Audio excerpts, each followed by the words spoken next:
we're opening a free grocery store sponsored by Poly Market, but it was only going to last like a week.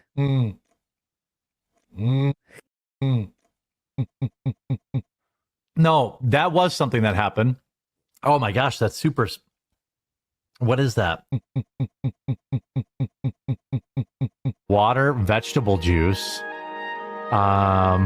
fruit juice, 100%.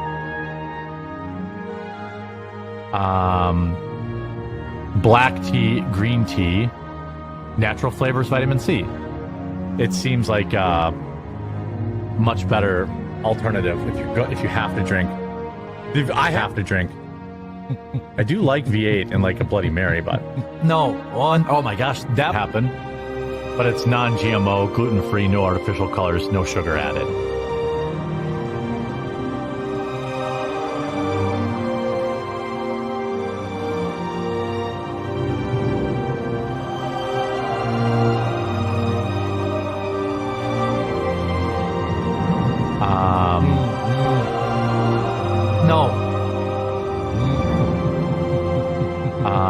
I get anxiety, and like it makes me like, I don't know. I have to drink.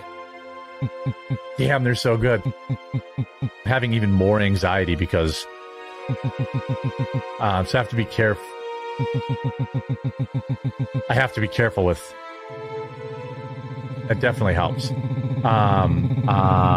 Having even more.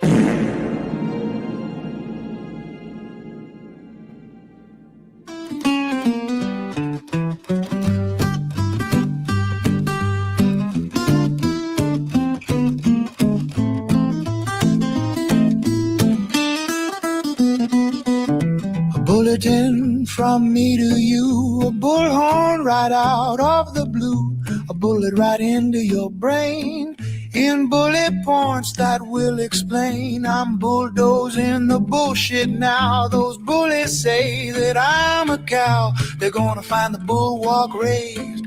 Best believe it's my final phase. Blue, the color of the sky today. Blue, the tears I'm gonna cry today. Blue, it's horrible to think about. Blue, it's terrible, it gives me gout. Blue, I'm miserable and I know why. Blue, it's visible that I might cry. Blue, impossible yet true somehow. Blue, guess he's the bull and I'm the cow. Blue, oh blue.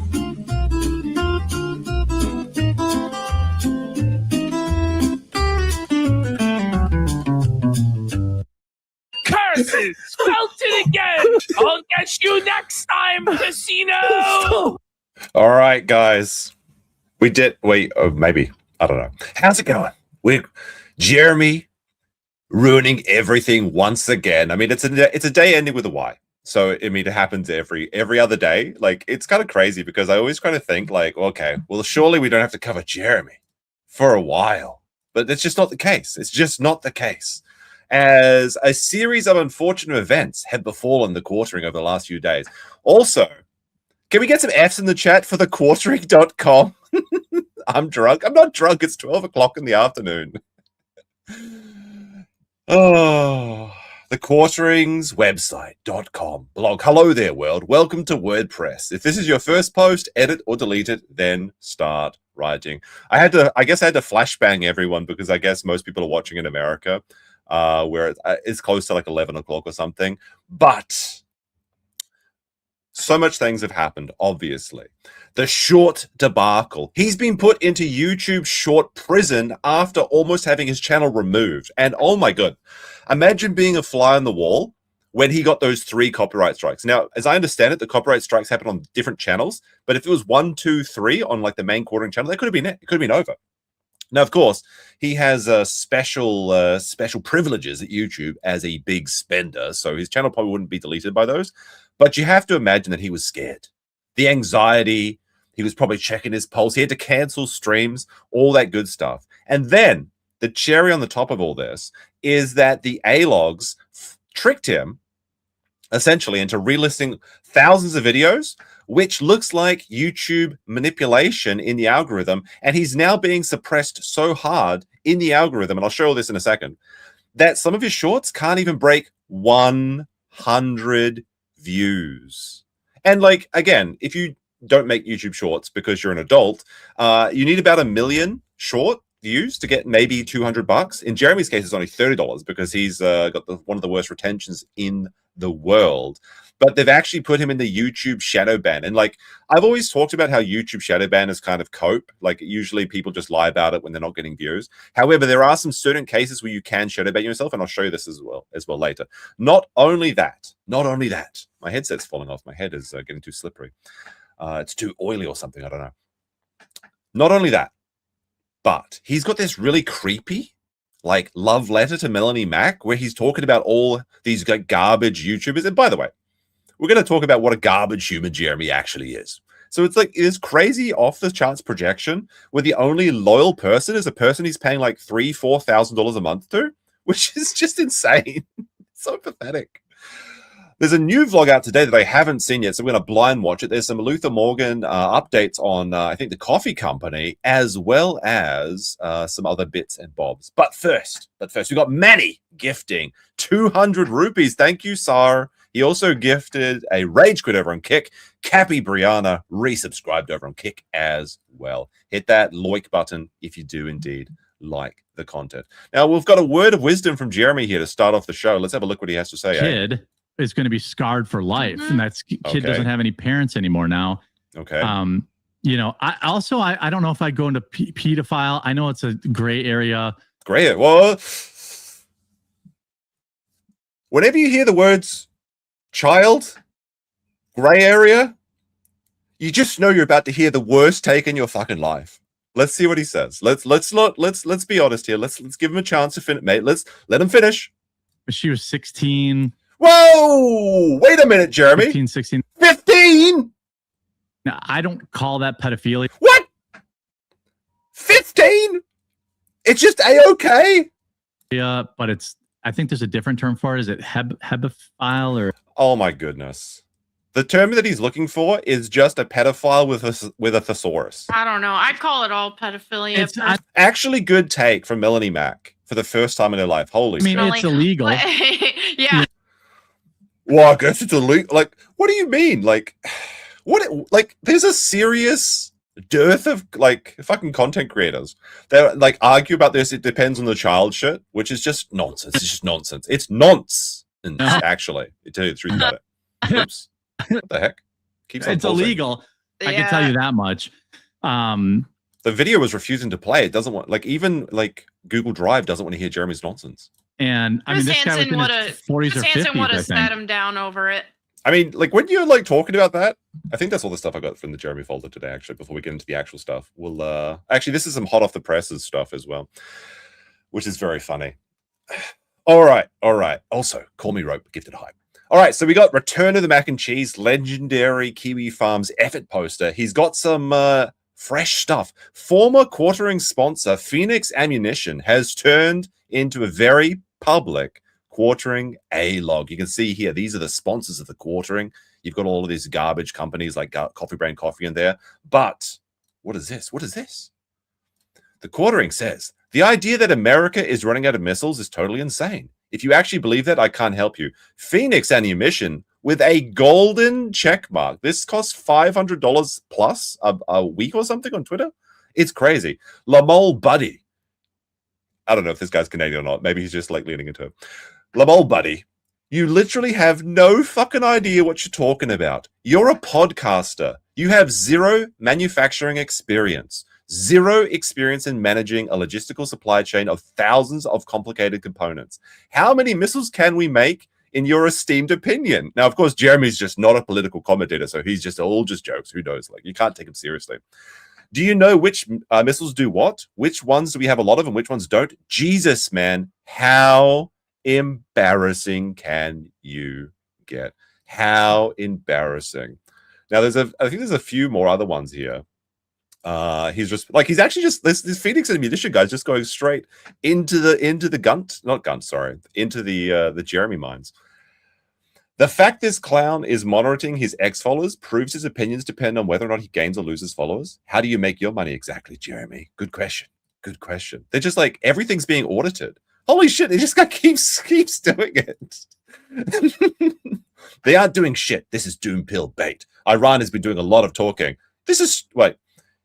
Is the Strait currently open? You stupid fuck. By the way, he spelled straight incorrectly here, but that's a fair enough mistake to make, considering Jeremy can't even get Strait of Hormuz pinpointed on a map. Oh my goodness, there's so many of these. I didn't realize how many there was. This is funny. The Phoenix is a US ammo maker.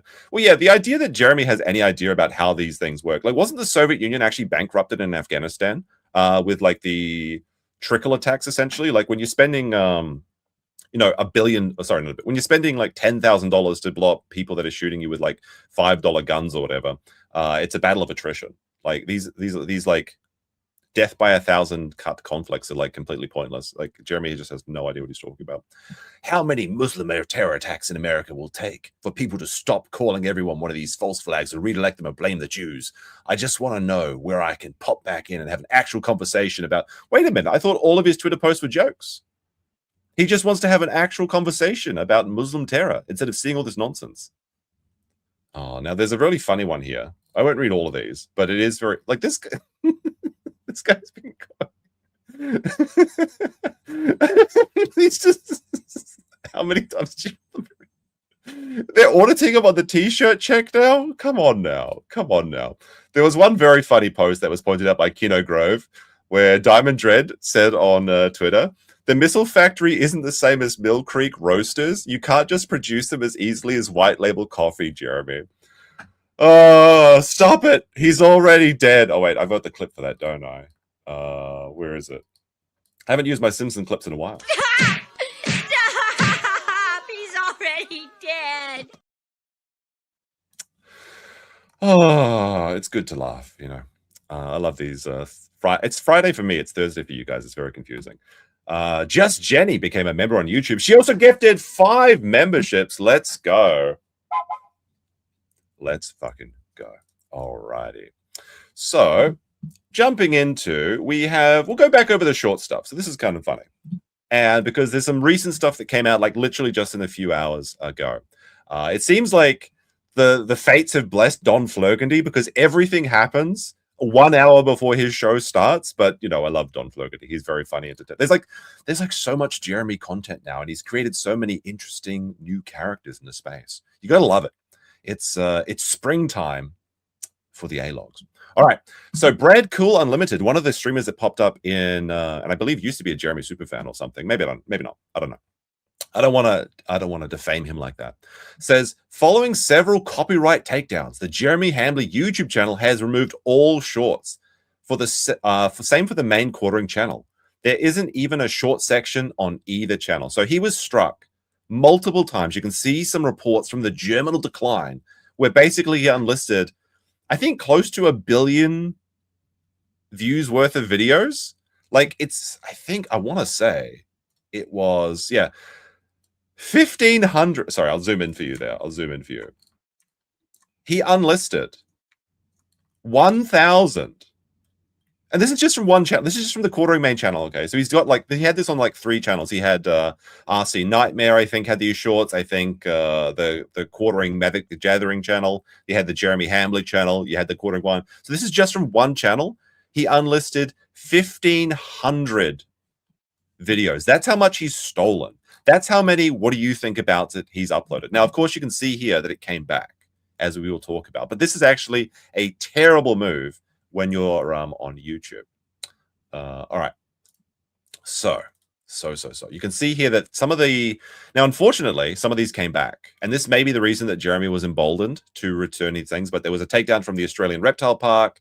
There was one from a third-party company, and then one from an individual themselves, although they may be working with like a licensing agreement. Now, unfortunately, the Australian Reptile Park one is one of the ones that came back. So the Australians dropped the ball once again, as they could have been the death knell of Jeremy's channel entirely. Like, it could have just straight up like nuked his channel entirely.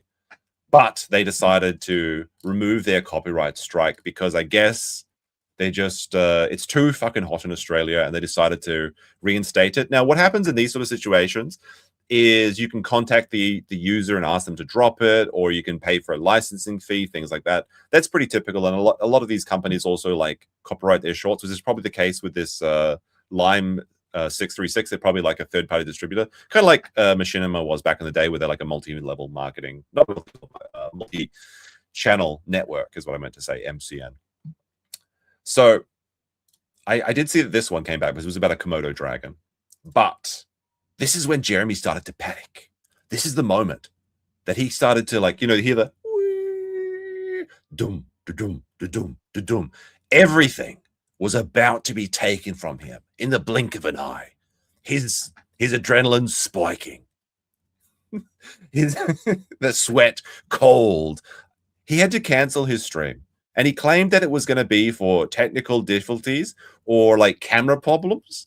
However, in the vlog that we'll check out towards the end of the show, well, maybe not the end of the show, but the midpoint of the show, you can actually see that at the very time he was panicking, he uploaded a vlog showing that his stream was ready to go, his camera was working, everything. He also exposes a few funny details in that. Like, he still uses StreamYard, and he still has a scene set up for the incredible salt mine, so it's still there just in case it all comes back. He's got to have it there. But yeah, he claims it was a glitch. He claims it was a glitch, which is like, what do you mean? Because I went to go, I had a thought yesterday, because we remember the stream 2 days ago or 3 days ago. We went down and we found this video, which I think is still here. I want to say it's still here. Let me see if I can find it real quick. Here it is. Delete double captioned. So we were laughing at this joke because he's so shit at whatever his uploader does. I don't know if he's using AI or if it's really this editor guy. There's Steven someone or so from the UK. But I was laughing about how this short had double captions, and it's literally called delete double caption. He uploaded it anyway. So I was wondering, did he try and just delete this one video after I talked about it, and then he accidentally deleted every short on this channel? But no, because this happened on 3 to 4 separate channels. So Quartering would have you believe that he was just typing around on the back end of YouTube, and then he just accidentally pressed the button that deletes multiple videos on multiple channels, pretty much the same way as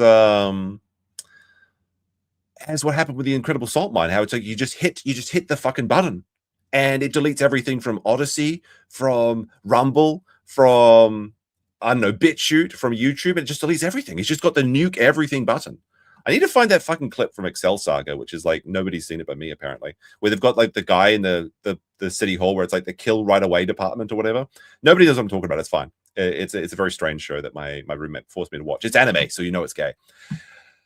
Anyway, the A-log started. Actually, sorry, this started to trend on Twitter. This started to trend. The Quartering deletes all shorts amid copyright claims.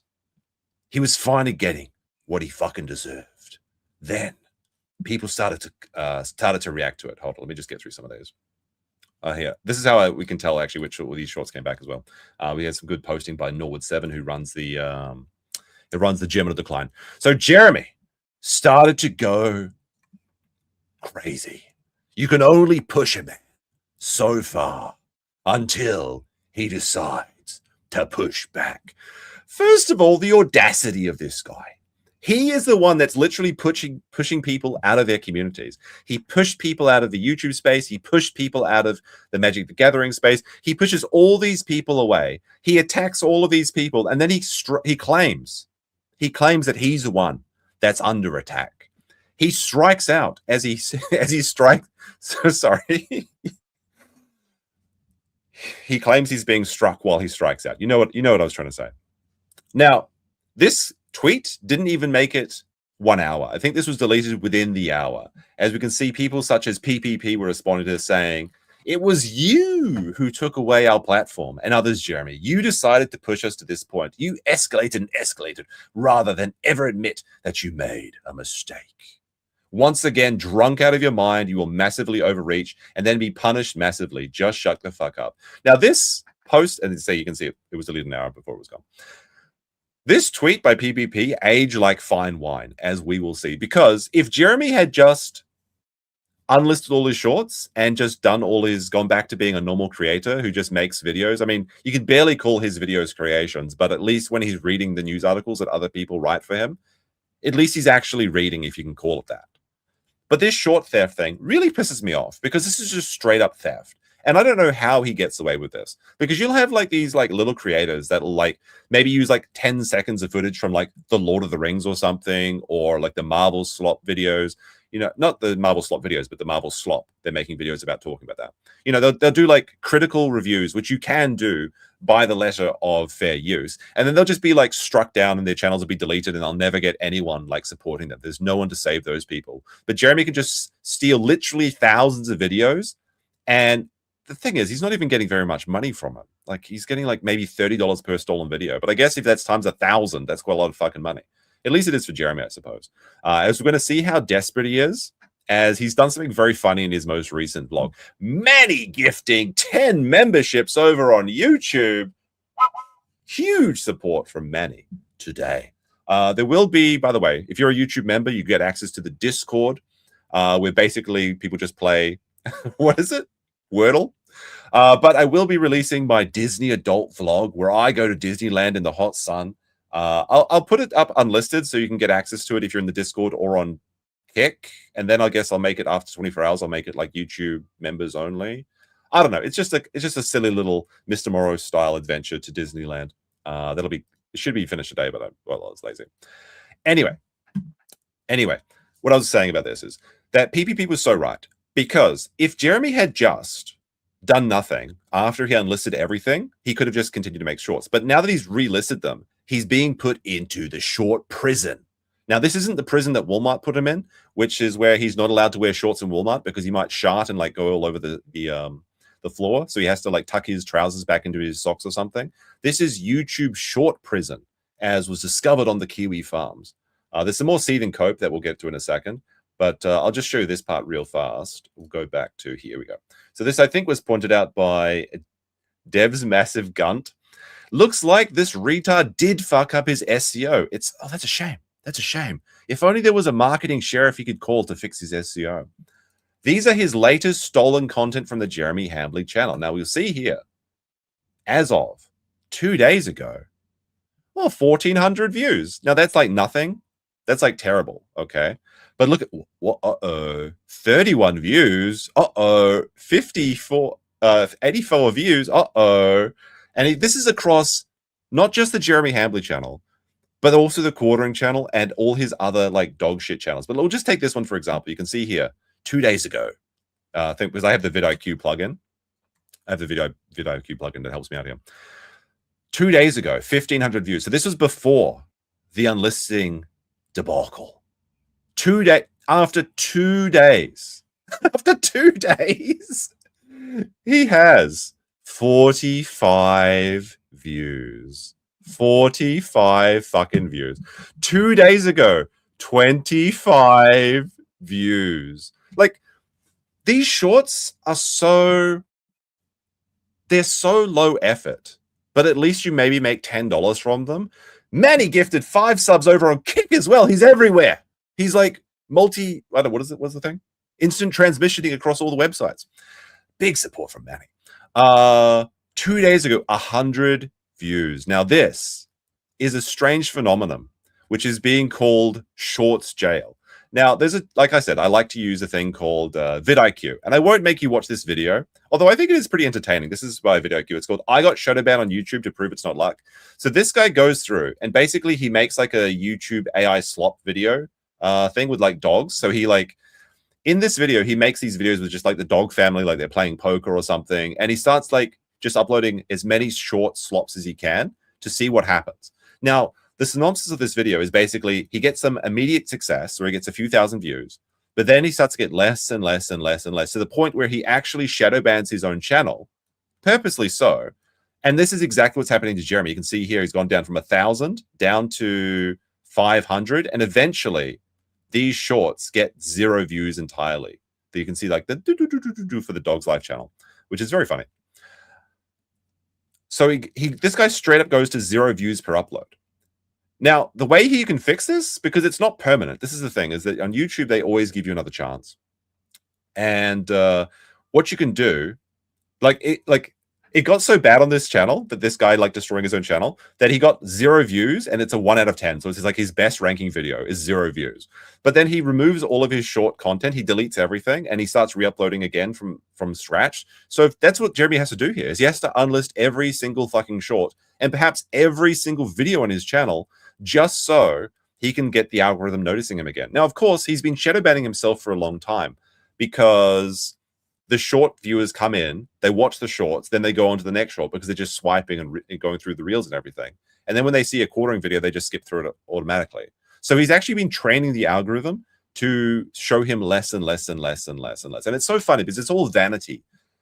The only reason he does this, because like I said, the money isn't very good from these things. The only reason he really does these shorts is because he can paper over his declining subscribers and his declining views. And then he can go onto shows like Rex Jones, who, by the way, he chickened out of the second debate. That's another thing that came up recently. But he can say, look, I had 25 million views last month. What did you do? Well, he's never showing you the revenue tab because basically all of his content has got so low retention. He's making a tenth of what other YouTubers are making. So this is the funny thing is that there is a cure to Jeremy's problem. Oops, sorry. There is a cure to this problem, Jeremy. But you're going to have to delete all of the content. You're going to have to delete all of the shorts. All of that 1,000 that's in the backlog already, that's all gone. It's not worth. Oh, I mean, that's not worth the toilet paper that you're shitting on, I suppose. So there we go. Jeremy has a solution, but because he can't listen to his A-logs, he'll never actually do it. Now, there's a bit of fun cope we have here, I think. So this is what Jeremy was saying about the thing. Day full of crazy tech issues. Finally got the PC back up and running for whatever reason. All of my shorts got backlisted. Yeah, don't you hate it when you're like messing around on your My Computer folder and you accidentally hit the delete all shorts button across 5 channels? Like, does he think that anyone believes this? Crazy day. I'll probably have to do a double stream tomorrow. Like, nobody gives a shit, Jeremy. The stream's not making money either. Ooh, I almost said it. That was a close one, boys. This guy makes like $5 in super chats from A-logs. Every stream, to the point where he gets PTSD when he sees a $50 chat come in from like the Steel Toe audience. Where are your shorts, Jeremy? Live ? So he always does this like passive aggressive, like schmarmy thing whenever he's like, every time he's pushed into a corner, he does this. He does this versus Medica. He did this versus Twitter. He did this versus the casino. He did this versus everybody, Rex Jones, everybody. Every time he just goes into this like passive aggressive, like cringe stuff. It's very, very embarrassing. There's a few other funny ones here. I think X is having tech issues as well. This post lists 36 replies, but I can only see 13 of them. What the hell is going on? Oh my goodness. Now, of course, Jeremy was hiding all of his shorts. He was hiding all of his Twitter replies. He was even deleting comments on his YouTube channel, The Quartering Vlogs. Like, this man is so busy. He has so much work for his coffee company and all of his content empire, but he has time to go to his vlog channel, which gets less than 10,000 views. And of course, because a lot of these views are just the A-logs, they're just like checking in. They're not really watching it. He's making maybe 15, 20 bucks on these videos each, which is not a good use of his time. It's not even minimum wage. But he has the time to go in there and curate all of the comments. And it's very funny if you just go over to his post and go into the hidden replies. But you got to be careful there because sometimes people post some spicy stuff there, which maybe we can't show over on YouTube. Here are some of the hidden replies, though. We don't care, bro. We don't care. Dude, nobody fucking cares. Everybody hates you. You turned into a disgusting paid shill for the bowl heads because it turns out you would probably plug your throat with a random knob behind a dumpster for money anywhere. Oh my goodness. You can only push a man so far. He was just a man. He was just a man. All he wanted to do was make his videos, but then they pushed him too far. Like, what does he mean? Is he going to go after people? Is he going to take down some more channels? Is he going to launch a website? Is he going to launch a lawsuit versus Camelot? What are you going to do, Jeremy? Do something. Anything, you coward. I just like this one because they've got the Jeremy on his little bicycle. And by the way, he actually announced, I think in today's vlogs I'm going to check out, that he's too big for the rowing machine that he spent like $6,000 on or something. All right, so we got a few other things, I think. Let's go through these. Just clear these out. Oh, here's another. This one just takes the cake. This one just takes the cake. Oh, no more shorts. Got few too many copyright strikes, I take it. All shorts are live, kid. Now, actually, if we went back to the page, I actually closed it, so I won't go back to it. But you'll see he took down 1,500 shorts on his main channel. There's still 100 missing. So he must have got like a bunch of copyright strikes. And like, they're not all live, but he's like, all shorts are live, kid. Nice false flagging attempt, though, smiley face. What do you mean, Jeremy?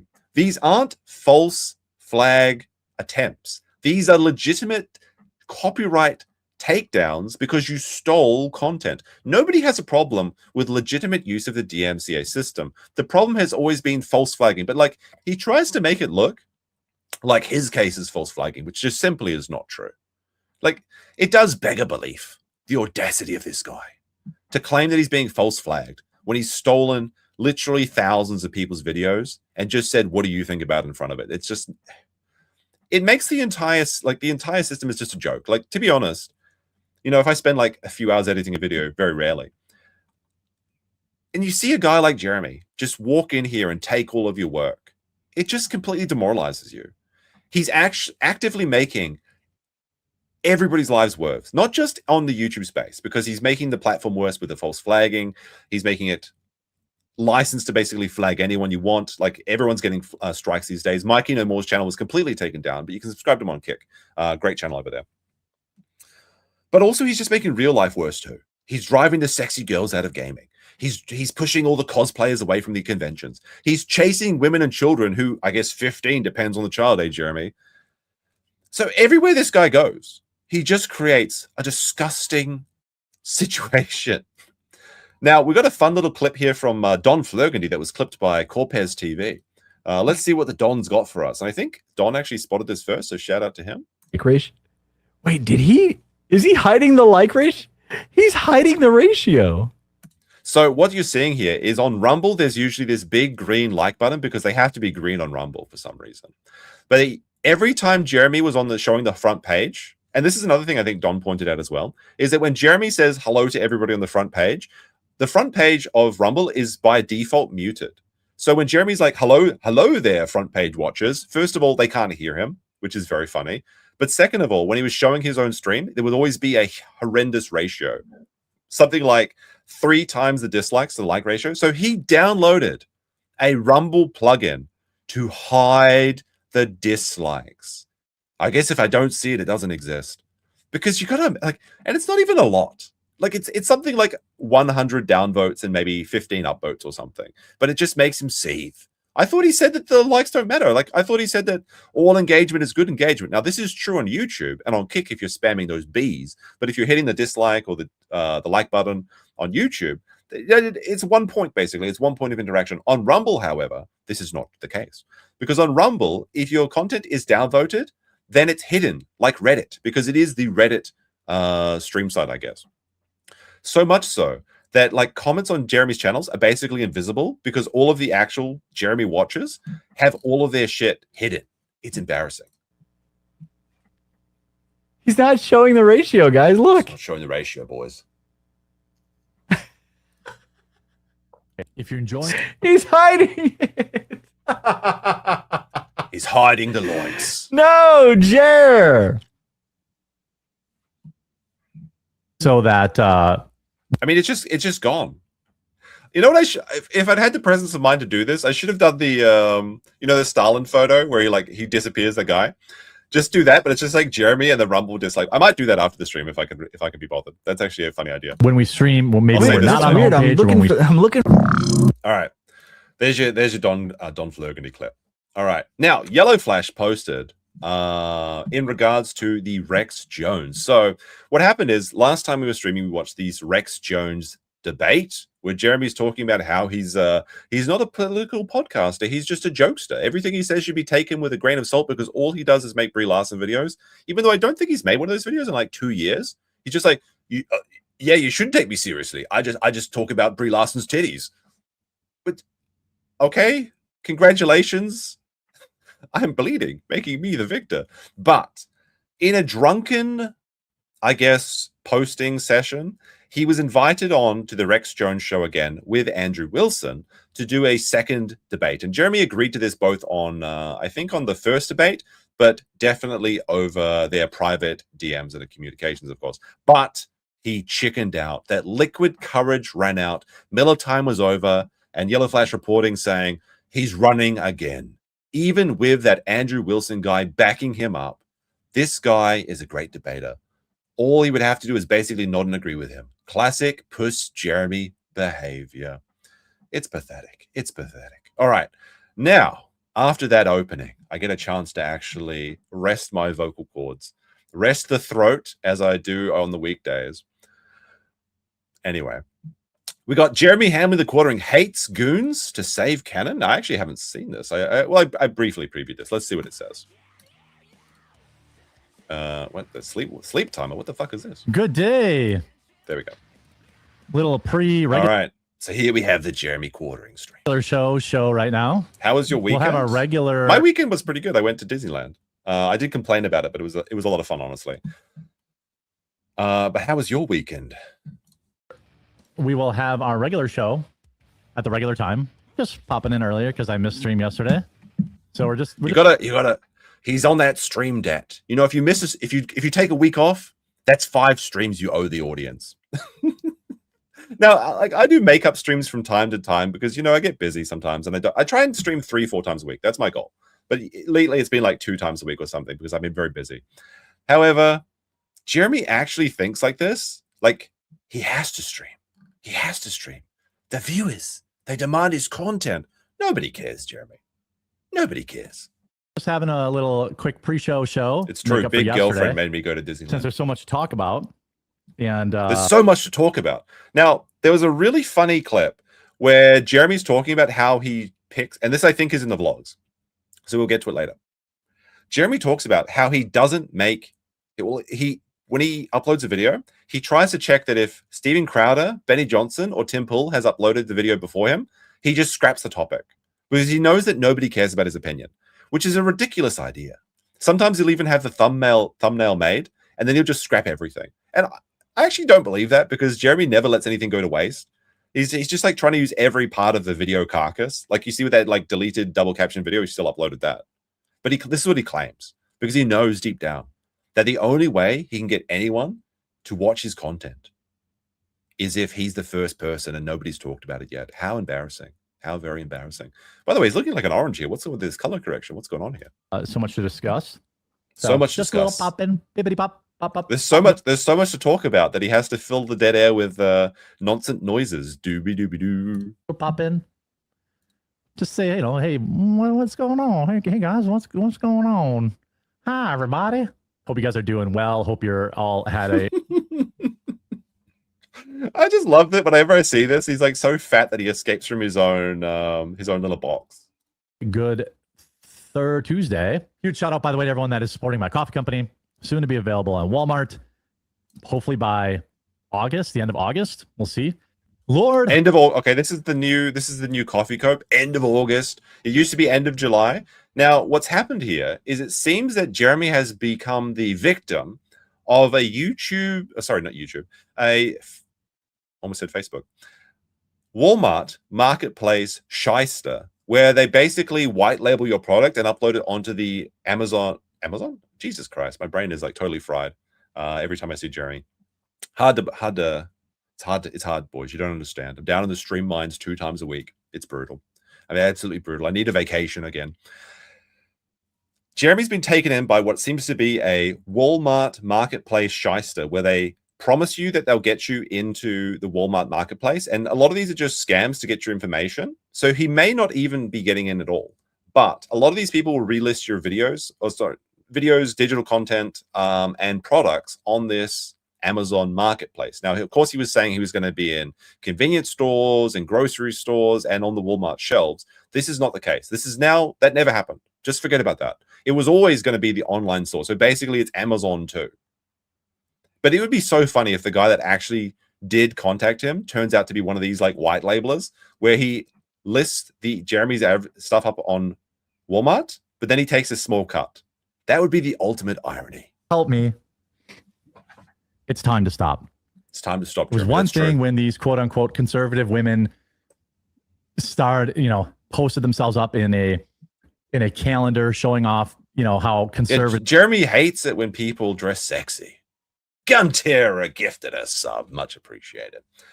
Yeah, Jeremy hates it. Hates it. Like, we hate sexy women, obviously. Despite the fact that he's literally watching porn on stream, being caught gooning while paying Melanie Mac $500 dues to join him for 1 hour every day. Well, they 2 are. times a week. People had split feelings about that.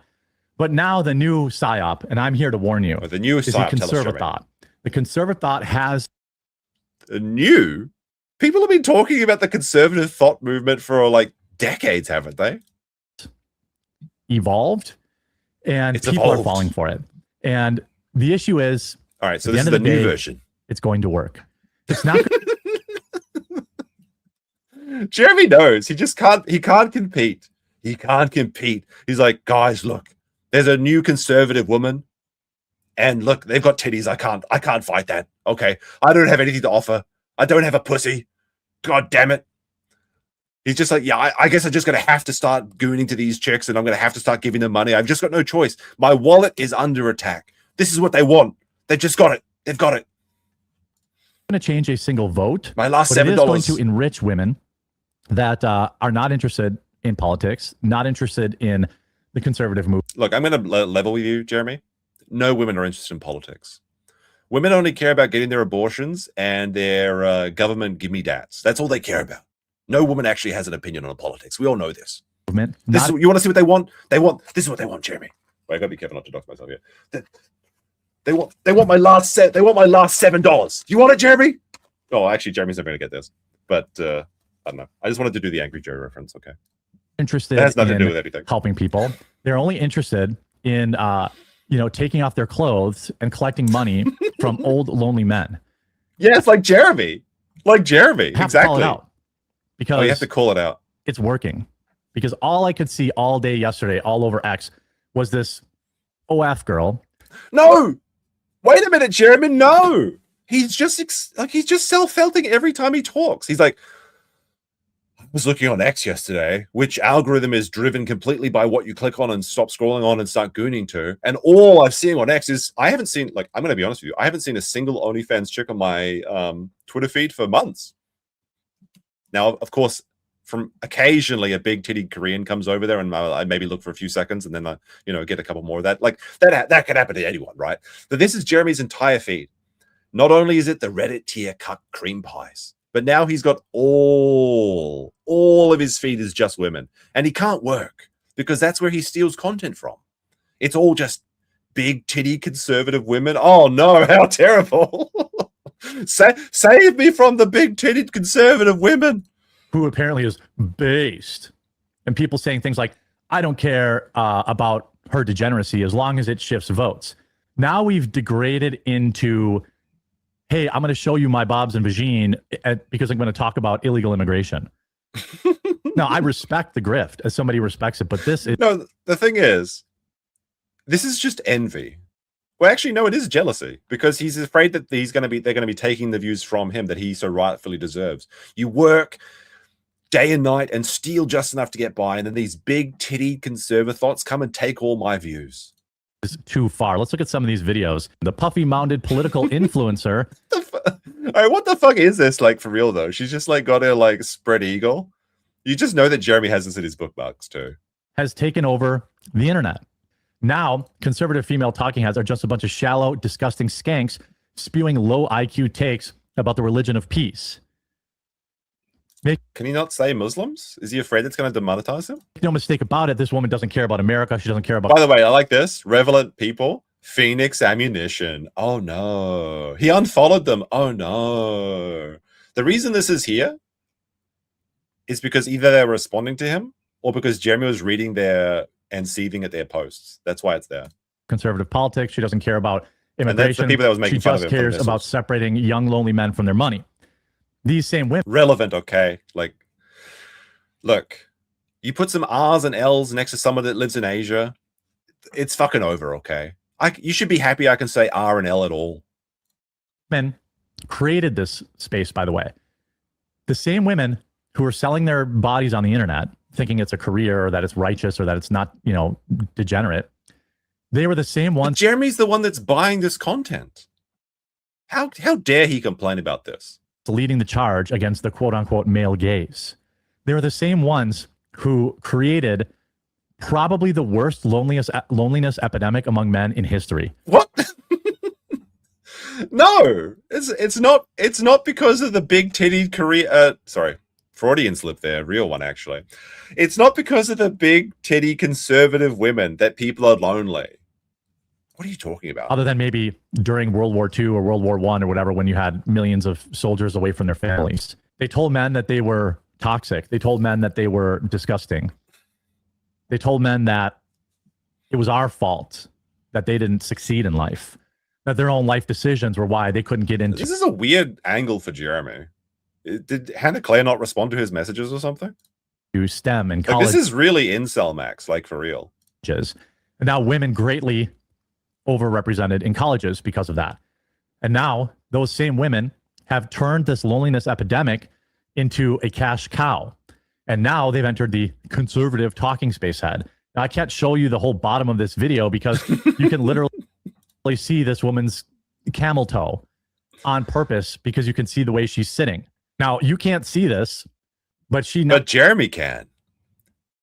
He can see everything. He can see everything. He's just got his StreamYard. We now know it's Streamlabs? Streamlabs. He's got his Streamlabs overview. He's hiding it, but he can see it right now. In fact, he's looking at it. Look at those eye lines. If I get the little like dotted red line, like he's looking straight at the pussy. By the way, Eric Smug Butler gifted a sub. Now puts her legs up on purpose so you can see the full toe. This is in nearly every one of her.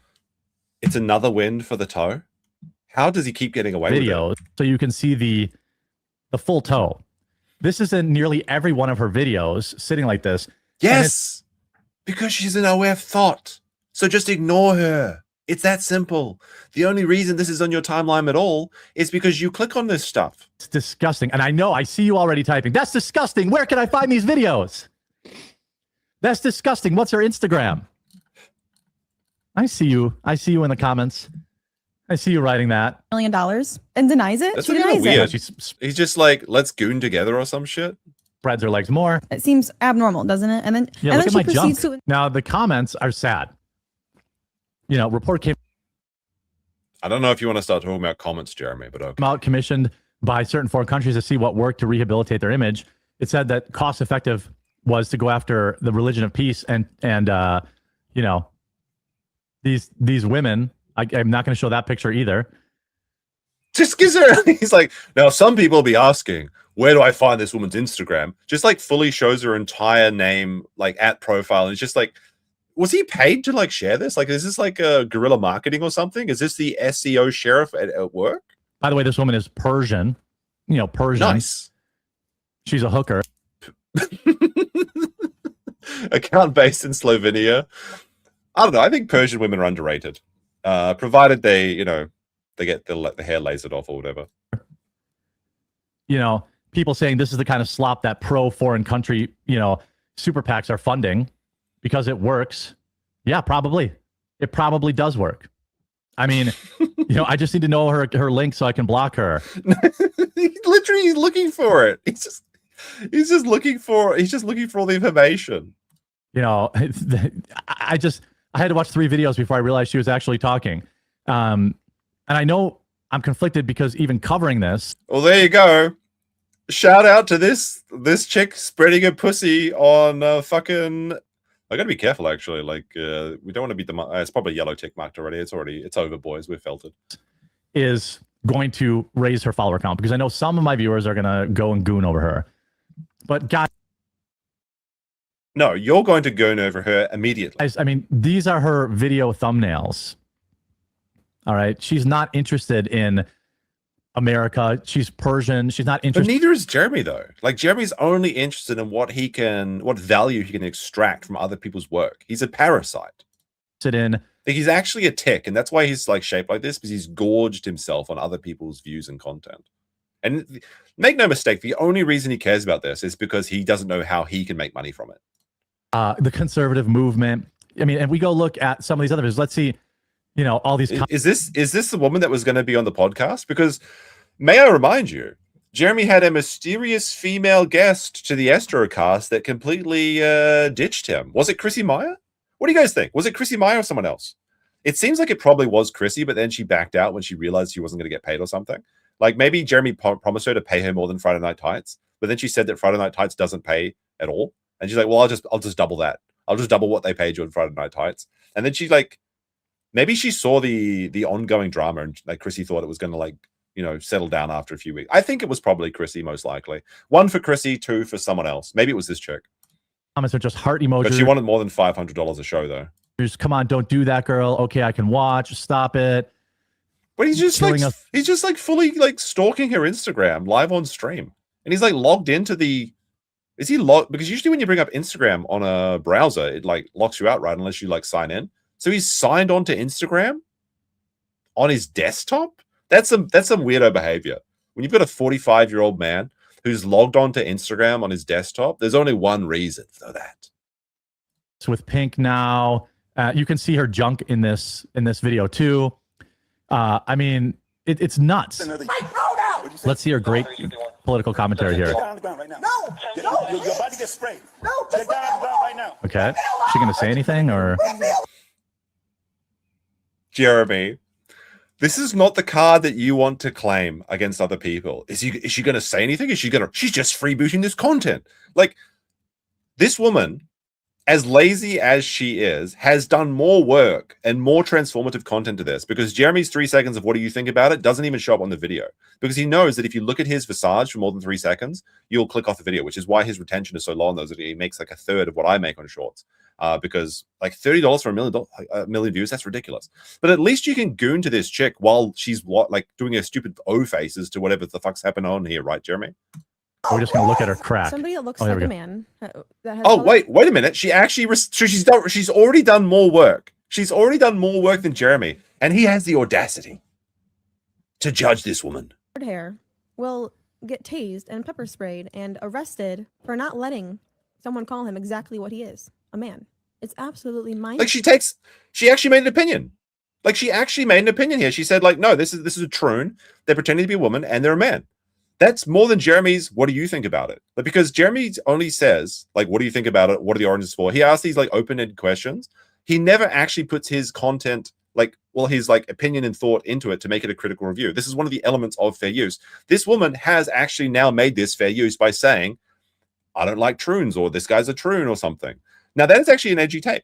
That could get her banned from Instagram. This is something that Jeremy's not even watching. He's fucking checking his phone. Look at this shit. Blowing. I mean, I could never be a cop. I could never deal with these people. I would just smash them into a wall. Here's another video of that guy who yells at the cop for He's not even looking at the video. He's looking at his phone. Gotta spread him. Gotta spread him. Clearly a man. Here's two other. Would you ever marry someone that has different political beliefs than you? I would never marry a guy that's liberal. Why not? Because I would never marry a guy that's liberal. Sister, no true conservative man would ever marry an OF whore. Yes, they would. I mean, it is like... Because men are so pussy blind that they'll basically marry the first attractive woman that looks in their direction generally. And I mean... Because he's going to raise my son to be a feminine. I don't want a man that's feminine at all. I want... Okay, based. Okay, based. Even Jeremy can't keep up the grift. He's like, well, these women are bad. These women are terrible. Okay, actually, I kind of agree with her here. Okay, based. That's working on him already. Okay. Perhaps I misjudged her. This bastard couldn't even keep his grift going for 10 minutes. We're 8 minutes into this, and he's already relented, and he's already open. Like, is that why he was on his phone? Was he opening up PayPal to go send us some donos? Is that what's happening here? Perhaps I misjudged her. This is an op. No, it's just some chick that's trying to get an easy bag, and she's probably fucking rich. What do you think? This is like powered by Mossad or something? Put on the freedom shirt and then expose my junk to the internet. What is he talking about? No. Meanwhile, these are the white people committing said sexual assaults. I mean, like, It's like the dead air now. Jeremy's thinking like, how can I criticize this woman when she's doing exactly what I do, but better? You just know that he's thinking about that, like, oh man, if I was a woman, bro, I could have made so much money. Okay. What makes this such an effective operation is that there's an attractive woman. Is that literally every video? Wait, he is logged into Instagram. You can see his messages there. Yo, she's sitting there with her legs spread. Wait a minute. If Jeremy has an Instagram account, did anyone check who he's following? Single one of them. Every single one of them. Is this his private Instagram account, or is it like a business one? That would be embarrassing if he releases his if he doxes his own Instagram account. Just check the likes for this chick's videos and you'll find him. I guarantee it. Who sits like this? Women? W takes L behavior. Who sits like this in a chair? Feminists spent a decade telling us to believe all women, yet stayed silent when thousands of British girls were being I mean, yeah, okay. and trafficked for decades. I truly believe that I spent 7 hours doing my makeup, pulled my pants up as tight as they possibly can. I mean, 7 hours putting on your makeup is more work than Jeremy does in his entire week. So people can see the outline of my junk, and I can. I mean, at least she's fucking put some effort into her appearance, Jeremy. Like, look at this. He's disgusting. Like, the thumbnail picture that I have today is actually a screenshot from one of his vlogs. He looks, I don't know. He looks rank, bros. Imagine the smell. Within the terms of service of Instagram. I mean, yeah, she's a better speaker than Melanie Mac for sure. At least her voice is bearable and she's attractive. But I'm going to make sure that this is a funnel. I mean, beautiful chick, on fun. But she's a streetwalker. The word he was looking for was whore. She's a whore. Jeremy's such a pussy. He's like, well, we're on Rumble, the most base free speech website, but he won't even say whore. Every one of these comments is a gooner. Every one of these comments. Muslims running. She has the audacity to be wearing an American flag. And now he has the audacity to use my word audacity. Dress and a cross around her neck while she sells lewd photos. In America. This is simply. Oh, wait, hold on a second. Let's go back frame by frame. I want to see what happens if he exposed something there. While she sells lewd photos. In America. This is. All right. Let's go back frame by frame. Did he reveal anything? I guess not. That's a shame. This is simply. You got to check. Even when you've seen these things before, when you're like going through this, you have to check just in case he exposed himself, because there's so many hidden details. It's like a scavenger hunt of like embarrassing things with Jeremy. A funnel. She has 100 million followers on Threads, apparently 300,000 followers on Instagram. I mean, boys, we're he just straight up like links on her what is it, like the link me, where he's like that's where it is. Okay, I was going to save this for later. It's like a purple link on his Instagram. Looked. This is why we lose elections. No, what do you mean? If anything, this is beneficial, right? Doesn't bother making any short for long form content. Not that there's anything wrong with shorts. Yes, there is. But these are just a vehicle. They are nothing more than a vehicle to sell her OF stuff. Yes, that's how it works, Jeremy. And he's just trying to stretch this video out for as long as possible so he can put more ads in. Thousands and thousands of young men are falling for this op. Like this ironically could have been a short. He should have just said, like, if he wanted to actually put some effort into making something, he could have just said, like, this young woman is pretending to be conservative, but she's actually a thought. What do you think about it? And then like actually talk and show this. You could do this story in less than 30 seconds. It's ridiculous. Now I can't scroll down anymore because there's a lewd photo on the first link I click of her. And this is just one of them. Like, this is a risky scroll, by the way, too. He's like playing fast and loose with these. Well, it started out with, hey, we're conservative. We're just selling bikini photos for a calendar. Now it's, I'm conservative, but I sell pictures of my junk on the internet for $4.99. This is still a better deal than Coffee Brand Coffee. Not a good direction to be heading in this country. And it's not a good direction, but is it I think you can guess what I was about to say. And the comments that I'm seeing from people like, boy, I just don't care as long as they prevent socialism. Like, I love Mark Lobliner, great guy. But as long as she gets more people to vote against Democrats, I'm okay with it. She spoke the truth, and this kind of stuff sells. Not my cup of tea, but preventing communism is my only concern. She will not change a single vote. I mean, she's at least as effective as Tim Pool or any other political commentator. Like, nobody gives a shit, honestly. Like, what is he? She will not.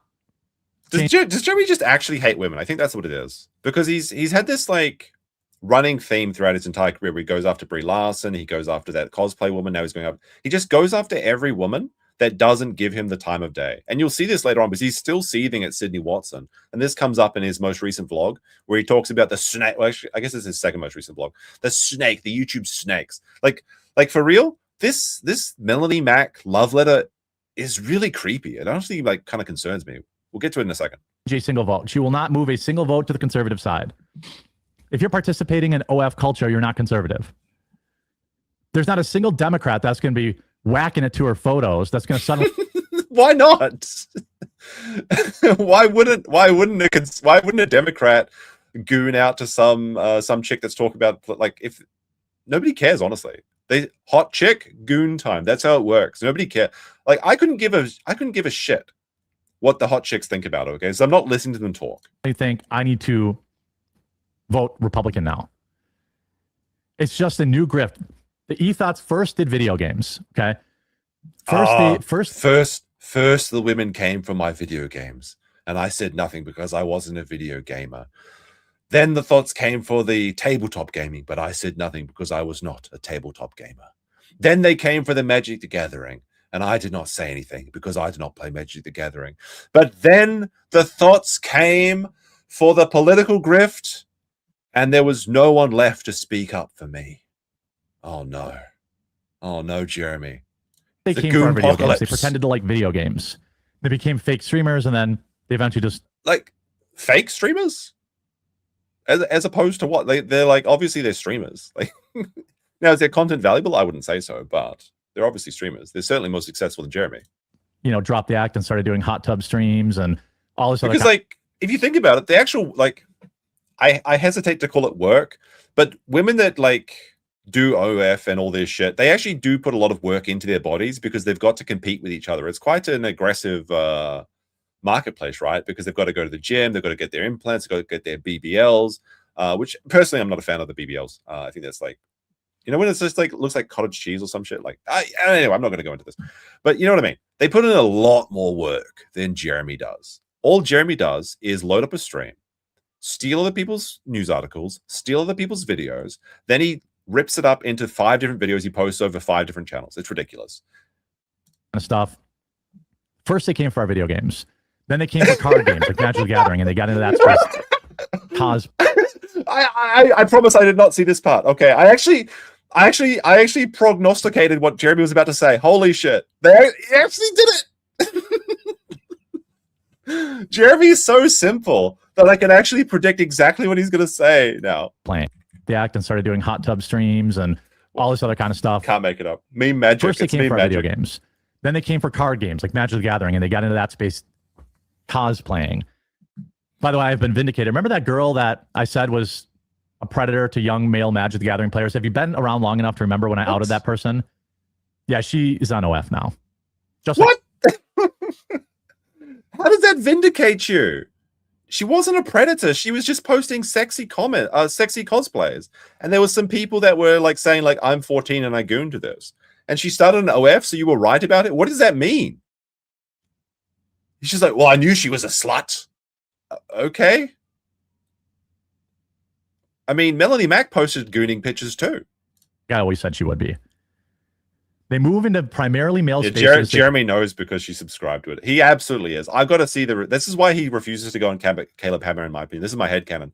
Is that when Caleb Hammer goes through the credit cards, he's like, why are you spending $5,000 a month on OnlyFans? That's the real mortgage payment. These things, and then they always end up being skanks or liberals anyway. No, here's the thing. A woman can be into something and also be a slut. You can be a whore and like Magic the Gathering. We know this because Jeremy likes Magic the Gathering, and he's a whore for everything. This is true of many of the female conservative, quote-unquote, commentators, too, by the way. I won't name names, but, you know, almost all of them are still feminists. When pressed, they're feminist. I guess he's talking about Sydney Watson here is my assumption. She's still living rent-free in his head, as we're going to find out. So when pressed, they have secret group chats talking about misogyny. Yep, there it is. There it is. It's Sydney Watson. And I'm talking about some female YouTubers or content creators, sorry, that are in, the hundreds, many hundreds of thousands of subscribers. I'm not a repeal the 19th guy. Holy shit. He's actually just seething. The more of this stuff I see, the more I'm warming up to the idea. I mean, this is somebody he's that actually still mad about Sydney Watson turning him down. Is just Sydney, yeah, it's Sydney and Lawrence. But more specifically, it's probably Sydney Watson because he mentions the Publica and he mentions making money while they're being paid by him. There's no, I mean, okay, so she's saying based stuff. Women, certain women, not all women, certain women get into these spaces because they know they're full of lonely men. By the way, Libs of TikToks is run by a woman. Those are the facts. They get into these spaces because they know they're full of lonely men. And so they get into them. They pretend to like it. It's not hard, right? Every man has pretended to like a romance movie or a bad movie so that he could, maybe touch a tit after the movie. What a self-own again. Holy shit. Just admitting that he hates it when his wife makes him watch these, like, The Notebook or something. It's like, actually, like, ever see that, like, MTV music skit? You made me watch The Notebook, and now it's my favorite movie. How long have you been listening, Obi-Wan? Did you say I like The Notebook? Because I don't. Like, he sees every time his mother-in-law comes over and, like, has to watch Titanic or something. Oh, no. Oh, no. He has to get his good boy points. Have you watched a romantic movie? Have you put out the trash? Have you watered the dogs today? Okay, you can maybe get a grab before Jerome comes over. Every man has told a girl at some point that he's dating or whatever that he likes her music. Oh, it's no different. Wait a minute. Wasn't Quartering's wife weren't they in the band or something? Like, didn't she buy him his first guitar? Uh-oh. It's no different.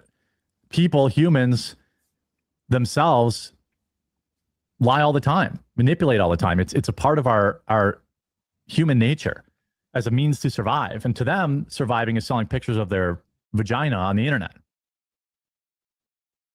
That's what surviving to someone like that girl is. And it's working. Thousands of men who think she's based in red pill are jerking off to her pornography. And it's about integrity in who you ejaculate to. All right. This is a very serious issue. You can't be cooming to the wrong opinions, guys. Like, this is ridiculous. Like, do you realize that if you send your boys out into the wild to the wrong thought on your TV screen, it literally it's worse than the Holocaust? Who gives a shit? Compete, guys. The cum integrity.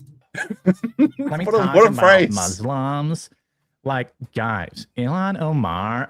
Oh my God, Ilhan Omar. Oh, what? Man, what the fuck is he doing? I just don't know. Oh, it's just so tough. I mean, Ilhan Omar, right, guys? Is this true? He's not wearing a ring? Is that right? Let me have a look. Oh, it's just so tough. I mean, Ilhan Omar, right, guys? Can we go back to when he was doing that? Oh, man. Oh, you're right. Hold on a second. You're absolutely correct. He's not wearing a wedding ring. It's not there. He's not wearing a ring on either. Oh, what a spot. He never wears a ring? Oh, okay. Apparently he never wears a ring. I guess he can't hit on women if he's got a ring. You know, what's interesting? He doesn't even have, like, the wedding ring tan. So, yeah, he just straight up never wears a ring. What the fuck? I didn't notice that. That's a good grab. Just, I just don't know. Oh, it's just so tough. I mean, Ilhan Omar, right, guys? Now, I remind you that this man claims he had a VIP membership to the strip club. He had and, like, he got married at, like, 20 or something, like, straight out of high school to his high school sweetheart. What time did he have to get the VIP to the strip club? Because, like, when you're young, like, you can't afford that shit, right? So he must have spent, in his, like, late 30s, thousands of dollars at these strip clubs. And now he's going to complain about people, like, I don't think you should spend money on OF either. However, Jeremy is, like, a patron saint of his local strip clubs. And he's going to complain about women showing their pussy for money. All men's secrets, Jeremy. They'll never believe us. Now, he pays, he pays Melly Mac thousands of dollars a month. Sorry. Only I've done that. My female viewers, your husband or boyfriend has never done that. Only me. I'm evil. No other man has ever done that. To be honest, a lot of Asian couples don't wear wedding rings. It's kind of a Western thing. And you know what? It was wrong of me to suggest. It was wrong of me to suggest it. All right. It's just so tiresome. Leave a like on the video if you just have if you have too much fatigue. If you're so fatigued, if you're like big tittied conservative woman fatigued, hit like on the video. All right. We have Coffee Cat with a 5 says, use code CRIMINAL at Stoney's Bar in Rockville, Minnesota for 10% off of all domestic cans. Is this true? Can you get 10% off at Stoney's using code CRIMINAL? I don't know about that. I don't know if that's accurate. However, if you use code COPE at the Dragon's Treasure, a haven for anime and tea lovers, you can save 10% on delicious tea. It's a great deal. You get criminal savings at the Dragon's Treasure with code COPE. All right, we got Solomon the Lich with a 100 ARS, whatever that is. I forgot. So, to be consistent with his newly discovered moral boundaries, Jeremy is going to abandon Melanie Mack for having her only Jez page, right? No, of course not. He's not going to. And like she would actually post bikini pics and gooning pics in the past. I don't think she does that now, but she absolutely was doing the same thing, gathering all these like right-wing simps and gamer simps so that she could make money. Now, she did blow this all by getting married to her now husband, who has actually been taking some shots at Jeremy. So it's interesting to see if there might be some drama developing there. We got Ben there, done that with 5 jewels saying chili. I guess that's the sticker. YouTube sent me like an email saying that I can get like double points on all jewels or something. Like, I'm not sure if this is for this channel, but they sent me a mail and they're like, if you get people to use jewels on your channel, we'll give you like 50% up until the first $1,000. So I don't know. If you want to send jewels, that'd be cool. But, you know, or you can just hit the like button, whatever. I don't even know if that's even in effect on this channel. Anyway, should we go over to the quartering vlogs now? I think we'll go over to the quartering vlog. All right. So we've got these 2 crazy ones. Do we want to see? Oh my goodness. We're going to be here for another hour at least. And before we get into the other stuff. This one is pretty fucking crazy. The insane tornado, weight loss, and Melanie Mack. It is weird. Do we watch this one first or do we save this for the... Let's save this for the end. Oh my goodness. He looks fucking rough in this. Buddy, look at this. Oh my goodness. Like when he's inside the house. Holy shit. Oh man, this is bad. Oh, suffer, Jeremy. Holy shit. Like the funny thing about this is Jeremy has every opportunity in life to make his life better. He's got allegedly money. He's got a big house. He's got this home gym. He has all of these different resources, family members, wealthy family, you know, everything. But he can't figure it out. And he'll never figure it out. He could spend 5 hours a day working out and be like ripped in like 6 months if he really wanted to, but he never will be. He'll just be fatter by the end of the year because all he looks for is shortcuts. But we'll get into this one later. We got Reefer with a 450 joules, and I guess that's a blowfish. Thank you. All right, we'll go into this one next. We'll check out this new one because this one came out 4 hours ago. Unfortunately, pre-crime expert Don Flurgandy figured out that if you start streaming a month ago at his exact time slot, that he gets to see everything first. So congratulations to him. That's actually kind of crazy how Jeremy just decided to upload these like 2 hours before every Don Flurgandy stream. But it's fantastic stream though. I'm in chat with Don Flurgandy quite a bit because I enjoy the show. I got to get some of those jingles. He's like forcing me to improve my quality, which is unfortunate because I want to be lazy as well. All right. This is a fresh viewing of this newest vlog called My Biggest Failure. And let's take a look, sit back. Let's take a look. Maddie gifted 1,600 joules. That's almost as many videos as Jeremy enlisted on one of his channels. That's crazy. Big support from Maddie today. If we go to the Quarterings vlogs, what's interesting here is that, you know, he claims that he's doing great. He's up to 4,000 subscribers. Now, a few of these vlogs went over 12,000 views, 6,000 views, 10,000 views, 8,000 views. What is this? 5,000, 3,000, 4,000, 2,000. He was thanking the haters because all the drama was just free real estate, right? It's free advertising. And this is the biggest one that he had, really, was, I guess the first one was the biggest one. But his second biggest one was the one where he exposes his coffee thing. The problem he's having here is that it's only people like myself, the Casino, Camelot, Don Flurgundy, and others that actually watch this content like in its entirety. The rest of it is just kind of curiously checking in, you know, and then like dipping out.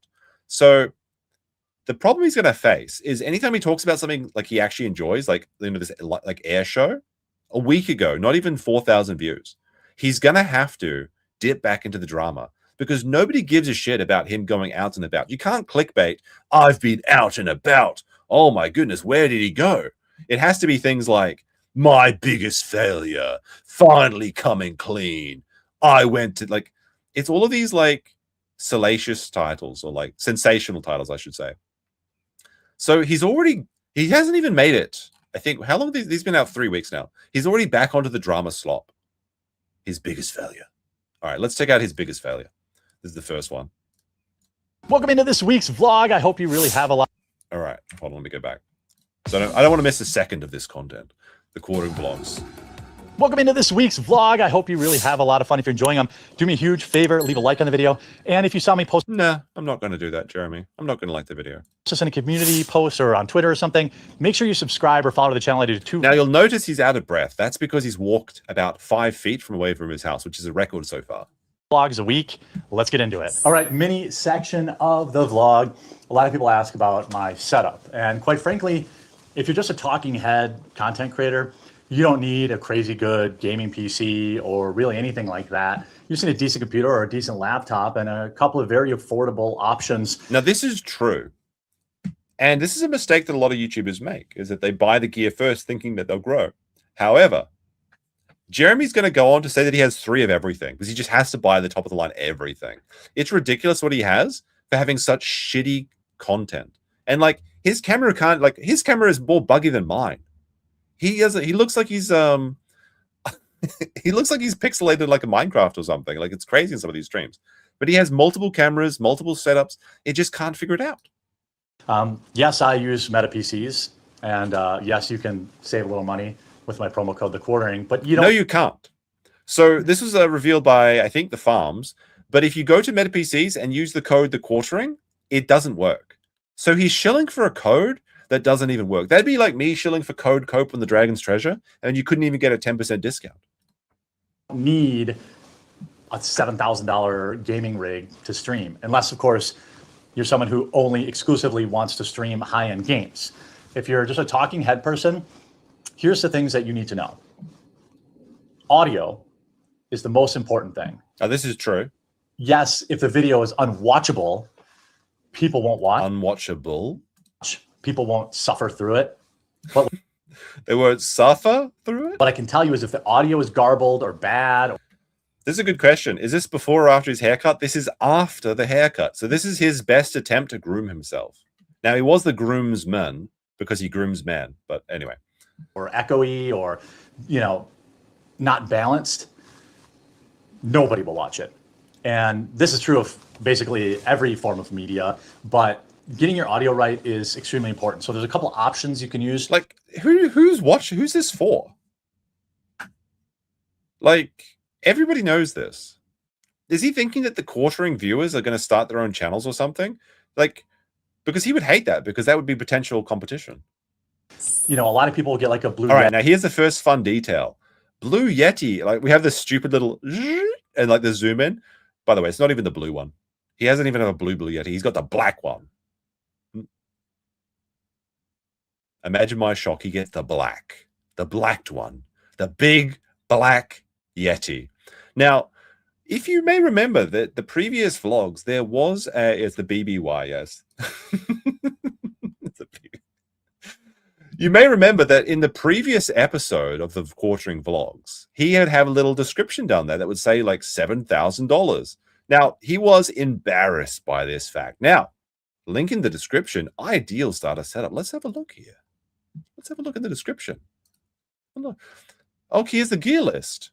And he's got a link for all of the mics, all of the cameras, the keyboard, and the audio interface mixer. Wait a minute. Amazon referral links. he's so, and like, there's nothing wrong with putting an Amazon referral link in your bio. Of course, a lot of YouTubers make money that way, but Jeremy is so down bad that he has to hide the value of these things. And this is like $100 microphone, by the way. He's so desperate to make any money that he has 12 different Amazon links. He's just like, please click the link. Don't click the link. Don't, like, if you're unaware of how this works, if you click on an Amazon affiliate link, it kind of flags your account for that creator's code, and any purchase you make in the next 24 hours basically gets paid to you. So like, if I have a link in my description for like a microphone and someone buys a Meta PC or a gaming PC, I could get like $100 or something. Jeremy's desperate to make money on this channel, and now everything is an ad. So it's just like, how can I put more ads into my videos? Oh, here we go. We'll just use the Amazon affiliate links. Which is fine. They're a little tinny, in my opinion, but they're also... Why does he look so depraved? Because he is. This is him on a good day, by the way. Like, when we get to the Melanie Mac Love video, that's he looks bad. USB, and so you don't need to buy all sorts of extra equipment. So that's one option. If you're just starting out... That freeze frame is crazy. Every freeze frame is crazy. Look at this. Totally. Look. If I'm going to link all... They all look bad.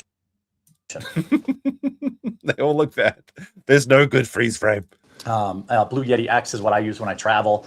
If you want to go why would you use a little better mic than nicer, a Blue Yeti? then you want to use the podcaster setup. Then this is a Shure SM7B. Yeah, this is the one that basically everybody uses. The newer models of this actually... He's using an AI cam filter. I think you're right, because the dark under eyes are gone. He's going to claim it's because of his like lighting or something. But I think you're absolutely right. Now, what he's using actually is the DJI Osmo 3, Osmo Pocket 3 in particular, which is this microphone or this camera, because it's a fantastic one. But I believe this does actually have AI facial smoothing built in. So you're absolutely right, and that's a good pick. That he totally has that disabled. He has that enabled. Have built-in amplifiers in them. The older models, what you'd want to do is, if you're going to use a condenser mic, you need a couple of things. You need an interface. A lot of people get by with something cheap like a Scarlett 2-input, like 2i2 or whatever it is. I use a Go XLR so I can have like real live setting changes. That's what. So there is no way this isn't a new keyboard. He just bought this shit.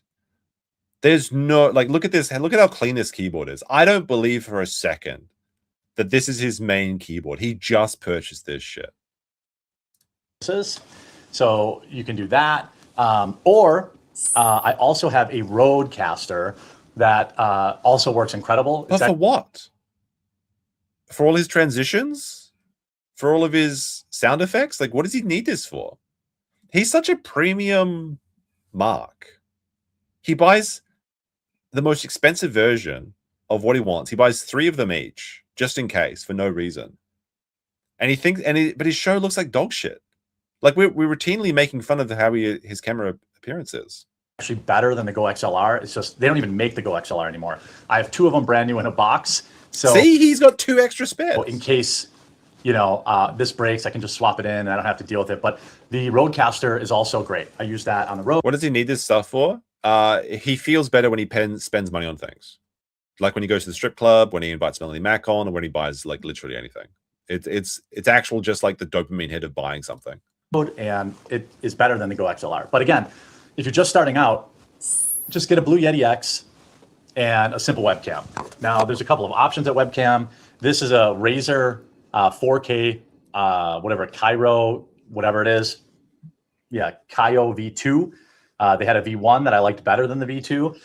But again, I'll link a couple of options. I use a Logitech Brio all the way up until, actually I use a Logitech 720 all the way up until I had 1 million subscribers. So don't let anyone tell you need to buy a DSLR camera or... Nobody does this. I mean, some people do make this mistake, but nobody tells you have to buy a DSLR. Don't spend thousands of dollars on a camera. It doesn't matter.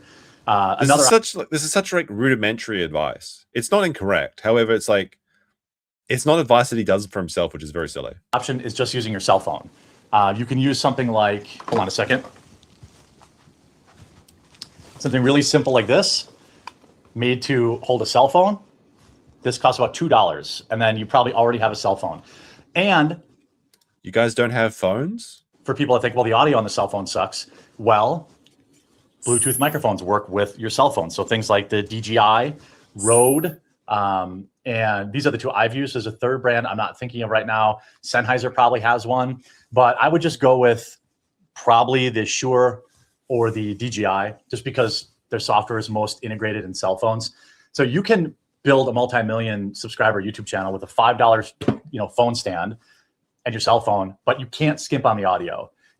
I think these lav mics, these little lav mics with the puffball on them that you see, it's very funny that like Mr. Medico kind of built his entire brand on having like a terrible audio. Like he actually tried to replace his microphone with a better one, and people didn't like it. They asked for the old one back.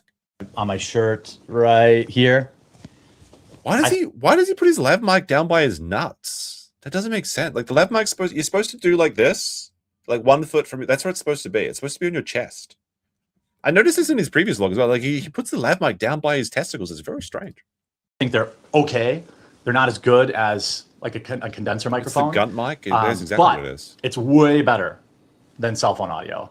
And make sure you test, like how many buttons down should you put it? How loud is your voice? How loud is the surrounding area? How loud is, all this other kind of stuff.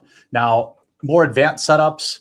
All right. Now this is a funny expose here because this is the exact date. And like, first of all, I just want to point this out. Jeremy can't read an analog clock.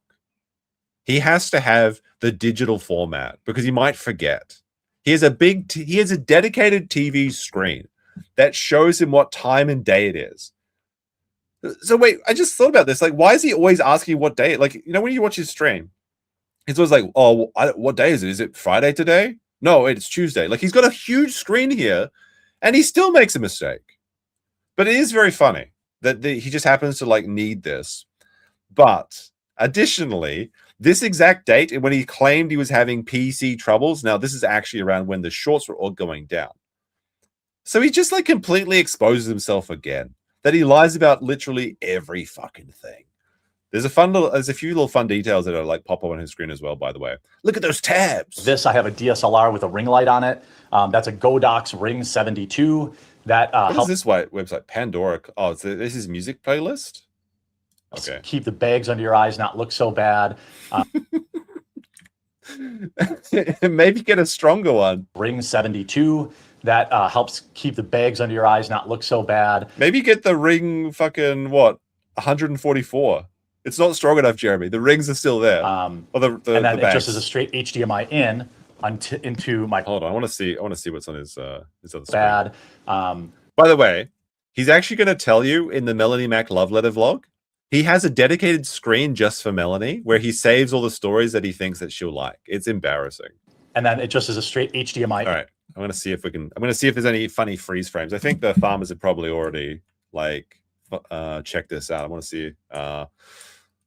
Looks like we're not going to get anything from that. You can see, is that a pack of smokes or is that his Zins tin down here? Is he smoking? Into right, this must be the Zin tin, I suppose. To my computer, and it's just another input. You don't need that. If you're a pretty girl and you want to look your prettiest, okay, fine. I mean, I could absolutely use this camera, which I think looks incredible for what it is. And this is a DJI, DJI, it's a little... It's the Osmo Pocket 3. It's very good. Canister one. I think Pocket 3, that's what it is. I can link that in the description too. The DJI Pocket 3 is incredible. It's sitting on a microphone. It has a gimbal, so you can move it around, and it doesn't the camera moves, but it's not shaking. Yeah, Jeremy can stand up and walk around the room without the camera falling over. The gimbal's incredible. Something like that would work great too. And the DJI Pocket 3 actually comes with a microphone. So you could use your Pocket 3. Wasn't Jeremy wearing makeup under his eyes to hide once? Some people made that claim. However, I think I like the idea of it being AI facial smoothing better because that can appear like makeup. Because you have this oh Jesus, this is a horrible visage. You have this weird smoothing and coloring that is typically from AI filters and the Asian beauty filters, which are really common. And DJI is a Chinese company, so they're always built in because Asian women don't know what they actually look like because they're always just looking at every camera has these AI facial compression stuff, smooth skin smoothing, everything. Included microphone combo and be up and running. I want to circle back to something I forgot. So if you're going to use a condenser mic that does not have a built-in amplifier, now the newer SM7Bs have it, you're going to need something called a cloud lifter or similar. The cloud lifter is simply clean dB boost, decibel boost, and I believe it's 10 decibels. Condenser mics are incredible, and they're great for vocals and all that kind of stuff, but you've got to talk very loud. And I talk pretty loud, and it's still... No, it's because with like a proper microphone, you're supposed to have it really close. That's why you see like all these podcasters basically deep throating a microphone. It's because they're very good, but you have to be very close. He's like 2 feet away from his microphone. Quiet. Now you could always up the audio in post, but the cleanest way to do it is preamp. So you run this into a little blue box. I'll put a link to that, and then it goes into your XLR input. These have XLR. These are like music cables. So that's why you need the interface. This is some of the worst advice that I think, like, apart from the rudimentary stuff, which everybody knows. I don't think he knows whatever he's talking about. There's no XLR input on computers. Like, you can just boost it. So you go from this XLR output to something like a Scarlett or the Rodecaster or the Go XLR. And speaking of Scarlett, is she like dead or something? Someone was saying that there was like this big thing with Ralph and Scarlett. I don't know. I don't follow the Scarlett drama because I think it's all fake and bullshit and everything. But like, people are saying that she hasn't been heard from in like 48 hours or something. Then that goes into your computer via USB. I know it sounds complicated, but it really isn't. It's simple. And again, SM7B, I think, is your best overall audio. But if I could... Yes, Ralph murdered her. Okay. Case closed. We got him, boys. We got him. It's confirmed. I believe this. 100. I can't argue with this. This is just factually accurate. Give any advice, it's to get it all right before you film. This is how I always was, even in my bands. You know, I've been in many bands over the years. This is not good. This is not good advice here. Like, because here's the reality: is that if you want to get into video making, just start making videos. The first 20 will probably be shit, and you'll figure it out along the way. Like, if you wait for everything to be perfect before you start, you'll never start. This is why Jeremy's still fat, because he's always waiting for tomorrow. He's always waiting for the keto diet to kick in. He's always waiting for the new sports equipment to arrive. Just start making shit, and it'll be garbage for a while, and eventually you'll get better. That's the way. That's basically how everyone does it. Maybe 10 albums over the years, and the key is getting it right in the live shot. So get your lighting right, get your audio right, do a bunch of test recordings, and that way you're not having to fiddle with any editing. And once you have it set up how you like it, you know, mark where your camera is on your desk or on your floor. Mark where your microphone should go. So then if anything gets moved, you can move it back to where it was. This is like when I used to watch StarCraft Brood War, I think like Flash, not Yellow Flash, but like Flash is one of the best StarCraft players. Like a lot of these Brood War pros, they would bring like a ruler and they would like measure how far away their keyboard was, their fingers in the right position for the perfect APM and stuff. Like, this is ridiculous. You don't need to do all this stuff. You gotta, if you don't have tape down where your microphone is, it's like, nobody gives a shit, Jeremy. Like, what is he talking about? This is like some insane shit where like bodybuilders can't go to the gym without their lucky red hanky, or they're not going to be able to hit their PRs or something. Like, what do you mean? Like, obviously consistency is a good thing, especially in video and streaming and things like that. However, this is like, I mean, for me, I put my microphone away basically after every stream. I don't have like a dedicated stream space. This is just my bedroom, basically. No, you just grab it, you put it in front of you, and just start talking. It's really that fucking simple. Like, he's like trying to pretend that he's got like this giant like Hollywood production, but then he's got like this dog tier shit, visuals and audio both. Where all your settings were.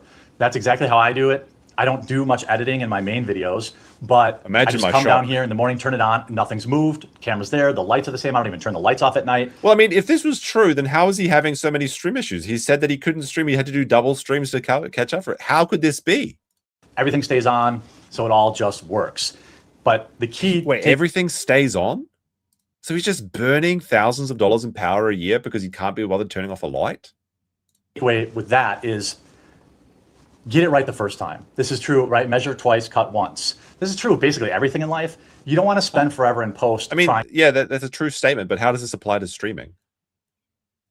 To tweak your audio levels or do this or do that. Because like, if you're not moving your setup around all the time, you're just measuring once and then never moving it again. Get it set how you want it. Write down all the settings that you have. Mark where your camera goes, where your mic goes, all this kind of stuff. And that way... Did you guys bring your notepad? if you want to get into the live streaming business without bringing your notepad, write down how many centimeters away your camera is, how many decibels your microphone. Like, what do you mean, Jeremy? This is the most boomerish thing I've ever heard. You just have to turn it on and record. If you're constantly like, oh, I want to turn it up a little bit, turn it down a little bit, well, change those settings on your microphone. Bump the decibels on your microphone or your input. If your shot is too dark, bump your lights, because anything you edit in post is like, by the way, like this man's going to tell you about lighting. You see this shadow in his forehead? He has so much lighting to try and hide how ugly he is, but then he refuses to take this cap off. Never going to look as good as doing it in real light. Natural light is the best. The yellow light. Wait a minute, Jeremy. Like, natural light is not the best. Like, natural light is good. It's very good. However, there's different things such as sharp and soft lighting. This is just like, for a photographer or anyone that does any sort of video, this is insane to hear. Like, a cloudy day can be one of the best days to take photos because it masks the age lines and everything like that. But the reason that natural light is not the best is because it's not consistent. If you're doing like a studio setup, you want everything to be the same every time. Like, this is like, if I stream, like, it's like lunchtime now. If I like open this curtain, like, this is ridiculous. You know, you can't do this. And if I stream at night, it's going to be darker. That's why you have to have lighting so that it's the same every time. Like, he was just talking about consistency, and he's like, well, you've got to praise the sun before you do it. Well, what are you talking about? You don't want the white lights. Most LED lights. So I have a lot of these LED lights, which I can link to. They're cheap. All right, let's have a look at it. Let's have a look at this apartment. Let's see if there's anything interesting. They're GVM. You can see his unused, dusty 3D printers in the background. I'll leave a link in the description to those. Very cheap, very affordable. But like, if he's such a lighting expert, why does he look so gray and horrible? I mean, maybe the lights are just really working very well, and he's just that bad. And they can do both white light and yellow light, anything in between. The key takeaway is get it set how you want it and lock it in. That way, all you have to do is worry about recording, because recording's hard enough. So, you know, you could set up. Wait, he already linked this. What do you mean, Blue Yeti microphone? Like, this has already been linked. He's double linking this? Your own content creation factory. Did he forget? And you should set it up for less than $500. You should just get a USB mic. No. Setting up for a live stream, like if you're just starting, should be like, realistically, you should just start with your cell phone. However, like $200 max, I would say. Like you get like a $60 microphone, and then you get like a $100 webcam or something. Like a Blue Yeti X on a webcam. Or you get something like this, DJI Osmo Pocket 3 with included microphone, done. Don't go out and spend $1 million on your setup, because decent video and good audio is all you need. You don't need a $10,000 gaming computer. You don't need a DSLR camera. These are niceties once you can afford the business write-off. Yes, the DSLR looks a little bit better, but it's not crucial. So many people think, I'm going to start. Can't buy a DSLR until you can claim it on your taxes. It's just not going to be the reality for most people. Streaming, I'm going to start creating videos. And then they go out and they piss away $6-7 on a setup. How much did he spend on Magic the Gathering for those packs that were tax write-offs? $10,000? When you should have spent $500 and spent $5,500 on marketing, right? Promoting your videos, promoting, you know, buying ads. No, that's one of the worst things you can do. That's one of the worst things you can do. That's why it doesn't work on your channel, Jeremy. He's like, well, I read so far. No, like Jeremy's spending hundreds of thousands of dollars pissing away money on YouTube for no return. No, if you want to grow, like obviously YouTube promote feature is only useful for very specific things, such as if you're advertising for Coke, basically, or if you're like Mentos and you're putting product placement and things like that. No, if you want to grow on YouTube or Twitch or Kick or wherever you want to grow, you just have to put out good content, and then you need to get a little bit lucky or have a friend kind of introduce you, you know, get your kickstart going. The spending money does not work. It does not work. And Jeremy is the example of this. It's so bizarre because like there are some things he says which are correct, but the correct things he doesn't do.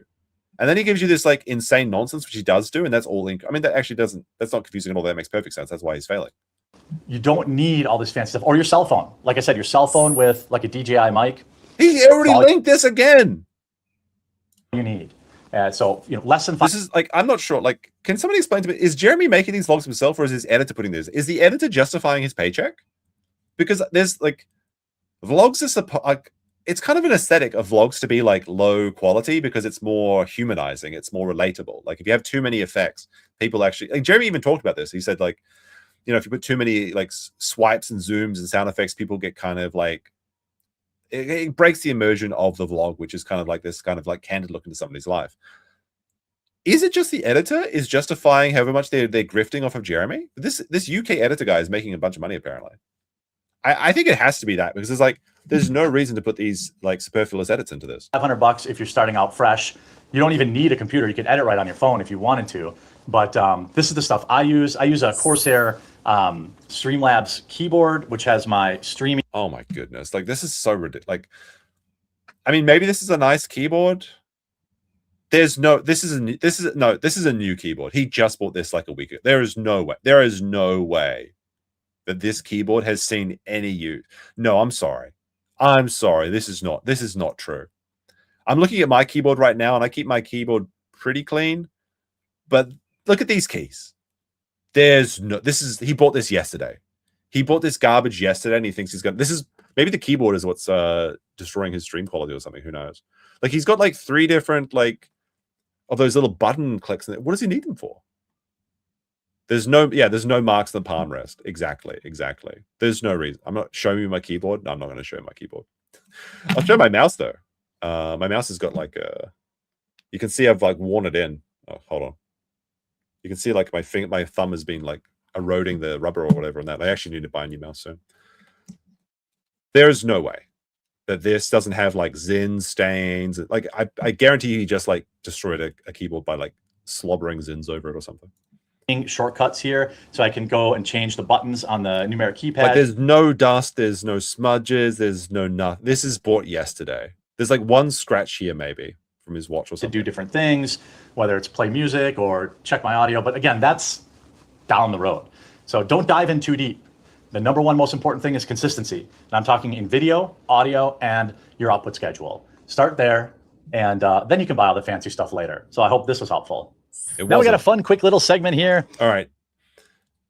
Every one of these vlogs, they start off with like just like 10 minutes of nonsense, and then he gets into the actual drama. Bella Stella gifted 5 memberships. Let's fucking go. Remember, if you do have a YouTube member, you will get access to that Disney vlog that I'll eventually put out, maybe this weekend. I should have put it today, but I'll be honest, guys. I played a little bit of Factorial yesterday. Q&A. So each vlog, I will pick a couple of questions and answers from people in the comment section. And this one, which might be on the screen right now, is like, what was it like growing up as a twin? Wait, Jeremy's a twin? I like these vlogs. What are the chances of some deep Jerry Hambly lore video? What the fuck is this? Is this a fake comment? Like the double space here? J-Ham lore videos, possibly about the legendary darts leagues. Is this an A-log? Or possibly you can enter the local Magic the Gathering event and log your process. Or I'd love to hear stories about your family growing up in Papa Hambly, or a part about growing up as a twin. I don't know. I'm weird and I'm an old fan. Some ideas. Jeremy's a twin? Is he the evil one? I think it was awesome. I'm a fraternal twin. I have a sister.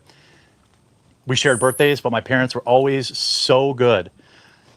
Like even to this day, at 43 years old, my mom. Imagine my shock when twins share birthdays. I'll make sure that me and my sister have the exact same number of presents to open on Christmas.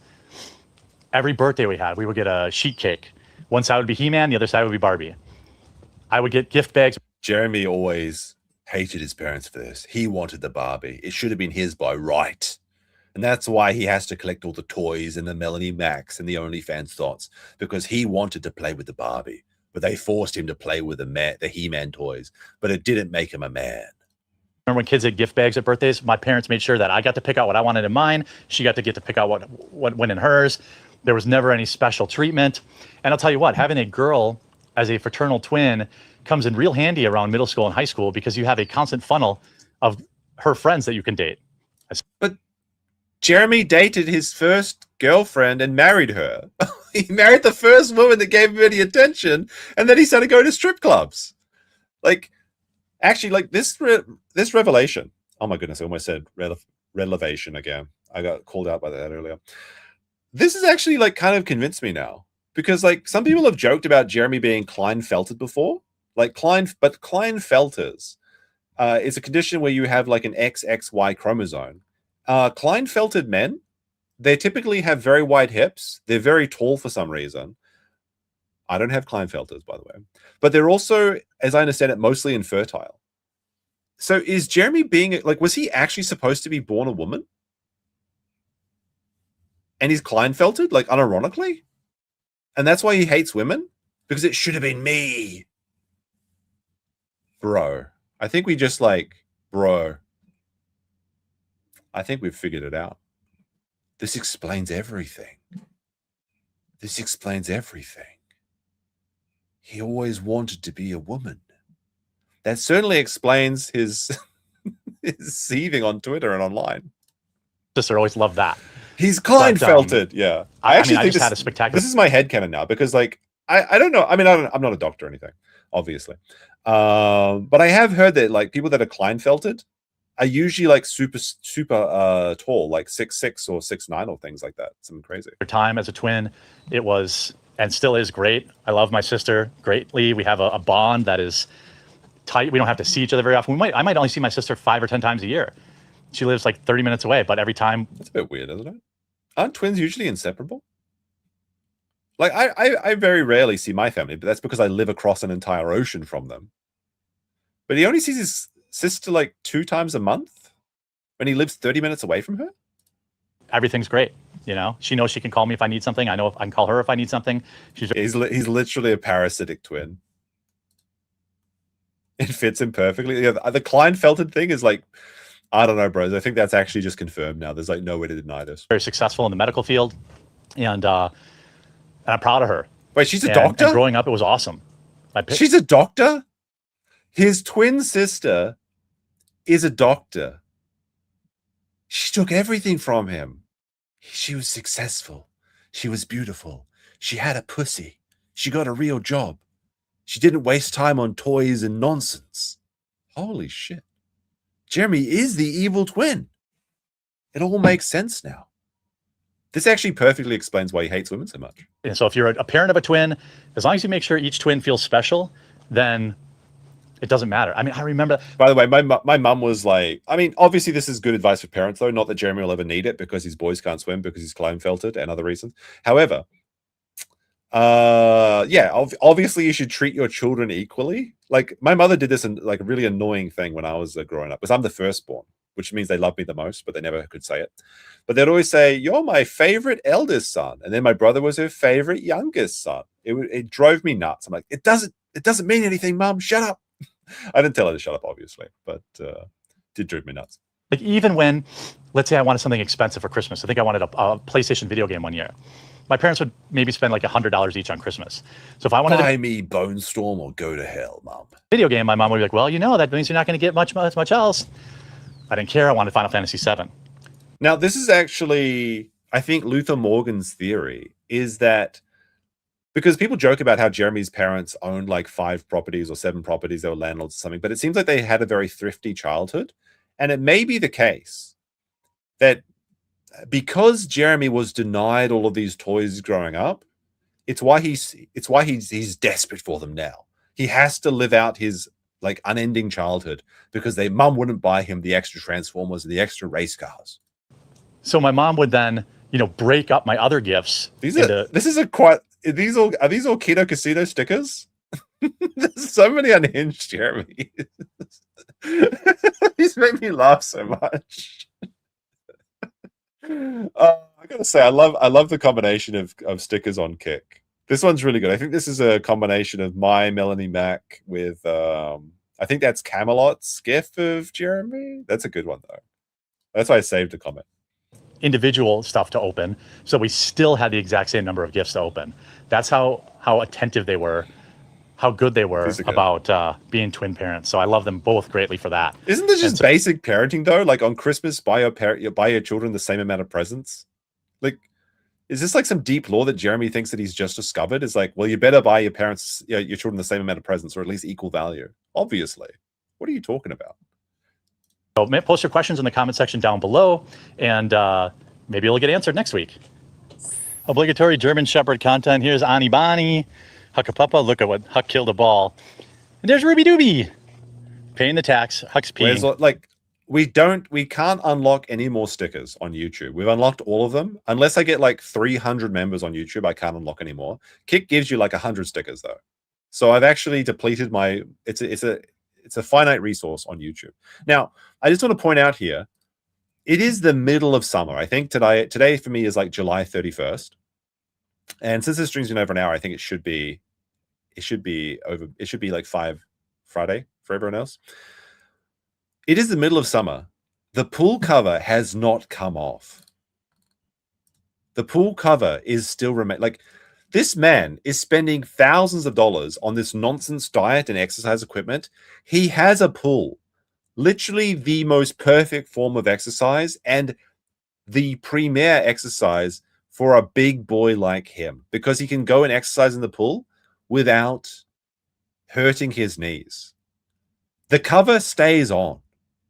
The big black pool tarp is still on in the middle of summer.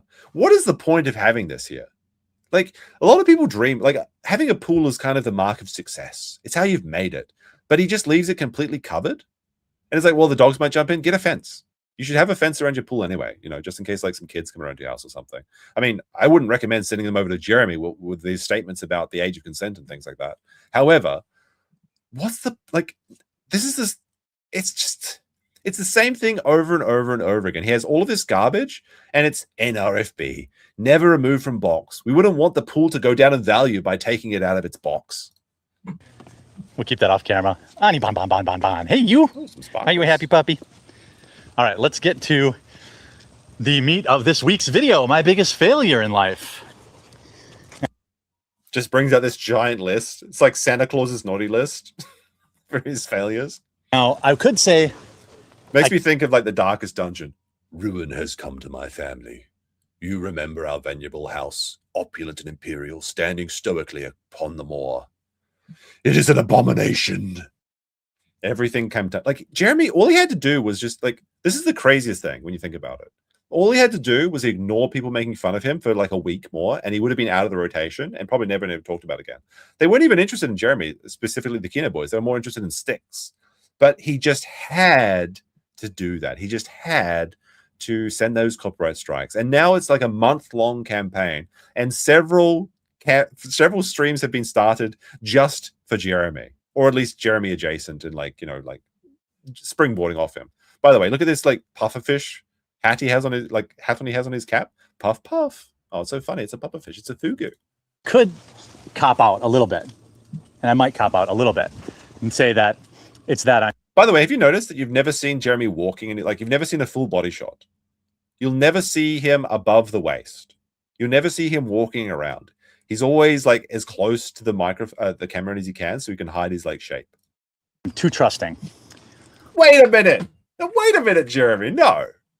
And I might cop out a little bit and say that it's that I'm too trusting. My biggest weakness is that I just love too much. Honestly, like, I work too hard. I'm a worker. That's my biggest, like, what do you mean you're too trusting? You mean you're a simp? You mean you give money to women for nothing? I'm just too trusting. But the biggest failure I've ever had in my life, gold coin, is probably the Publica or exclusively games. So anytime that Jeremy's tried to be a legitimate news source, like gaming news or political news, he's failed. He wants to be taken seriously so bad, but it's never going to happen. The only thing he can do is YouTube slop reading other people's shit. Every other business venture has been a failure. Now, he was remarkably successful for the amount of effort and quality he put into these videos on YouTube, but everything else has been trying to prove that he's a successful businessman. These were projects that probably never should have gotten off the ground in the first place, and projects that cost me hundreds of thousands of dollars. And I look back at them and see it's okay to fail. I want to say that first and foremost. Now, this is true. It is okay to fail. It doesn't matter how many times you fall over. It's how many times you get up. However, there's another phrase, Jeremy, which is the definition of insanity is doing the same thing over and over and over again and expecting different results. Jeremy, all he had to do to be unfathomably wealthy for the rest of his life was to take all the money he made from YouTube and put it in the S&P 500 or like an index fund or something like that, or like anything with a growth fund. Like, it would have just made, like, it's actually ungodly how much money he would have made because it would have been starting like 15, 20 years ago. That's all he had to do was not. All he had to do was put his money in an account that makes money. But he couldn't do stocks. He couldn't do crypto. He couldn't do business. He couldn't do nothing. He couldn't do affiliates. None of this. Holy shit. He invested his money in race cars, Funko Pops, and watches, and apparently a Tesla Cybertruck. That's the only investments that he's made, and he lost money on those. In the realm, something in the realm of like I think he took a haircut of like, I got a third back or something on those. I know you're a good boy. Are you a good boy? By the way, like just putting the dogs in here is like, I'm a good person. I've got my doggos. Look at this. Doesn't work. It's not, there are losers that will make fun of things that fail. And okay, you want to be in the camera's decided to focus on the dog instead. This one, Huck? Okay, fine. He's being autofocus cucked. I don't know if I'm still on camera or not, but enjoy Huck Cam. What's the old saying? You miss 100% of the shots you don't take. It's true, but I wish I had not taken these shots because it would have been much nicer to have that money in the bank earning 6% interest in X money right now. Yes, that's all you had to do. Now, if every decision you make has given you a negative benefit, maybe it's time to stop making decisions and just put the money in the market and leave it there. Exclusively Games was a website that I started along with the support of my viewers to give video game news that was not woke.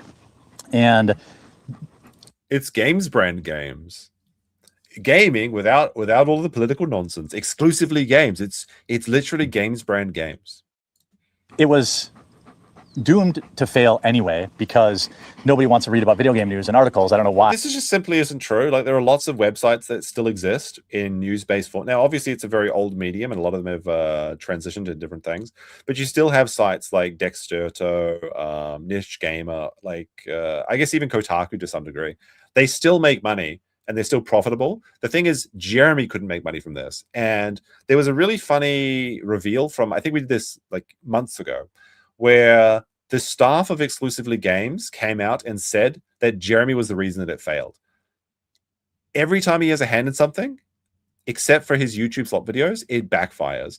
If he had gotten out of the way and let them actually do their work, it may have been successful. It's just Jeremy couldn't do it.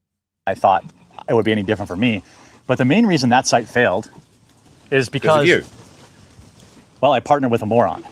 And it's always somebody else's fault. It's always Sydney Watson. It's always Ian Miles Chung. It's always somebody else. It's always somebody else. Unironically, it was Ian Miles Chung who stole money from the company.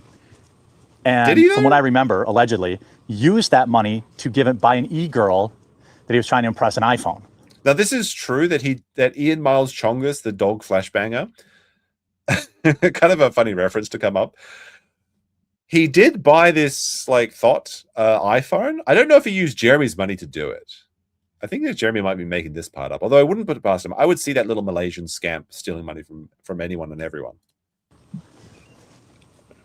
Turns out the entire time he was stealing my money and not doing the work. He was supposed to be writing articles. I suspect he wasn't even writing those articles. I suspect that he was using AI or paying someone else to write them. I don't know. No. What are you talking about? Does Jeremy have no concept of time? AI didn't exist when this happened, right? Like this was years ago. Wait, was Ian Miles Chongus, the dog flashbanger, using some sort of time portal to travel to the future, use Grok AI to write his articles, and then come back into the past? Was he legitimately using the pre-crime division to make these articles, Jeremy? Oh, Ian Miles Chung invented AI? Okay, I should have known. Now, I wouldn't be surprised if Ian Miles Chung was, spending money on Indians writing it or something, or Fiverr or something. That wouldn't shock me at all. But does Jeremy just not understand that the past exists? Is everything just happening in the moment? Is he just so? This would explain a lot about his editing choices, because he shows those cameras like 3-4 times every time he mentions them. It's almost as if he doesn't understand the future or the past. Everything just happens in the moment. That actually does explain a lot about him as well. That for sure. The goldfish brain. Yeah. The site was just doomed to fail. And then let's talk about the Publica, a Daily Wire competitor from people inside YouTube. Had some big names behind it. but that also ultimately failed. And Whose fault was that? I don't want to disparage anyone, so I won't get too specific. So he's going to blame Sydney Watson? I'll say you have to be extremely careful when you're running a business, and that it's always better to run it by yourself. I'll just put it that way. That business, at one point I had. Now, this is the mark of a successful business, is their one-person operations, just like how Jeremy does everything in the coffee company by himself. Microsoft, IBM, Facebook, Amazon, all one-man operations. There's like literally Bezos is actually sending out the Amazon packages and printing their own labels, just like Jeremy does. Staff members who were still taking a salary from me while actively planning their own other competing website, but they were taking my money this anyway. Is Sydney Watson. People checking out. My guess is they just never really liked me or wanted to work with me, but they just wanted my money. Yes. Ding, ding, ding, ding. He figured it out. The only thing of value he has to offer women is money. It's so funny when Sydney Watson came out and said that, like, the first time they met, like, maybe not the first time, but one of the times that they met in public. So Jeremy was already married, of course, and he was plastered, of course. And they were taking a taxi back from the bar to the hotel or something. And Sydney was getting hit on by some guy at the bar, and I think maybe she even took him home. But Jeremy was saying that he was going to fight that guy for Sydney's and drag her back to his home like a caveman when he was married. He was actually getting like envious at the bar because another man was hitting on her. Like, he's actually just a simp. It's so funny. And that site failed. Both sites, though. He's going to learn that with Melanie Mac too. Just you wait. Just you wait. As soon as the money dries up, Jeremy, she's just going to be another one of those rats. Another rat leaving the ship. Failed because of me. I was too trusting in both cases. I thought people I hire work just as hard as I do and are just as committed to the cause as I am. But turns out exclusively games. Devoted to the cause. It's non-political. Coffee Brand Coffee. Not political. Devoted to the cause. They work as hard as you. Like, what work does Jeremy actually do except for stealing people's shit? Now, if he thinks about time invested, if that's what he considers to be work done, maybe. Because he does put a lot of time into these nonsense endeavors. Most of them weren't. There were some very good staff members at both companies. But if you want to do anything, you got to do it yourself. I've learned this. Isn't like the most important part of being a boss is essentially the ability to delegate. That's what like sets an actual businessman apart from just a hobby career or something. Because the only way to grow is to have other people do the jobs that you yourself can't do. That's why you hire an editor. That's why you hire a thumbnail guy. That's why you do all of this stuff that Jeremy claims to do, but I'm not seeing the results of it. Third way. Hundreds of thousands of dollars I lost on the Publica. Total financial disaster. Should have been successful. If everyone was bought in. Wait a minute. He said that like nobody wants, like obviously he was talking about the games thing, like nobody wants to read about games on news, but like the Publica was just a news site as well where people would be reading shit and subscribing to it. So what do you mean it should have worked? Like in the previous videos, he's talked about how this never would have worked because of he was getting into print media at the latest time. It should have worked if it wasn't for that bitch Sydney taking all my money. Now he claims that she took like $250,000 for it. Sydney says she was never paid for this. As I was bought in, it would have been. But the real reason that failed is not because people do what people do. It's because I thought foolishly that as long as I'm paying everybody, they'll be as bought in as I am and they'll work just as hard as I am. And I did not oversee things and rule with an iron fist like I should have. So he was a pussy. He had no backbone. And he was a terrible boss. The same with exclusively games. I hired Ian Miles Chong. Yes. You guys wonder why I hate that guy. Look, Ian Miles Chong is one of the most... He's almost as egregious as content theft as Jeremy himself. And there's a lot of other shitty things about him as well. But I don't think that one website would fail just because of Ian Miles Chong. Like if he was taking a salary and not doing anything, fine. Like obviously that's like a detriment to the business. But what about everybody else? Like the people that actually worked on that site said that Jeremy was the problem. They were trying really hard, but Jeremy was putting up these roadblocks because he was like the ideas guy, but a lot of his ideas were shit. He called me crying on the phone when I caught him stealing company money and really stealing. No, I do believe this story. I do believe this story that Ian Miles Chung would cry over the phone to another man. That's absolutely true. But Jeremy did this as well. He like called Nick Recator crying and drunk. Donor money, because that was crowdfunded. He stole fizzy lifting drinks. He stole the money. Whoa! Timely Charlie and the Chocolate Factory reference. I can see that he enjoys some cinema. You stole fizzy lifting drink. Good day, sir. I can see we have some Willy Wonka enjoyers in the chat.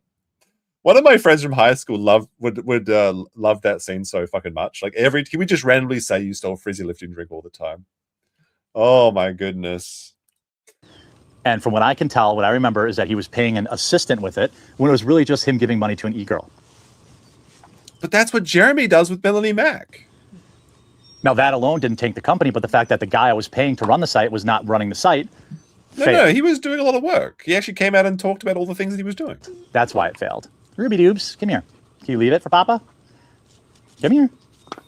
That's you, Hawk. You're not Ruby Dubes. Look, Jeremy dreams about the fizzy lifting drinks. When you're a man of his girth on a busted knee, and there's a drink that can make you weightless, look, keto's a shortcut. But if you tried the fizzy lifting drink diet, imagine how many pounds you can get off a scale when you're literally floating. It's like this is all. If Willy Wonka could get off his fat ass and invent this thing already, Jeremy's life problems would be solved. Like, you know what's so crazy?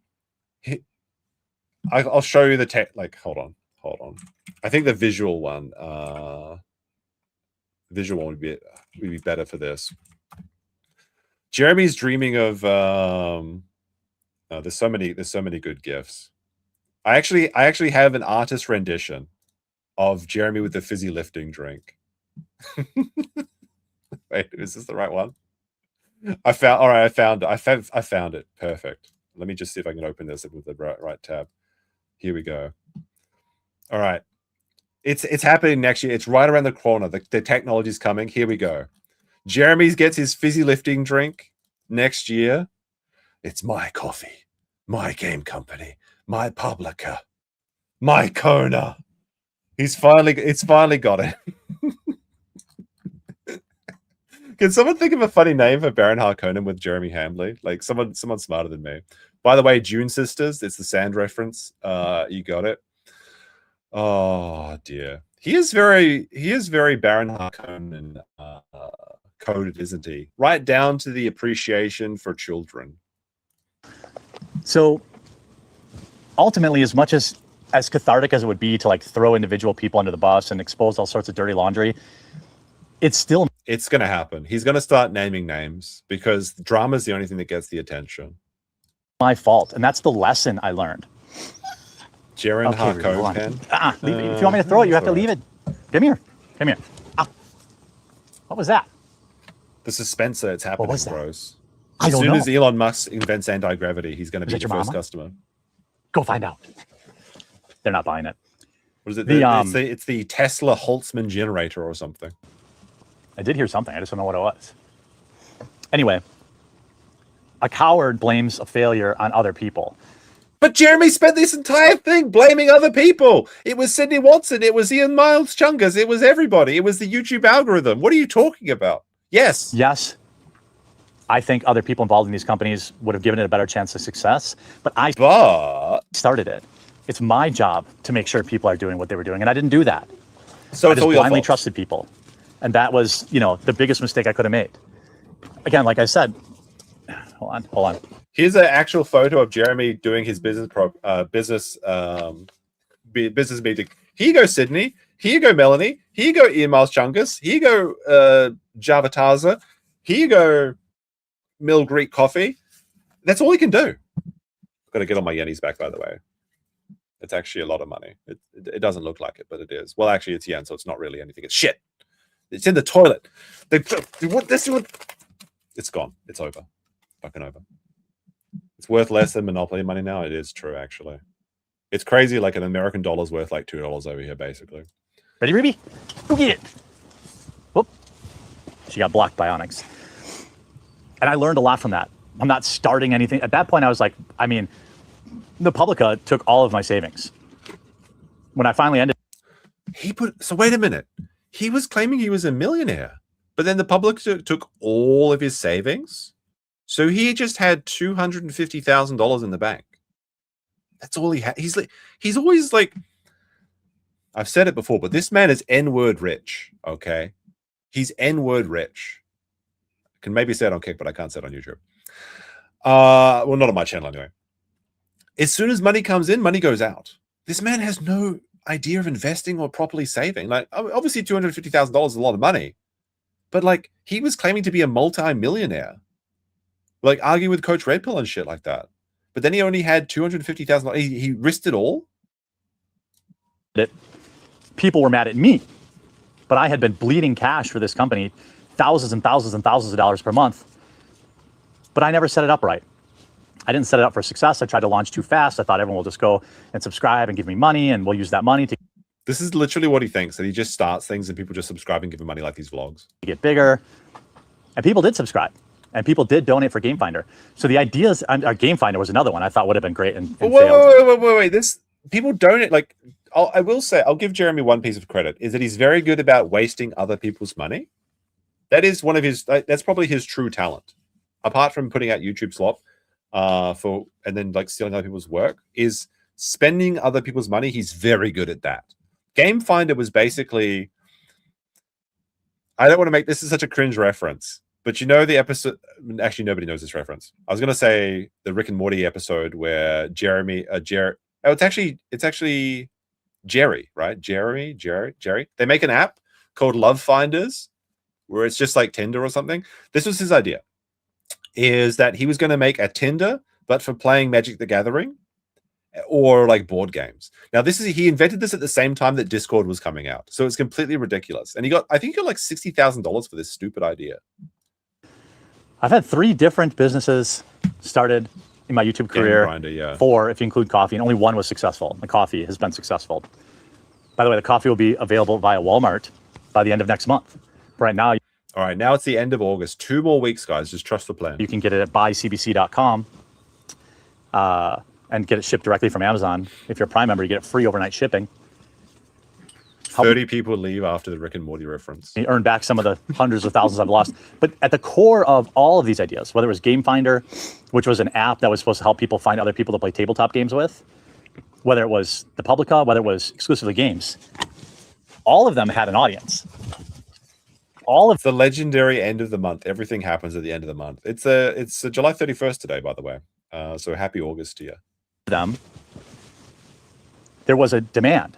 It's just I failed at the execution, and that's why they failed. And so with coffee, that has completely changed my mindset. It's coffee mindset. Now I micromanage everything, right down to the labels on the box.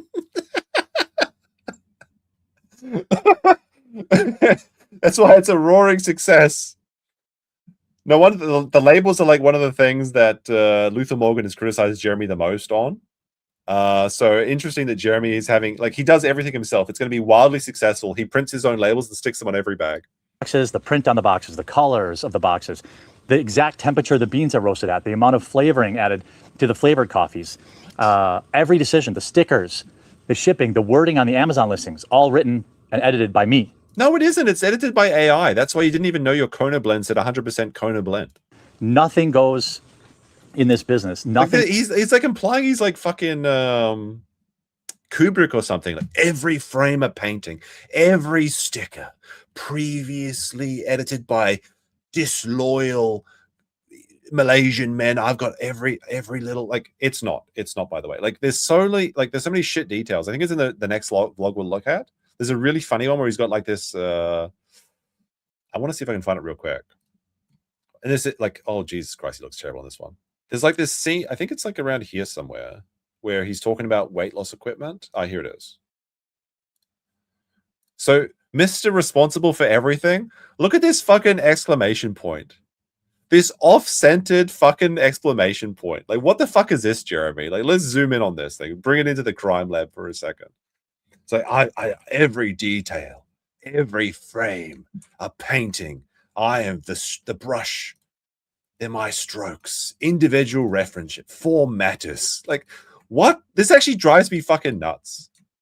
This drives me so crazy. I have to fix it. I have to fix it. There. Okay. Oh my goodness. Oh. Whew. That was a close one, boys. That was a close one. Now that's what it should look like. This is how Jeremy had it. What is going? I ruined it. Oh my goodness. This is avant-garde. Now people are going to criticize my off center or something. It's too small. Like it's a micro peen of a fucking exclamation point. This thing should be like, it's like danger, right? It should be like massive like this or something. Like that. There we go. Now it's too low now, obviously. We have to bring it up. All right, let's put it up here. All right. This is the wow, such content. There we go. Is chat happy now? Are you happy? Press 1. Press 1 or B in chat if you think it's we fixed it. We did it, Patrick. We saved the town. The quartering vlogs are now saved. Holy shit. All right. This is when we oh Jesus Christ. Put it back up. Oh, I'm sorry. There was a Jeremy jump scare there. Jesus. That was whew. That's what's waiting for us around the corner. Hold on. I moved my tabs around. There we go. That's what's coming up right after the break. All right. Wait, no, sorry. That's shit. So stupid. Wait, what? Here we are. There we go. All right, sorry. That's the exclamation mark segment for you. Let's move back to the Jeremy segment. Happens without me being personally involved. And that is the hugest lesson I learned from I like that, Jeremy. Starting these other businesses is essentially that you can't just hire people and expect them to be as dedicated as you are. That will never work. You have to be dedicated for them. Now, every once in a while, you'll find a partner who's as dedicated as you are, and you'll get lucky. Now, is he going to mention his wife or Melanie Mack here? I know he mentioned, like, it's actually really crazy when we're getting into the vlog after the love letter after this. It is insane how much he glazes Melanie Mack, but never once like credits or mentions his wife. It's actually creepy. In my entire career, I've definitely worked with a lot of people who are just as dedicated as I am. But in the online world, I found that most people are more interested in a quick buck, and they aren't really bought into the idea, or they'll tell you they're bought into the idea just to get the money. And so that's why I run everything now. I'm working on another company right now. That's, I mean, yes. In the same, I don't want to announce anything yet, but oh my goodness, another company's coming soon. An announcement of I can't wait to see this one. What is it going to be? Somebody guess what the Jeremy's next company is. Is it going to be selling companies? To be just as successful as coffee because I've taken the exact same route. Just as successful. His coffee's not successful. He said he didn't even make a profit until last month or something. Built everything from soup to nuts, top to bottom, designs, wording, naming, all this stuff. And it's another, in real life type business. And because I'm getting older and, YouTube and Rumble and all this stuff. Just one more company, bro. Just one more chance. Just one more. Just give me one more. Just one more company. I swear this will work. Just one more. It's not going to pay the bills forever. The AI wave is coming. People at YouTube have told me this. And it's I'm only 43. I got another only 43? 20 years if I live that long. What? Before I can even touch the money I've squirreled away in my retirement funds. What? So I've still got 17 years of a big ass mortgage to pay. What's the point if you can't even retire early and being a millionaire? Like, what the fuck? Is he think he's gonna die in 20 years? Like, that's sad. I mean, I don't think he'll make 20 years personally, but like, he thinks he's 65. He can't make it. And expensive German Shepherds to feed. How can you just go in the pool? You're all wet. By the way, like, he's got a giant pool here. He's got secondary doggy pools because it's easier to fill up the doggy pool, like these kiddie pools, for the children that he doesn't have. At least I hope he doesn't have them. Maybe they're locked in the basement. Who knows? And that's why he spends so much time down there. But the big pool is all covered. Yeah. I paid my German Shepherd tax. I see you in the comments. So I think, if anything, I admit all of these were failures, but I think the immediate reaction to blame other people is wrong. And now that there's been... But he spent this entire thing blaming other people. time in between when they failed. And boy, I have to apologize to the people that supported these ideas too, because they believed me. They gave me their hard-earned money. Well, that's true. We failed. But I mean, I don't know. Do you guys feel bad for the people that gave the quartering money? I feel like they get what they deserve. Not everything, even a great idea, even perfectly executed, won't always work. But the main takeaway you have to give it to me if you want me to throw it, that I want people to take away from this is that if you're going to do anything, you have to be involved. You can't just expect someone else to do it. That's true. I do feel bad for the elderly that he grifts from. It doesn't work that way. It never works that way. And don't be like me. Don't, work with people and then just assume they're as dedicated as you are to the cause, because you will fail, like I failed multiple times. Now I've taken a completely different approach to how I run my companies now. And really, when I ran my search marketing agency, maybe we'll do it in a different vlog. Somebody asked, like, how did... Oh my God. Is this what it's going to be? The sheriff? Is he bringing back sheriff market? What is it? Marketing sheriff? Actually, what the fuck? Does he have 3 fingers here? What the fuck? Wait a second. All right. Now, I know this is just an unfortunate pause, but literally a 3-fingered monster. Holy shit. This is the most generous interpretation of this. Wait a second.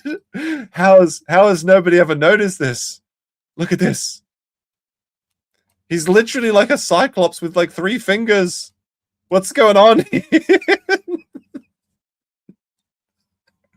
He's missing a 4th finger. This is a completely honest, true, and real. He's only got 3 fingers. He's actually 3-fingered, Jeremy. Oh my goodness. Wow. All right, that's fun. You make all your money. Well, it wasn't YouTube. I ran an actual cartoon. Yes, very successful search marketing agency for many years. I was very good at what I did. He's about the same Simpsons color too when he's inside. I worked with clients like Warner Brothers, Amazon, Dish Network, big Fortune 500 companies. And you shill your slop on Amazon Marketplace, and it's like, well, I'm an Amazon partner, actually. Jeff Bezos basically knows me by name because I gave him 30% for shipping and everything. I was one guy in my basement doing their marketing. Probably go back to that when YouTube's over. When the video's done, that's probably back. This is so funny. He's already resigned to YouTube failing. And I think this is a theory that Don Flurgandy had when because he did the stream after Jeremy's shorts were all delisted entirely, and then he brought them all back.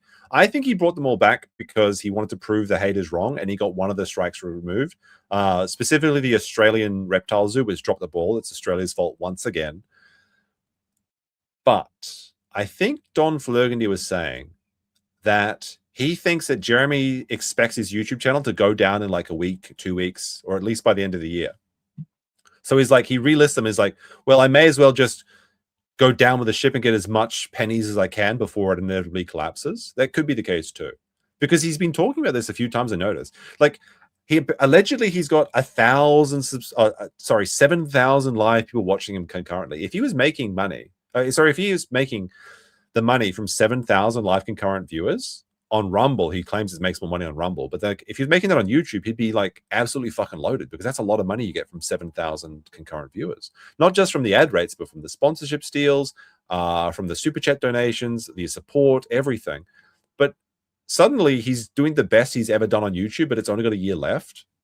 It's weird. It's almost as if he's failing and trying to hide it. That's why he refuses to show his revenue tab.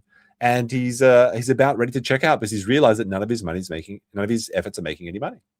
Marketing, very good at it, and I try to be a humble guy, but very good at YouTube marketing. He's getting less than 100 on a short now because he didn't know about the shadow banning yourself thing. I'm good. I'm one of the best. I trained under some of the best people ever, and I'm just very, very, very good at it. And he's one of the best marketers. Delete video captions doubled. I stopped doing marketing when YouTube was, suddenly start making crazy, 100 grand a month on YouTube. Well, then you do that. But like, here's the reality is that Jeremy is a big fat tick. And he was just so lucky enough that a big fat cow, which was YouTube, back in the early days, walked past his blade of grass so that he could latch onto them. And he rode this cow all the way to the bank. But then, despite making hundreds of thousands of dollars a month, he can't figure it out and he can't retire until he's 65. Imagine making $100,000 a month and you can't even retire early. You're broke at 45, essentially, where you have to sell your Nest collection, your RC toys, and all of that junk that you've collected. He is so bad. Like the one thing he's good at is sucking the blood out of YouTube and using other people's money. That's all he's good at. And somehow he cannot figure it out. It's really beggars belief. Like, if you're making $100,000 a month, what is that, like $1.2 million a year on YouTube? And he can't retire? It's like a special kind of incompetent / lucky. Like, very rarely you will see this. It's someone that's so successful in one thing and then pisses everything away in another thing. Anyway, when I was doing marketing, I did everything myself. I had a few underlings, but not many. And that's the best way to do it. You can't let yourself down if you don't let yourself down. Huh? And there's nobody to blame when you fail, even if you have... No, there's plenty. You can keep blaming Sydney Watson and Camelot and Ian Miles Chung. You've been doing it for years. Big staff or whatever. Ultimately, you're the guy in charge and you're the one that's responsible. And you got to tell yourself that every day. You have to be involved in every aspect of the business. And if you're not, things will slip. Things will fall apart. Things will collapse. Because nobody, and I mean nobody, cares as much as you do. So if you take that to heart, then you'll always be good. So are you doing good hopefully now, this next Jeremy? thing I'm launching in early 2027. I got to know what this is. I want to know what his next business venture is. So he says 2027, so it's probably going to fail in 2028 when he actually releases it. Will be just as successful as coffee. Coffee's going to Canada soon. You know what I think it's going to be? I think it's going to be something to do with YouTube automation. I think he's going to put out like some sort of stupid AI tool to help build YouTube channels. I think that's what it is. He's going to try and market being a YouTuber, which is what a lot of people do when they start failing on YouTube, is like they teach you how to be good at YouTube. And to Walmart this week. Lots of good news there. And well, they said it was a real life thing though, so maybe he's launching an alternative Renaissance fair because he's been kicked out of the previous one. Learned the hard way. So let my losses be your Gemini, very good. Your gains. And one other piece of advice.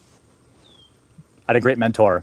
I think I was like 24, making like $250,000 a year running marketing for a different agency.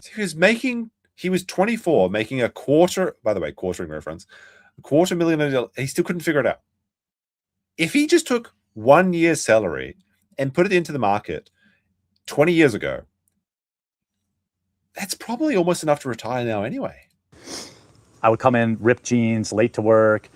Didn't matter. Oh, I believe he ripped some jeans. I was good at what I did. But there's a couple of pieces of information that CEO of that company gave me that have always stuck with me. By the way, the flies are being attracted to him. Funny. That's failing fast. It is always better to fail fast. And you got to know when to pull the ripcord. What I mean is, when I mean, I agree with this. You should pull the ripcord on all of these things like coffee brand coffee. Things are just limping along forever. You either double down or you quit. Also, very funny. He'll be limping along forever. That busted name. Don't let something limp for years or months and let it drain you financially. Generally, when you start something, you know if it's going to work. There's a fly on his hat. He's smelling. Work or not. So it's better to go all in and fail fast than to waste time failing. And that's how I've approached everything in life. Oh, 100%. Oh, 100%. If they audit him and check out those Magic the Gathering cards, he's in not a good place. And I've always appreciated him for that tutelage. We used to do coaching sessions every week, and he shared a lot with me. Very, very smart guy. He's probably worth about $400 million right now. I remember one time I asked for a raise. I was like all nervous about it. I think I was making like $100,000 a year or something like that. And I got quarterly bonuses. So I was making about $200,000 a year with Quarterling strikes again. Bonuses. And I said, and I like marched in his office and I'm like, oh man, I'm gonna quit if I need to get $200,000 salary. I'm responsible for $30 million in net revenue. At that year, I think we had $80 million in net revenue, and I was basically the guy. My team was responsible for all of it. And I was like, rah, rah, rah. And he's like, okay. And I was like, but I had a whole speech. He's like, okay. He's like, you fail fast. He's like, you got more money now. You're gonna have more eyes on you. You're gonna have more responsibilities, but I don't care. And that way of running a business has stuck with me. And that's why he can't make money from his coffee. All right, guys. we gotta this next one is insane. This is like honestly like this is so creepy. Oh Jesus Christ, look at these. Look, if you got kids, put them to bed. This is maybe too scary for them. Like this is this is definitely after hours content. Holy shit. Insane tornado, weight loss, and Melanie Mac. This is like some skin tingling, bone shattering, creep stalker shit that's going to come up. But we are going to take a quick bathroom break before that. Get yourself a glass of water. Get yourself maybe a little snack, midnight snack, something like that. 2-minute break. We'll be right back, and then we'll continue with this creepy one, and then we've got some other stuff for you. Don't go nowhere, except to the bathroom. Be right back once I find the play the tax-free song, shall we? Did you hear me? It is tax-free. My Zannies, my hookers, my super chats too. Hit that button, cause every single super chat I got it tax-free. Tax-free. Take out your pill bottles, shake your pills, shake your pills, because it's gonna be tax-free. Tax-free. Tax-free. Tell your wiggas that we got it. Tax-free in my little tin shack. Cats flying in tornadoes.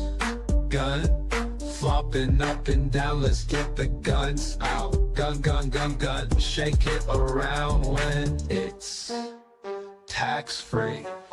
Wiggle, wiggle. Wiggle, wiggle. Wiggle, wiggle. Wiggle, wiggle. It's a tip, so it's tax-free. But wiggle. You best not fold the bullshit, because these super chats, they all tax-free. Wiggle, wiggle, wiggle, wiggle, wiggle, wiggle. Yo, Faith, don't make me say it. Squeeze. Child support, Faith, it's tax-free. Compass Sneed, cause it's tax-free. That's right, bitch. Now kiss my Gucci hat. I said kiss it. It's authentic, bitch. It's time to gun out. Shake your gun like you mean it. Squeeze.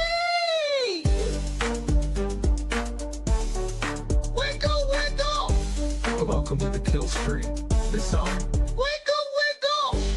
What you mean I'm drunk? I'm sober, bitch. Get the fuck out of here. Maybe one more. So take out your pill bottles and shake your pills, and wiggle, wiggle, wiggle, wiggle, wiggle, wiggle. Wiggle, wiggle. Wiggle, wiggle. All right, we're back. Now I must warn you. This has some nuclear level cringe. It's embarrassing. And Quartering looks like, I don't want to even call him a Sasquatch, because at least Sasquatch can probably groom itself a little bit. But let's get into it. This one is it's a woe buddy, but it does start off with like some nonsense about a tornado or something at the beginning. I want to start out today's Jesus. This is what happens when like what the fuck? We got the fucking 3-fingered Jeremy. Is this what he looks like without the DJI filters? Bro. Oh no. Oh no. Oh, the AI is like, it can't. I'm going back. I like this one. I like 3-fingered Jeremy better. I think that's my favorite one. Jesus Christ. This is what happens when the Asian magic fails. The Asian like microprocessors built in Taiwan that are completely devoted to just making women look like they have like smooth features and stuff. It turned off for a second and he instantly aged like 20 fucking years. Are you sure he's 43? There's no way. There's no way. On a little bit of a more solemn note, absolute massive supercell Jira ET go home. Came through here right over the top of my house. About 15 miles north of me, it dropped a tornado, a pretty big tornado down in... Like, this is like this weird stolen valor of like tornado chase. Oh, I gotta take off the be right back thing, don't I? Silly me. Like, a tornado happened near me, so let me talk about, oh my goodness, my house. I'm so, like, there's like clear sky, not clear skies, but you can see blue sky there. Like, he's like pretending like this is like, oh, I was terrified, I was down in the basement. Wait, is this the real Brad Cool Unlimited? I have to check bradcoolunlimited.com to see if this is the real Brad Cool. Appleton. Apparently it was 80 miles away. Just south of Appleton in Menasha, Wisconsin. Yeah. Apparently Appleton is 80 miles away, not 15. It's actually stolen valor from the tornado, like storm chaser people. Send me money. That's good advice. Tornadoes are not uncommon in Wisconsin, but it's not exactly like Tornado Alley. Absolutely crazy day. Power was in and out. Thankfully, we have backup generators. Spent a little bit of time in the basement. Fortunately, I was working, so I was spends already all in the day basement. in the basement. But my heart goes out to. This is wild when the camera like turns off its filters for a second and you see all these wrinkles. People who's had their homes, their livelihoods, their lives destroyed by this tornado here in Wisconsin. And obviously, as a storm cell travels further south through Illinois, Michigan, Louisville, Kentucky, and things like that, I'm hoping it doesn't drop any more tornadoes. Severe weather is a thing. It's fun when you're safe. Like barbecue weather outside. He's complaining about almost being like wrecked or something from something that happened 80 miles away. Like he should be taking the cover off his pool and taking a dip for some exercise. And then once it gets not safe, it's suddenly not as fun anymore. And I'm going to share a little bit of footage from the aftermath and the actual tornado right now for you to get an idea of just how crazy bad it was. So he's got to pad the numbers with stolen news content. Like he just can't resist, can he? I'm going to skip through this, obviously. I mean, it was tornadoes are scary and shit, but he steals 4 minutes of news articles to like pad out his vlog. That's pathetic. The roots don't go deep, they go wide. And it looks like we lost a few more. I'm going to have to go around the trail. Talking about cutting down his trees. I see one big one down in the back corner of the property. I'll have to cut that up. And if I do have to cut it up, I'll film that for you guys and get rid of that, drag it with the truck or the tractor or something like that. But severe weather is crazy. Stay safe out there, folks. At least in Wisconsin, we have basements. I know. For me, it was crazy. Oh, Jesus. Stay safe out there. It's going to be dangerous. Oh, there's a tornado. Like, I don't know if you guys know this, but stay inside if there's a tornado. Thank you, Jeremy. I never knew people didn't have basements because I live in Wisconsin, and everyone has basements here. But this is the time of year when things get pretty spooky. And summer? No, this is 1.25 speed. This is 1.25 speed. You always catch me that fucking profile picture. What are you doing, mate? There's some gooning shit there, right there. Now I've completely derailed what I was going to say. It's like July. That's the spooky time, as opposed to say Halloween. I guess if you're selling, spiked jack-o'-lantern coffee in July, then it is very spooky. Spooky, spooky skeletons. And you've got these. What are the Halloween flavors? Like, I don't know. The spiked jack-o'-lantern is probably the best one. It was a crazy day, crazy way to start out the vlog. All right, time. What? Jesus, he looks rough in these vlog videos. Like, is he using is this actually the work of the DJI Osmo 3? Surely it. Did he just turn it off? Like, this is crazy. For a little diet workout update. Oh boy. I've been doing keto for about a week. I don't technically know if I'm in ketosis yet. I ordered some sort of test. Oh, is this the last thing that Melanie Mac's gonna see? Like looking down, like, hold on a second. Oh, let me see if I can find something very specific. All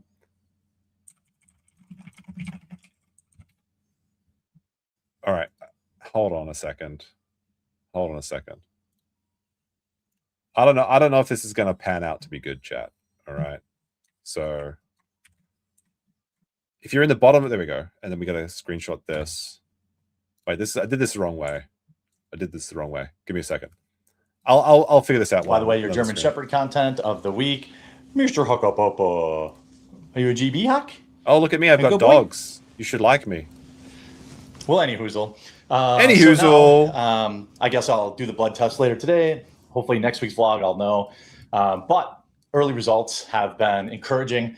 Down 7 pounds already. Now, like, this guy takes a shit, he'll lose 7 pounds. Like, I lose, like, that's kind of like how my weight fluctuates throughout the day. Kind of. There we go. This is what I was going for. This is the last thing that Melanie Mac's going to see. All right, chat. She's going to be down in that hole. And this is what's going to be down. Look, it puts the lotion on the skin, Melanie. Wow.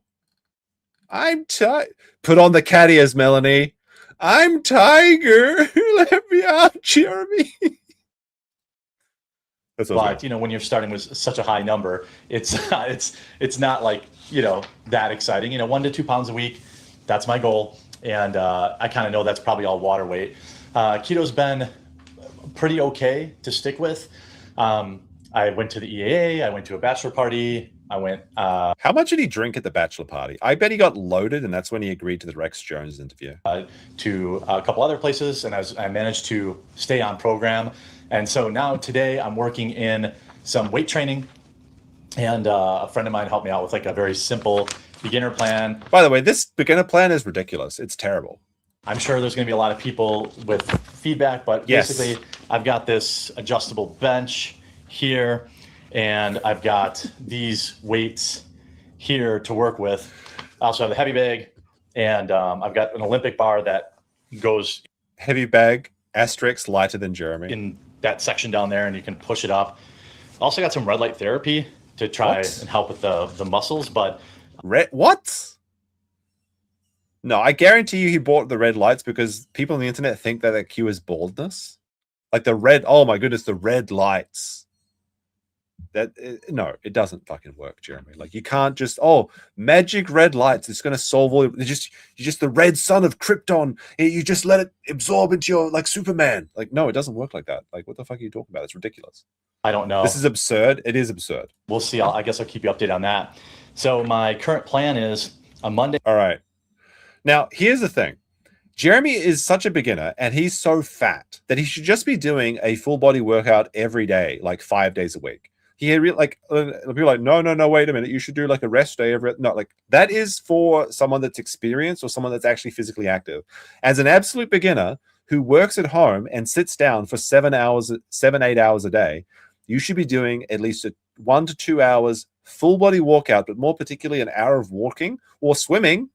Since he has a pool, he should be doing that every single day, because he's not like putting up like a 350 bench press or something or anything ridiculous. Like that's when you actually have to start taking rest days. He should be just being active every single day if he wants to lose weight. This is a ridiculous exercise that's going to do nothing. This is a dumbbell bench press, 3 sets of 8 to 12 reps. Then seated dumbbell shoulder presses, 3 sets. That's going to melt off the belly fat. Seated dumbbell shoulder press reps. Flat dumbbell chest fly, 3 sets of 8 to 12 reps. Then seated dumbbell lateral raises. Yeah, of course, these are all seated, by the way. You've noticed these are all fucking seated exercises. Why don't you do some standing overhead press or something? And then laying dumbbell tricep extensions all on Monday. Then back at it on Wednesday on the pull day with dumbbell rows, reverse fly incline bench, dumbbell pullovers, seated dumbbell bicep curls, and seated dumbbell hammer curls. Now, these are all seated. Where's the seated fork put downs? I literally had to Google every single one of these exercises. Some people are arguing with me in the comments about this, but like unironically, he just needs to do cardio. Some people are saying, well, yeah, weight training is helpful for gaining muscle mass and then helps you burn calories. That's true. But when you're in such a devolved state as Jeremy, you just need to get the weight off because it's so hazardous for you, especially like with men, like gathering all this like belly fat into the early elder ages or middle age or whatever you want to call it. He just needs to do walking like an hour a day, but more realistically, because he can't do that, he has to do aquarobics or something until he loses like 200 pounds or something crazy, because like he's destroying his feet and knees every time he takes a step. Like this is just like cope, where he's like, well, I'm just going to go to the gym, work out for a couple of months. I'm going to be ripped. I'm going to have like this Adonis physique or something, or look like a Greek statue. It's not going to happen. He just needs, like, if you can only do one, like if you can do both, it's better, obviously. But in Jeremy's state, if you could only pick one, just move. Like walk on the treadmill 30 minutes to an hour every single morning. That would do so much more than whatever this nonsense that Melanie Mack sent him is. Because I know how to do a bench press, but I don't know really any of these other things. But he doesn't know how to do a seated dumbbell curl. Oh, wow. Yeah, this is really, really difficult. I also know that. Now, here's the like, this driving me fucking crazy. This chick, like, What? How did this happen? Form matters. By the way, if you're getting your like workout advice from Jeremy, like that's a whoa, buddy. Yeah, it's the exclamation point segment again. This is like actually driving me insane. Was it AI that did this? It had to be. Like, surely no human could put up there like here's the thing. Sometimes putting wrong things in a video is very advantageous because it makes people actually interact with the video or mention and stuff like that, like exactly what we're doing now. But to make a mistake like this rudimentary, I don't even know how this could possibly happen. Like, you can't search for clip art that looks like this. There's no clip art with the off-center exclamation mark. You would have to have made this. Did he draw a triangle and then he just put the thing in by himself? I don't know. It's actually triggering. Oh, form is important, and if you don't have the right form, then you can do damage. You can do more harm than good. I saved this comment from Thomas Fitzpatrick.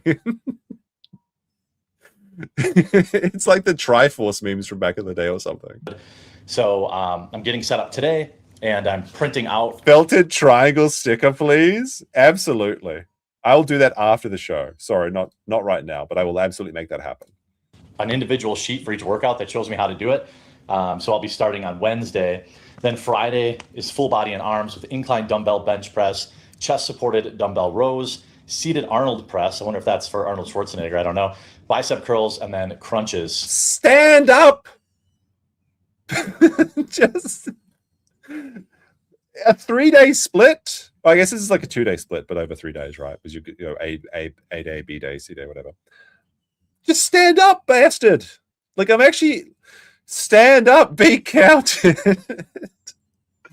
Just get off your seat. By the way, do you believe that Jeremy can do a crunch? No, I'm sorry. He does not have the center of gravity required to do an actual proper sit-up or a crunch. It's not going to happen. You got to work those abs, Jeremy. This is ridiculous. I assume Melanie made this up for him.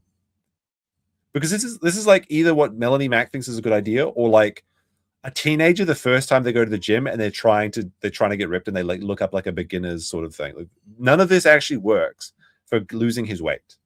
Where's the calisthenics? Where is the cardio? Where's any of that? Good. I got. So that's very rude. You know he can't do that. The list. I just hang it on the wall, and because I want to supercharge the weight loss. Sure, I'm relatively confident if I just stick to keto. No, just put down the fork and walk. It's that simple. That the weight will fall off. And stop drinking. Getting a lot of calories with the drinks is a big one. My goal is to lose 50 pounds by the end of the year, and 75 by my birthday in April, and then 100 by the end of next year. Obviously, so 50 pounds by the end. So he has 6 months. Well, I guess it's like 5 months, right? 5 months left in the year. Is that right? 5 months to lose 20 kilos? What is it? 50 pounds? Yeah, it's like 20. What is that, like around 25 kilos? How many weeks left in the year is there? It's so he wants to lose about a kilo a week. No, sorry. He wants to lose 2 kilos a week. No, wait, sorry. He wants to lose half a kilo a week? I don't know. Look, basically he could be losing that twice as fast. This is ridiculous. His targets are so abysmally low, and it's still never going to happen. That would be coming in April, just like the Nick Recato story. Extremely, extremely aggressive. I mean, if I fall short and I'm at 75 pounds at the end of next year, that's great. Then the year after that, I can get to the 100. But I do have a lot of stuff in here that I can utilize once I lose some more weight and once my knee's recovered. Right now, I'm still on limited duty with my knee, but I've got a Bowflex, I don't know. We used to have a tread climber. This is just whatever This is his $6,000 never used premium mint condition treadmill. Raisable treadmill is. I guarantee, if Jeremy stopped the keto nonsense, stopped the weightlifting nonsense, and it's not nonsense, but for Jeremy it is. If the only thing he did was walk on the treadmill for 1 hour after waking up while listening to YouTube videos, and then eating 2,000 calories a day, if he did that every day for 6 months, he would probably either double or triple his weight loss goals. In addition to stop drinking calories like alcohol and stuff like that, fat would be coming off so fast. they would be melting off him, basically. That's literally just 1 hour on the treadmill, just like a nice little stroll a day. And like, if you work from home, you should be trying to find ways to walk 30 minutes to an hour a day, because I work from home and I have to find ways to like fit that in, you know? So once I'm off, light duty with the knee, then I'll work in some cardio, probably 30 minutes of cardio before each workout at least, or at least do cardio on Tuesdays and Thursdays. I mean, it just beggars belief, doesn't it? He has a private walk path that he mows. If he just walked while he was mowing that lawn, he'd be burning so many calories, but he buys a 6K trip. Like, it is ridiculous. It's to the point of parody where it does push the bounds of what makes sense in any reasonable person. And then hitting the heavy bag. And then, he has still from when I was training for that boxing match that I won undisputedly. My boxing career is 1-0 undefeated. I retired at the top. Okay, but cringe. I also have this rowing machine that my wife uses. I don't think I'll be able to use that until I lose some weight. That thing looks not quite giant. Isn't the weight limit for these things like 300-400 pounds? So he can't use it. He's not allowed to use this. It's sized, but that's where I'm at. I'm down 7 pounds in a week. Hopefully next week, when I give you a little bit of an update, it's 9 or 10. This weekend was hard with all the places I had to be. I stayed kind of still below where I needed to be. These are so spooky, like these pauses. But not as clean as I am during the week. So he actually looks like a raccoon. I've never seen eye bags this bad. I just have a really clean week this week. I've got no plans. So lots of swimming, lots of physical activity. Wait. He said he's swimming? I don't believe that. Wait a second. No. I haven't seen that pool cover off once in these vlogs. I haven't seen, when you like put the pool cover on and off or whatever, there's like a splash of water where people are getting in and out of the pool, or like, I don't believe this. Spam those X's. I doubt this very much. If he spent 30 minutes to an hour in the pool every day, that'd honestly be better than the treadmill, because swimming is a fantastic exercise, but also it's low impact on his joints, which is what he desperately needs. If he did that, he would be losing weight. I cannot wait for the Christmas reveal that he's gained weight. Activity, and hopefully we'll get to that 10 pounds lost by next week. And side effects so far of keto, a lot of people talked about the hot snake. I don't believe that. Like, do you get the effects for keto within 1 week? Doesn't it take you like 1 to 2 weeks to deplete your carbohydrate reserves? Now, obviously, if you're like exercising a lot, you'll exert them faster. But Jeremy's not doing that. But he's like, one day, like after he's on day 2 of keto, he's like, I felt faint. I need to eat my electrolytes. Like, what are you talking about? That's like waking up. That's like skipping breakfast or something. And like, oh my goodness, I couldn't possibly walk outside without skipping breakfast. Like, it's ridiculous. It's all in his head. I don't believe he's in ketosis at all, because he obviously got plastered at the wedding. You're telling me this man went to a wedding and didn't have a couple of shandies, a couple of white wine spritzers, a couple of White Claws, a couple of buckets of rum? Oh my goodness, I would love a bucket of rum. It is Friday after all. Maybe I don't know, maybe I should stick to my not being fat as well. The bubble guts, the explosive rhea. I haven't really had that. I think maybe once last night I had. This is like the one time he hasn't had diarrhea. It's like an actual like... It's like, I don't have diarrhea. Something must be going wrong. Kind of some stomach problems. So he did have electrolytes. I feel like I still can't get enough of those, because every morning they're really the only big annoying. Now, this electrolyte cope is like crazy. I think I saw one person on the Kiwi Farms. It may have been Reardon Steele, and they were talking about how he's doing like 2-3 scoops of this electrolyte powder, which is way too much actually. Like, all the salt he's taking is going to be murder for his blood pressure, and like in his state, that's not a good thing to do. Side effect has been that every morning when I wake up, my whole body's really sore. Wait a second here. Big annoying side effect. Wait. What the fuck is this? Hold on. Does he have an eye boogie? Like the sand from like it. Maybe I'm just seeing things. This guy didn't even wash his face. He didn't rub his eyes out. The fact has been that. No, he does. Like, hold on. Maybe it's just like one of those little dots you get like around your eye or something. Never mind. Maybe I'm just being all too autistic here, like for every frame of pause sort of thing. Do you guys see that? Like right here. Did he just not wash his face? Like, what's going on here? Is it just a pimple? Wow, I'm gonna keep this one up. Oh my goodness. This is a much scarier thing in the Odyssey. I know this, like, Jeremy's so ogre max when you really think about it. Wait, I've got to go back a few times to get. Where's my three-fingered Jeremy? Where'd my three? No, where is it? Damn it! I think I went back too many times. Damn it! Every morning when I wake up, my whole body's really sore. I feel like I've been cramming enough electrolytes. Like I put 2 scoops of this Relight electrolyte stuff in every 24 ounces I drink, and I'm drinking 160 ounces of water almost every single day. Wait, how many? What the fuck is an ounce? Hold on a second. 100 ounces to liters. Wait, that's 3 liters of water? That's 3 liters of water? I think I drank 3 liters of water this morning. Like this, it honestly is quite crazy how like. But I tend to taper off on the electrolytes at night. So I'll try to go like triple on my last 2 bottles of water, and maybe that will help. It just feels like I had a hard workout or I was very physically active the previous day when I wake up in the morning, even though I haven't been. Starting tomorrow, we'll be adding the weights to it, and maybe some what are those kettlebell stuff? I have kettlebells. I could do those. The only kettles in this man's house is the kettle corn. Let's be honest right here. But I'm trying to ease into it. I wanted to. By the way, I think kettlebells are the stupidest fucking thing. Just use dumbbells. At least 1 week. I am not a kettlebell appreciator.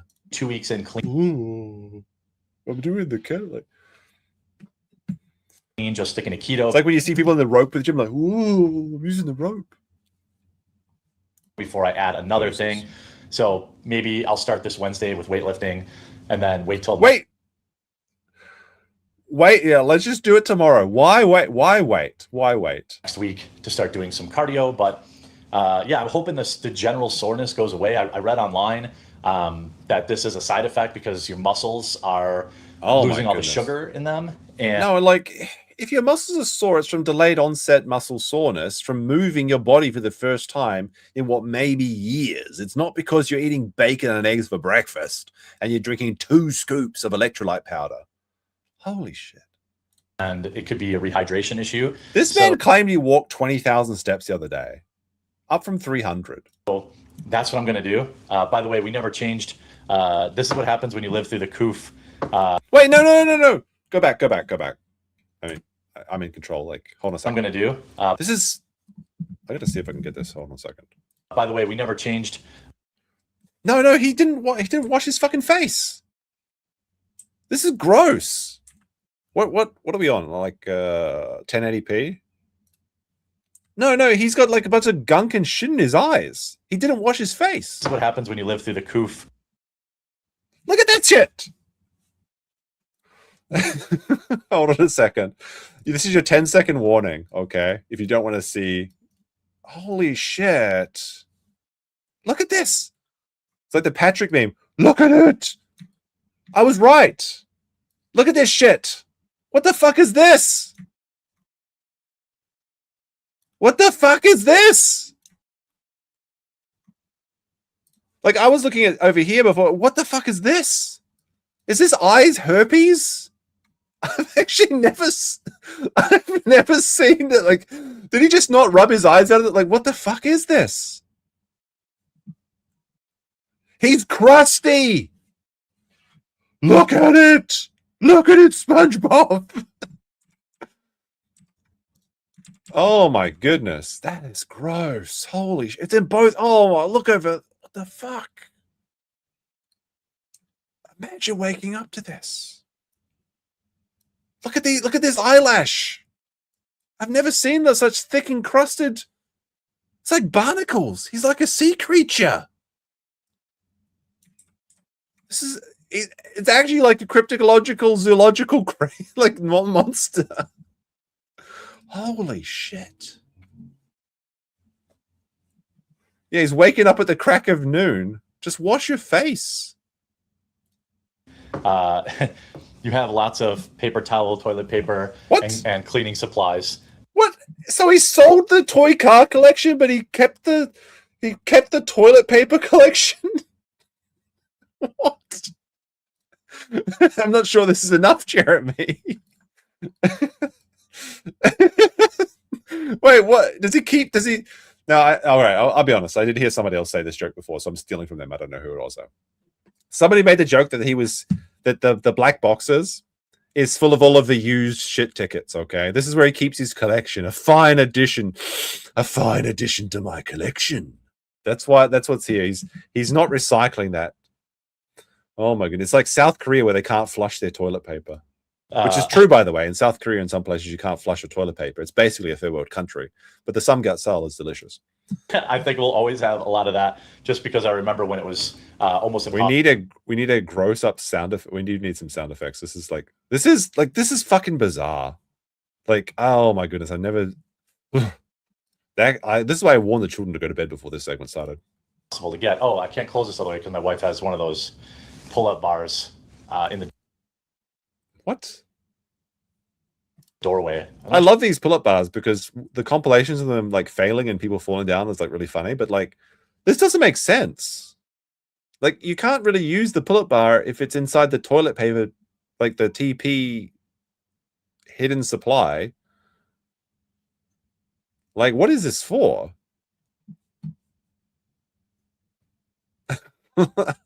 Like, is his wife going into the closet to do pull-ups? Or is there something more nefarious afoot here? Silver star. Thank you very much. I wonder what this bar's really for. I'm sure she uses that or not, but yeah, so good progress in the first week. I'm really, really hoping that this Friday when I weigh in. Yeah, like he's rich and he can't buy a proper power tower. Like, yeah, just like $500 for like a power cage or something. It would like replace all of these ridiculous items, except for the treadmill and the rowing machine. But again, you could just like use the pool or go for a walk. Again, I see continued dropping in the scale, and I'm hoping by the end of this week or next week, some of the soreness will go away. But that's where that's going, and so I'm going to get my workouts printed out right now and get ready to start doing that to try and just really, really go as hard as I can. Oh my god! Holy shit! Wait a second. We have to go back to the well picture. Is it still there? Or I can't go back. Shit. My well picture's gone. This is like, imagine you wake up and like you open the door like, hold on a second. This is like a Here's Johnny moment. I got to print this out myself. I can. So that's the fat update. Oops. All right. So another question from the comments. By the way, if you want me to cover stuff in the vlogs, I read the comments and I'm happy to add things to them. So I don't want to look away because I might miss something else funny, but I'm trying typical to day for me, just preparing stories. We're going to talk a little bit about that. And we're going to talk a little bit about... I'd like to see a vlog on how you prepare for a live stream with Melanie Mac. The spoiler alert is he doesn't. He doesn't prepare. Well, I mean, he prepares for Melanie Mac, but he doesn't actually share things with her. All right, here's the one I'm looking for. Preparing for streams with Melanie specifically, because that was a question from the comments. Really preparing for the stream or preparing for that day's standalone topics, that starts the minute the previous day's topics end. So I'm constantly on X. All right, here you go. Here's my thing. Here's Jeremy. Like this is actually spooky. Like imagine this guy creaks open your door in the middle like here's Jer. Like busting through the Shining. That's the picture I was going for, Jack Nicholson. Oh my, this is actually these are fucking spooky, bro. Like this vlog in particular. Holy shit, it's been a goldmine. We haven't even got to the really weird like Melanie Mac love letter, which is coming up right now. I use a bookmark feature a lot, bookmarking. All right, so go back a bit because I was distracted. That day's standalone topics, that starts the minute the previous day's topics end. So I'm constantly on X. I use a book. Oh, what a surprise. He's on Twitter all fucking day. Imagine my shock. Bookmark feature a lot, bookmarking potential stories for the next day. I'm constantly checking. By the way, I love how you can see the shitty like fake wood paneling he put up. It's like not even like it's all warped. Like Jeremy's wait a second, his entire roof is warped. He's bending light around him. Do you guys oh my goodness. Every frame is literally a pause. We have to check every oops, wrong one. Wait, hold on a second. You know, hold on. Let me try this again. Sometimes print screen doesn't work very well. There we go. Look at this. Look at this. The light is literally bending in towards Jeremy. I thought it was just the wallpaper, right? But no, it's actually his roof. His roof is actually bending towards him. The gravitational pull is it's all like being like time and space is literally warping itself into him. This is insane. I've never seen anything quite like this. The main sites, Daily Mail, New York Post, Breitbart, Daily Wire, and then just my Google News feed. I have a specific. Yeah. Realistically, it's probably AI thinning his head. Yes, it's like the thought filters. News feed. Because notice you can't see his wrinkles anymore. Google Alert setup, and basically what happens is usually, my day ends at like 4 or 5 o'clock. Then I immediately start bookmarking topics for the next day. And if I so this is his work day. Scroll, ding, ding. Oh, found a check. Time to go. Okay, this is a good topic. I'll bookmark it. Then around 8 or 9, 10 o'clock at night, I'll try to lock in my opening 3 videos for the next day, because both my editor and my thumbnail guy are in the UK, not for any weird reason, but just happens to be. Wait, so the editor decided to add this here? Did Jeremy do this, or is this the editor's humor?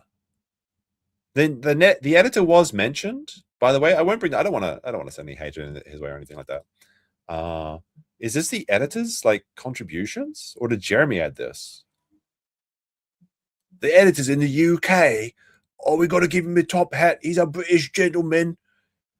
It's Tuesday, innit? Like, what? This is like so dumb. It's either a Jeremy. Like, I guess if this guy actually is a Jeremy fan, he would find this funny though. That way, so they're 6 hours ahead of me. The sound effect of the British guy coming in. So then what I do is I try to give them a list of, hey, here's what I think I'm covering tomorrow. Here's all the links so you can do thumbnails. He's posh. Stuff for editing. And then I wake up the next morning and I'll bring up everything on my computer, do another search for anything breaking news, or I'll look to see, okay, did Tim cover this already? Did Benny cover this already? All right, this is a crazy admission of guilt right here. Anything breaking news, or I'll look to see, okay, did Tim cover this already? Did Benny cover this already? Did Mark Dice cover this already? If they did, I will generally skip a topic because... So he's so ashamed of his own reporting that he knows if anyone else talks about it, then it's just not worth it. Nobody comes for the Jeremy content. Like, this is the thing, because like there's nobody comes for Jeremy's content. But like, imagine this. Like, imagine you can't talk about something like news is a diminishing resource. Oh my goodness, it's already the newsalo has been harvested already. It's extinct. We can't. The fishing pools are empty. Like, imagine if myself or like, oh, I can't talk about Jeremy today because Don Flogandy talked about it this morning. Oh no, Camelot did a Jeremy stream. I can't. Oh, the Kino Casino already covered this. I can't cover it. Like, what a stupid thing to say. If you're good, if you're entertaining, people will show up and watch your shit. But Jeremy knows that the only thing he has to offer is being first. And it's funny too, because it's like, that he goes to other people's channels to steal their opinions, but then he can't steal their exact same stories. How pathetic. That's such a incriminating thing to say. Oh my goodness, oh my goodness, Benny Johnson posted about Trump a minute ago. I guess I gotta scrap this work today. Holy crap. Like, if there is some, like the Rex Jones interview we looked at last time we did this stream, that was months old. Now, admittedly, it was my fault because I thought it was new. But we still watched it and people still enjoyed it. Some people said it was like towards the end it drug on pretty bad. But if you have an audience, they'll show up. Jeremy doesn't have an audience. He only has trending topics. Underperform unless it's really, really big news. It is. That's why he has to pay women to talk to him. Then I will cover it. But if it's kind of a niche story, I just skip it, and it sucks because sometimes I have the thumbnail done already, and sometimes I've already recorded the video. And then if Tim releases it at 11 a.m., I'm not going to release the same video at 1 p.m. because it'll bomb. But all of your videos are bombing.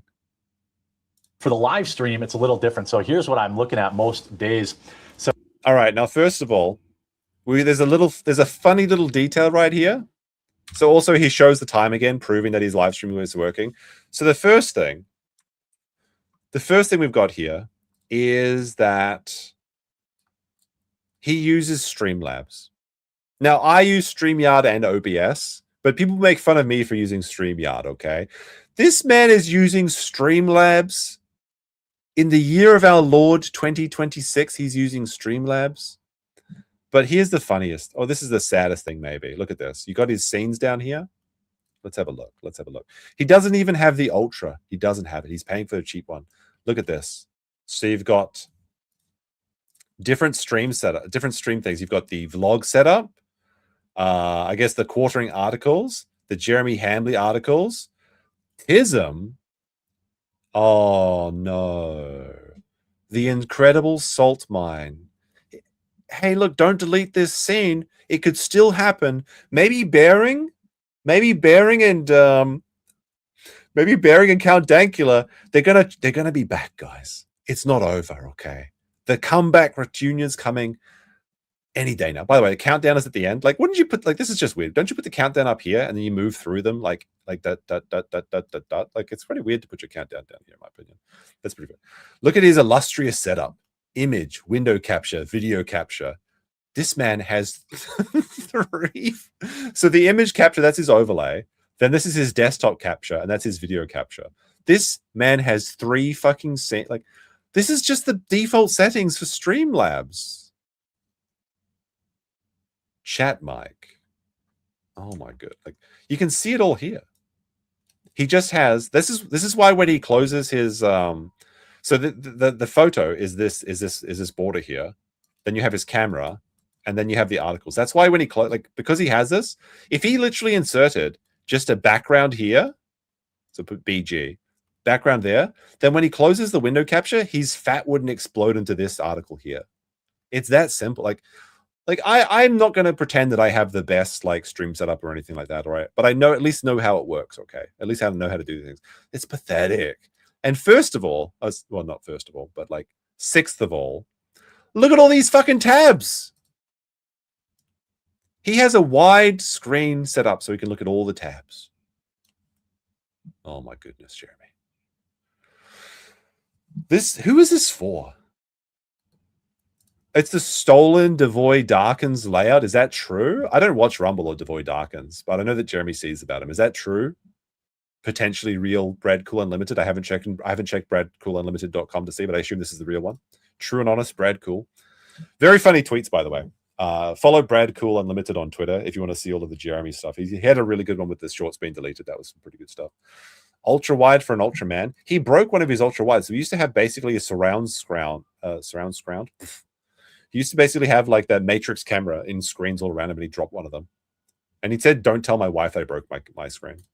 So on the left, I have my recording software. On the right, I usually have a browser open with all the tabs for the story, and then I separate them by like an empty browser as I go through them. Oh my god, Jeremy! It's called tab grouping. Look at this. Oh look, I have a tab called Jeremy. I can collapse it. So he starts open new browser tab, and then he uses that to separate his things. Got to keep everything separate. Can't let the peas touch the mashed potatoes. Otherwise, Jeremy might get confused when he's got all of his tabs.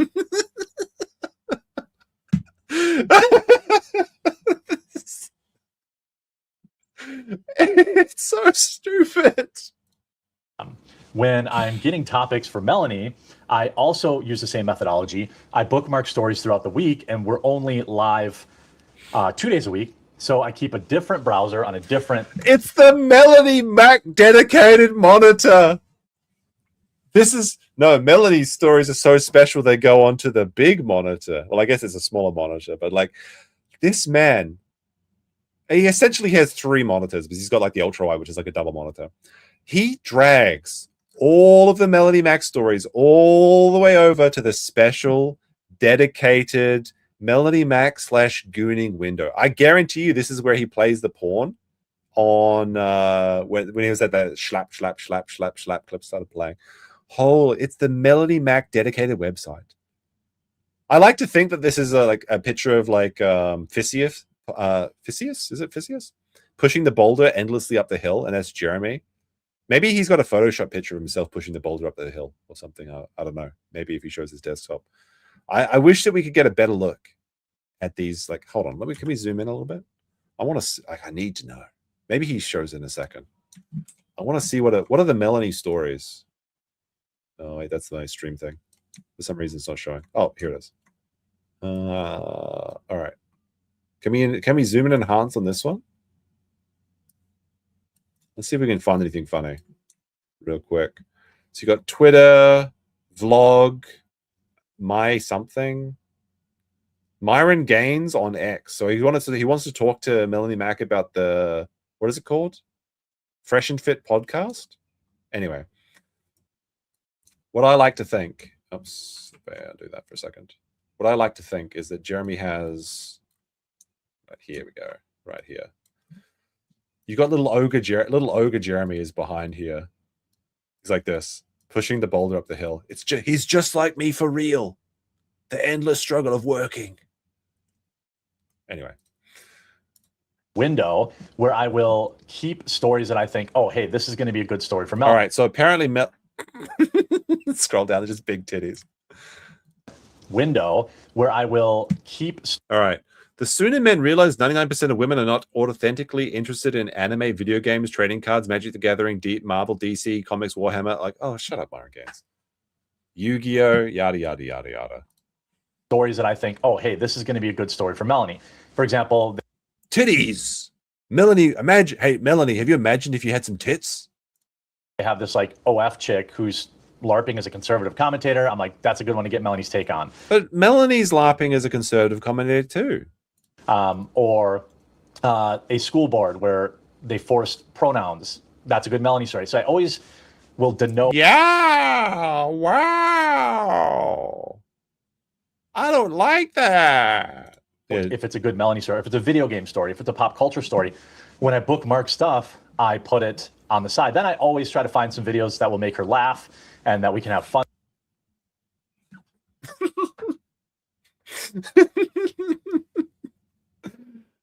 Jeremy's scrolling through Twitter.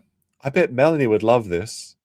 It's like when you're like, when you're like sending reels to your girlfriend or wife or whatever, like you see a cat video, it's like, I better send this to the wife instead of saying hi this morning. Like, it's like that. But with Jeremy, she's like, I can't wait to get Melanie's reaction to this funny cat video. She's going to love it so much. She loves cats. Bro, you're married. This is bizarre. With, for example, today's live stream, you'll see her react live to this individual who's fruited his looms and is running around. I just know that's going to be funny. Fruited? You mean he shit his pants like Jeremy at the Walmart? A liberal rage crash out. I know that's going to be funny. A dumb, confused driver of the culture. So I try to find. He means a black woman. I try to find topics. Wait. Wind back the tape, Jeremy. Confused driver of the culture. So I try to find. All right. Let's see. I've got to go back frame by frame. Where's my shit? Okay, there they are. I can't find my keys. Look, what we got there? What's in the background? What's in the background, Jeremy? Oh no. It's the abandoned Magic the Gathering studio. Unsleeved media graveyard. How sad. I try to find topics that I know, like, okay, for my VODs, for my regular story on the quartering, that's where that goes. Then if it's like a hard news story, if it's about like Mamdani or Trump or something like that, I generally also will bookmark that and denote that for my Jeremy Hambly channel. So I have two main channels that I have to feed at least 3 to 4 videos a day. So That's funny because he feeds himself twice a day as well. I mean, 2 breakfasts is what I mean by that. Each day I normally record 7 to 8 videos. And then if I live stream, we'll do 3 to 4 segments, which go over on our live stream channel Quartering Live, which is. They could have an open marriage. You never know. I guarantee you they have an open marriage, except Jeremy's doesn't get any action because he doesn't. I mean, he's a beast. He doesn't even clean his eyes. His eye goop. It's disgusting. Bob Tube with a $10 dues. They're Australian dollars. Like, that's like $20 in Japan. When would you like breakfast, Governor? On all platforms too. So on any given day, I'm doing maybe 10 to 12 videos. I know it's not a ton of editing. I used to do all the intros and all that kind of stuff, but I found out that that doesn't actually really increase viewership. And unless the intro is a real banger, they are generally Walmart is racist. Seen as kind of a nuisance, and people. That's why I play the Bull Blues by Lazy Shell. It's an absolute fucking banger. It gets those bees flying. It's a good song too. I can't get it out of my head. Go subscribe to Lazy Shell. He's fantastic. Just tune them out. And so I stopped doing those. But basically, I start getting topics from the night before into the day of. And if topics are light, I'll go. This man is literally in workatory where he just never gets to turn off and relax. Like, it's just sad. Like, unironically feel like, well, I don't feel sad for him because he's deprived people of their livelihoods and their income and everything. Ask, for example, Melanie, hey, can you look up some topics for today's show? I don't have a lot. Or if I have it covered, then I try not to tell her what's on the show so that her reaction is real and authentic. And I try in general not to watch videos too. Like, so I'll they do no stream prep. She's a blank slate. I mean, that's a good way to describe her, actually. A blank, flat slate. Videos kind of about, but I generally won't watch the whole thing because I want my reaction to be authentic too. Essentially, long story short, preparing topics for a show that airs, 10 episodes a day, 5 days a week is a full job in and of itself. What? 10 episodes a day, 5 days a week, 50 fucking videos? Recording them is much easier. I have to amp up my energy level Huh? Is this amped up quartering in the room with us now? Have you guys ever noticed that, like, amped up, like, what is he talking about? When I'm live, recording them is much easier. I have to amp up my energy level for when I'm live. But what? Nobody's ever seen this amped up quartering, though. It's funny because, like, a really good piece of advice is, like, not to be over the top when you're recording yourself, but they say, like, you times 10. So, like, because a lot of the things you say, the way you act and your mannerisms are very, like, muted. And when you record them and you're, like, trying to make a video, they don't really come out very much. So you have to, like, be a little bit over the top, but you just be yourself over the top. Is this what Jeremy believes, that he's being himself over the top? But this is indiscernible from any other Jeremy content. Like, he never has any energy levels. That's the joke, is that he owns a coffee company, but he looks like he's falling asleep. Live or when I'm recording. But other than that, the hard part is actually data mining all the topics. That takes the longest. That takes 4 to 5 hours a day of intermittent check-ins and bookmarking and sorting. I keep like it's just scrolling fucking Twitter. You're not doing anything. Notepad document of all that kind of stuff. Then once I record a VOD or a standalone video, I upload it to OneDrive where I will title it with the titles I want to A/B test, and then Steven, my editor, will then cut out stuff I need him to cut out, clean it up, upload it, optimize it for YouTube, and schedule the release. So it's really a well-oiled machine, basically between 3 people.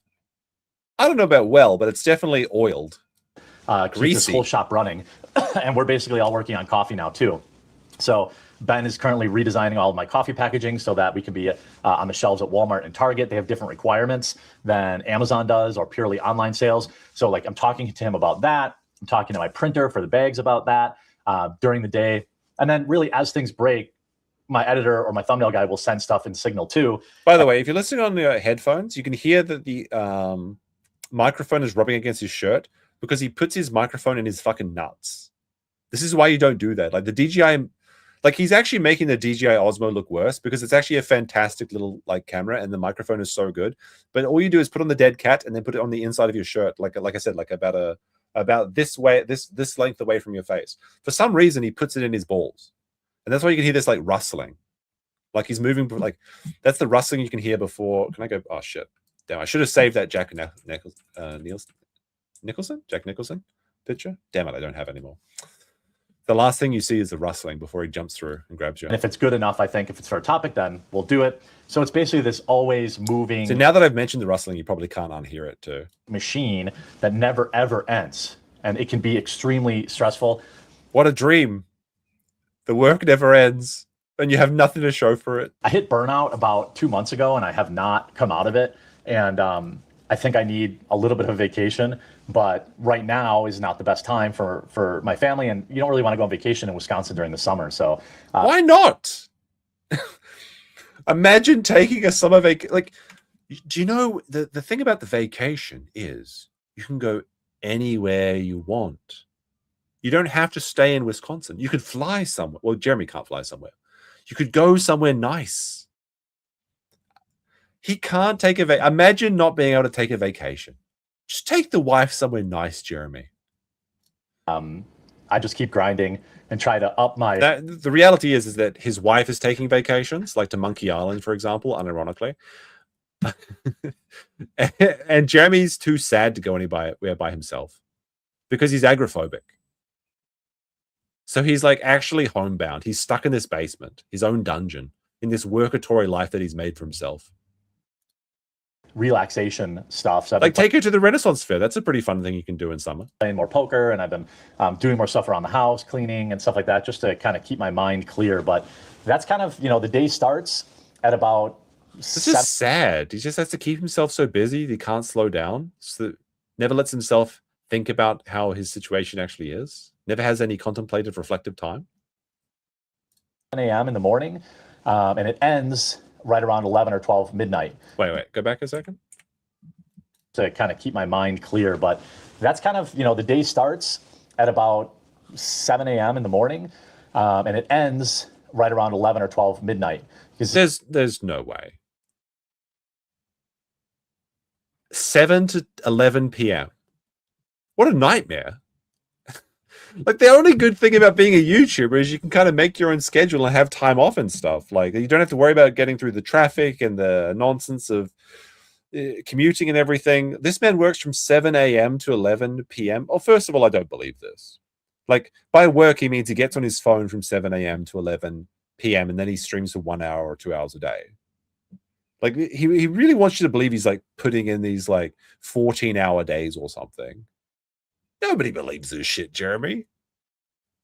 I mean, he looks, his body has the decay of a man that works as much, but it's just from sitting on the couch eating Cheetos or something. The last thing I do before I go to bed is check stories. The first thing I do when I wake up is check stories again. So he's like, this is actually terminally online.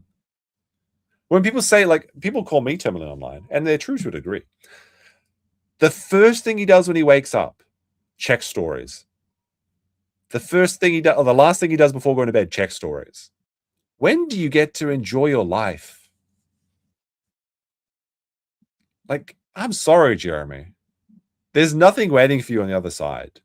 You're not saving up points for the afterlife. If there is an afterlife, you're going to the bad one with all the things that you've done against women, children, and other people, and just stealing and destroying and all this disgusting like stuff.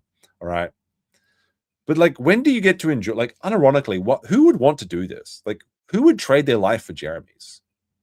Even somebody working for Mr. Steinberg from 9 to 5 gets to have the evening off. It's code for oh, okay, there you go. We got it. It's code for masturbating. I believe this, that he's wanking 12 hours a day or something. Scarlett Hampton offline 3 days since attack. Is she actually dead? Like, that's pretty weird. Like, unless she just got like arrested or something. Like, she's also like one of those terminally online weirdos. So like, if she hasn't said anything in like 2 hours, I'd be actually concerned for her. I don't know. There was like this whole thing people are saying like with Alyssa clips or something. I don't know what that's about. But like, I did hear that like allegedly they're trying to get like a wellness check on Scarlett or something, and now she's been missing. That's pretty weird. Maybe she just lost her phone or she got arrested. I don't know. That's spooky. What if this actually becomes like a true crime episode? Holy shit. Okay. Yeah, the reason I don't want to cover it is because I think it's all fake and gay. I wouldn't put it past them, but I don't think she has the patience to not post on something online for 3 days and get attention from online people for 3 days, which is actually kind of concerning. Wait, I thought Alyssa Clips was helping. Wasn't she helping Scarlett? I thought that was the thing, that she's trying to save Scarlett. She's helping Ralph? Doesn't sound right. Well, I don't know. I don't know very much about that stuff. Maybe I'll look into it. Who knows? The part you're probably all waiting for. This will be a little bit shorter. Today's been. Although I will say, I'll just say one thing about the Ralph and Scarlett thing. Perhaps the funniest segment I've seen on the Kino Casino was them covering Ralph and Scarlett. Ralph is actually like the victim of like a succubus. It's so funny. He's like, no. And she's like, I'll suck your dick while you... And he's like, no. It's like the X users, they summoned a succubus and they actually got what they wish for. It's like the monkey paw. I wish to have a porn star girlfriend. And it looks like the life is actually being sucked out of him. It's quite funny. I was dying. Yeah. Help me, Gabe. Help me. Like, Ralph is like actually going to apologize to Israel or something. Like, I'm not going to lie. That was one of the funniest Kino Casino segments I've seen in a long time. Is the Ralph suffering from having Scarlett as a girlfriend. I don't know. Maybe he did murder her. Who knows? We'll have to see. Pretty crazy. I've been dealing with right. nonsense. Here comes the Melanie Mac session that gets really weird. But I have a commitment to you guys to do these vlogs, so I'm gonna get this done. Most YouTubers behind the scenes are total scumbag snakes. This is so fucking rich from Jeremy, because he is not only is he a scumbag YouTuber, not only is he a snake, he's just a scumbag. He is perhaps one of the most egregious content thefts, one of the most terrible false flaggers, and just an horrible human being. Like going around throwing his camera over his back shoulder so he could record women's tits at the Renaissance Fair, sneaking up on women and children, saying he would fuck them because they're MILFs and you know they're down to fuck. The point that he got banned from the Renaissance Fair. This man is guilty of everything he claims for other people. And by the way, like I know people say like content creators are snakes and everything. I don't actually know if that's true. Maybe in the sector and stuff like that. But like most of the content creators that I've talked to have been very friendly and they've been very like polite. Like maybe it's just because I don't associate with like ruffians, I guess, like Jeremy. The list of people I've worked with in the past 10 years who are actually loyal, actually your friend, is probably about 1 in 100 or 1 in 1,000. I'm gonna go ahead and say that I think that like probably the same amount of scumbag YouTubers is the same as scumbag real life people. So like, you know, maybe half the people you meet are scumbags in real life. It's something like that. Half the YouTubers are probably the same. I don't believe in this no internet friends thing. I've got plenty of internet friends. I've made some real friendships from the internet. And even Mr. Medica, who claims that like he wasn't into internet friends and things, he married his internet friend. So okay, so I'm not sure that it's exactly the same thing. Now, there are certainly people that are just clout goblins and chasers and things like that, absolutely. But I think if you treat your online relationships in a similar way to your real life friendships, whereas you treat people like basically how I deal with people is I treat them as nice as possible the first time I meet them, and then I treat them how they treat me. And that's always worked for me. And when people start acting a fool, they start being, you know, terrible. You either tell them to check themselves or you remove them from your life. And then you just have like good people surrounded to you. I don't know. Like, I think I can name like dozens of online friends that have been fantastic. Now obviously with content creation and streaming and stuff like that, like there's like this idea where you have to like snipe viewers from other people or something, or like you have to cannibalize each other's, like, I don't know about all that. Maybe that is the path to success, but I don't give a shit. I just stream when I feel like streaming and talk about what I feel like talking about, and it's gone all right. It's not fantastic, not terrible, you know. And you find this out when you go through some petty drama. You see which ones are willing to sell you out for $50 in AdSense revenue. And sure, I could name a bunch. Which person sold him out for ad revenue? Because he talks about Camelot a lot here, but I think that's it's either Camelot or Yellow Flash, but they made a lot more than $50. Names, maybe one day I will, but Bearing. I think it's. Did Bearing ever really? Oh, I guess he did make a Jeremy video. I thought he was going to do a second one, but maybe he didn't do that. More important to highlight the rare good ones, the ones that actually stay loyal. I feel like I've always been loyal to the people, to my friends, on X. I've taken, or on YouTube or other video platforms. I've taken a lot of heat for people, refuse to disavow them. But like, is that a good thing? To stand by people no matter what? Like, what if they're doing generally evil things? Like, would you stand by someone that's like convicted of like, well, I mean, maybe their child testing positive for cocaine or something like that? Would you stand by a molester? Why? This idea of loyalty for loyalty's sake is ridiculous. Be loyal to people that are loyal to you, but only insofar as their morality is good, in my opinion. Like, this standing by bad people thing is crazy. Now, if you've got a friend that like goes off the wagon and goes into a bad place, doesn't mean you have to abandon them. Obviously, you have to look after yourself first. But like this like insane loyalty to the hilt thing is like very bizarre. Loyalty is earned, and it's destroyed in seconds, just like trust. And like the only people that are loyal to Jeremy are people that he pays. Melanie Mac. Like, let's see how long she sticks around after the money stops, Jeremy. And the way I handle my friendships apparently is very different than other people who pretend to be your friend. Yeah, because you pay for friendships and other people just have real friendships. Means that you'll share their videos or you'll go on their show. Maybe they have a live stream that's just starting up and you take the time to go on it and promote it. Help them get super chats. Made you. Like, by the way, like, having a big person show up on your stream really doesn't do that much for it. It's about the host really, and it's about obviously if it's someone like, I don't know, if it's like Joe Rogan or something, it'd make a difference. But unless it's like the top of the top, like PewDiePie or something, it really doesn't. Mr. Beast maybe, like it doesn't make a fucking difference. And you see this all the time. You see like these huge creators go on these small channels and like there's no views. It's like, well, oh shit, like 20 people watch or something. And then the first second they can make a few bucks slandering your name and pretending that you're the worst person on the planet. That's what they do. I don't know if he's the worst person on the planet, but he's certainly the worst person on YouTube. I mean, well, they're okay. Maybe he's not Daddy 05 because Jeremy doesn't have any children he could abuse, but he's pretty close on the totem pole to them. But there's been a few rare cases of people that have kind of stuck by, and I think it's pretty easy now that I've gone through all this stupid internet drama. Oh, it's all finished. It's all of the past. What is the drama, by the way? Why don't you mention it? Why don't you say their names? This is this weird thing he does. Like, he's so like clout minded that he refuses to name people. He uses like these silly little things, these silly little names of people.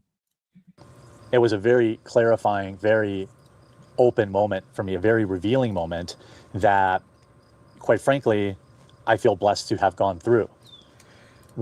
Going to Japan in October. Fantastic time to visit Japan, by the way. How do I buy me a drink? Well, if you come past Osaka, let me know. Just send me a message on Twitter or Discord or something. And if I'm free, then we'll see. No promises, though, because I do move around quite a bit. But yeah, I hope you have a great trip. It's October's literally the best month in to visit Japan. It's the weather's so good. It's just the beginning of autumn. The summer nonsense is finished. It's so fucking hot right now. You're going to have a fantastic trip. And half of the world was unwilling to message me directly. Hucky, get out of there. Oh, that's Ruby. German Shepherd content. Papas. Another vlog, another pool cover. Where's Aniban? Aniban. Hey, Bean. Aniban, Ban. Come here. You guys never see Onyx. Onyx, come here. And she goes the other way. So this is a little detail that I kind of forgot about until now. But Jeremy, oh wait, hold on a second. He's about to say it. She thinks I'm going to throw her in the pool. I did it one time 2 years ago. He abuses his dogs. I have photographic evidence of this. This dog refuses to come to Jeremy because he picks it up and held its... He's waterboarding his dogs. This man is abusing his dogs. Look at him here. Poor Onyx. We couldn't save Sunny. We couldn't save Sunny, but we can save Onyx. Hashtag save Sunny. Save Onyx. Sorry, it's still fresh in my mind, Sunny. He drowns his puppers. He's a monster. Which one? This one? You know, to show her she would like swimming, and I guess she didn't like swimming. But through all the nonsense, I honestly do believe he abuses his dogs, by the way, because he's talked about, like, when Hassan was doing the shock collar gate, he was talking about, oh yeah, I shock my dogs. I shock them all the time. And then he was like, his dogs are afraid of going outside or going near him and then by the pool. Like, dogs love going fucking outside. Like, that's a crazy big, like, rated flag when a dog doesn't want to go for a walk, especially a German Shepherd, right? Doesn't sound right. That's, you know, all these people that called themselves my friends. Some of these people I had been, in my opinion, friends with for over 10 years. Talked to, knew their families, you know, celebrated the birth of their kids. And for the most part, the first chance they could get to make a buck off me in a time when it was popular to do so, that's exactly what they did. And, hey, Baba, Hucky, don't knock that over. Like, this is such a... Does Jeremy believe this? Because this is not what happened. It's not that everyone saw the writing on the wall that it was time to make fun of Jeremy. It was his turn to be made into the corn harvest or something. What happened is he lied about not only the Kino Casino, not only about taking down Flaked Clip Channel and taking away this money's income, all of this stuff, but then he deleted the Tism podcast with Bering and Dankula because he was trying to hide all of the people that were clip farming using the Geralizer. Because he said a bunch of like stuff like his Walmart pants shooting story. And then not only did he delete that channel, which is like, you know, he didn't own it outright. So he's deleting like he owns maybe a third of it. He's deleting his friends' works and memories. And it wasn't as super popular, but it had a dedicated fan base. So erasing all their hard work and memories and any residual income from that. But then he gaslit his friend and said, no, Bearing, it was you who deleted the podcast. And then he said he accidentally deleted everything while he was on the road to a baseball game while he was drunk driving. Just imagine you get like a family of four is like driving along and you get T-boned by this fucking like oaf. He's like drunk because he's trying to like put out fires on fucking Twitter. Like, I guess this is the same button he hit when he deleted all his shorts. He just has the delete everything button just on every app that he has. It's crazy. And then after like trying to gaslight Bearing, eventually he just said, oh no, it's actually still there. We've got to archive everything. And at that point, his friends started to criticize him, as they rightly should, because he was acting such a fool and nobody was listening to him. And they did reach out to him in private. They did try and stop all this nonsense before it happened. But then he exposed the DMs and he's just a piece of shit in every encounter he's been. Like, he is the common denominator in all of these situations. Like, has he ever done anything good? But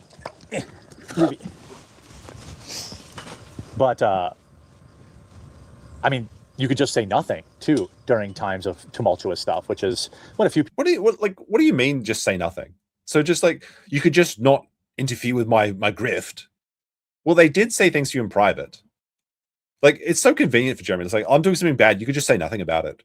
Like with the shorts thing, he's like, well, you could just make your own. You could just steal your own shorts instead of just complaining about my shorts. People did, and but there's been one person, and you know, Right. Medicare, internet aristocrat, Jim. Aristocats? I remember. I remember when I was a kid watching the Aristocats, sorry. And there's that scene where the cat jumps down and his eyes like go big and it's like the hypnotic glass or something. And like, I remember dying with me and my cousins. We watched that together and we had to rewind that and see that part again. It was so good. I love that movie. This, it stuck with me never more clearly than the Did he last say that Jim stuck with him? Jim denounced quarter. Jim. I remember this. It stuck with me never it stuck with more clearly than the last Not 6 he stuck with months. He used to mock the idea of internet friends and how it was stupid. And then he married his internet friend. And he's totally right. He's totally right. I love you, Daddy Jim. Like whenever Quartering gets in like a corner, he starts like retweeting Jim and talking about Jim.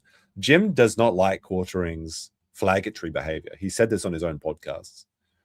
Daddy Jim, the arbiter of the internet law, save me, Daddy Jim. Now, I'm not talking about my viewers, but I'm talking about other content creators who are all snakes. I could do a 2-hour video and lay out just how much of a piece of garbage just about everybody I've worked with is. Do it, pussy. Do it, pussy. But I haven't done that, and I won't do that. That's not who I am. Wait a second. Hold up. Professor Sideburns has reminded me here. Your content isn't... This man tried to platform Medica. I completely forgot about this. He tried to get Jim to start up a live stream so that he would come on and drop some N-bombs or some 1488 super chats or share some porn on screen. He tried to deplatform Jim, and then he's like appealing to Jim. Like, this is ridiculous. He is the biggest... Like, Jeremy's projection is so egregious that you just tune out and forget about it. Like, I don't understand how people like this actually exist. Because he is just so stupid. He is so slimy that it like overloads the reasonable centers of anyone's brain. And you just forget about all this nonsense that he's done.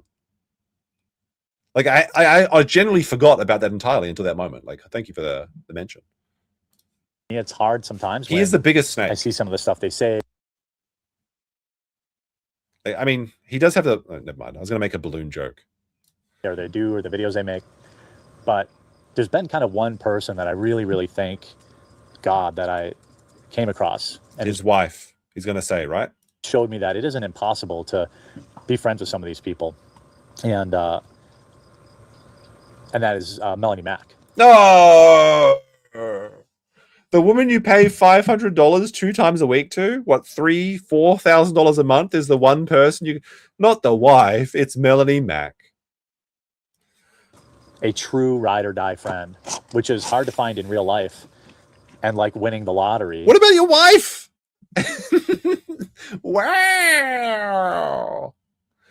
I'm Tiger. Wait, I saved this comment from all that time ago from Tight Freshness. This is so good. Online. This is someone that refused to pile on at a time when just about everybody else who called themselves my friends were piling on.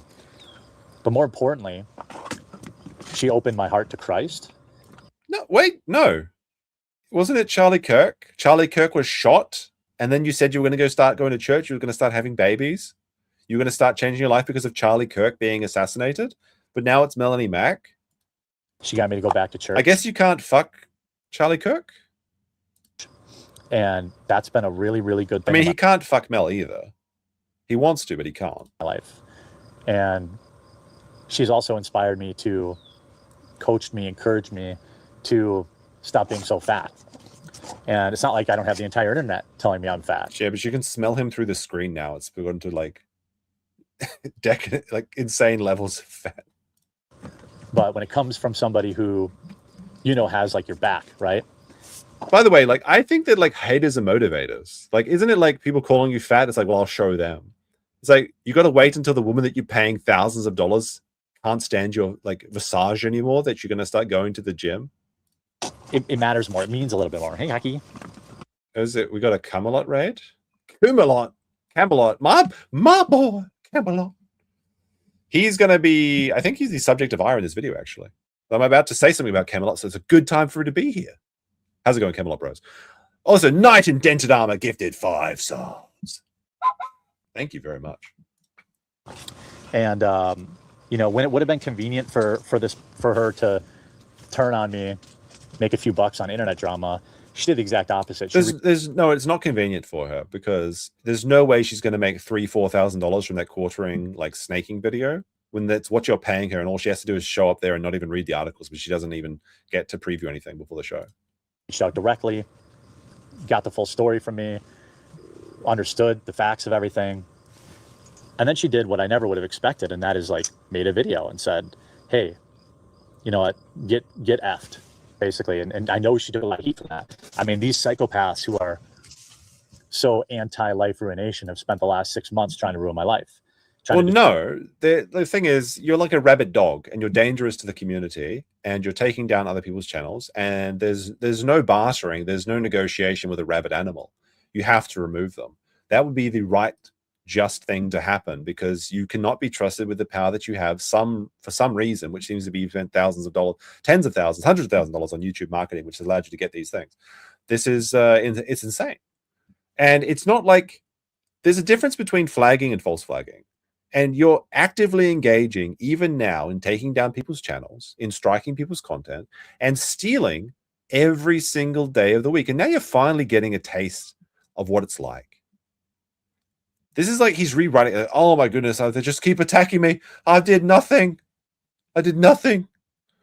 Destroy my coffee company, trying to flag down my channels, even though they're against They're not trying to destroy the coffee company. They just want you to admit that it's not your coffee company. They want you to tell them it's dropship, because you lie about it, because you grift for $80,000 that you spend on a Cybertruck when you claim you're going to buy a K-Cup machine.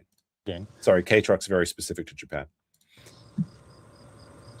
You have, failed NASCAR drivers. There we go. Now, here's the thing, is that while Camelot may not be a champion racer, he's not a failed racer. He's a racer.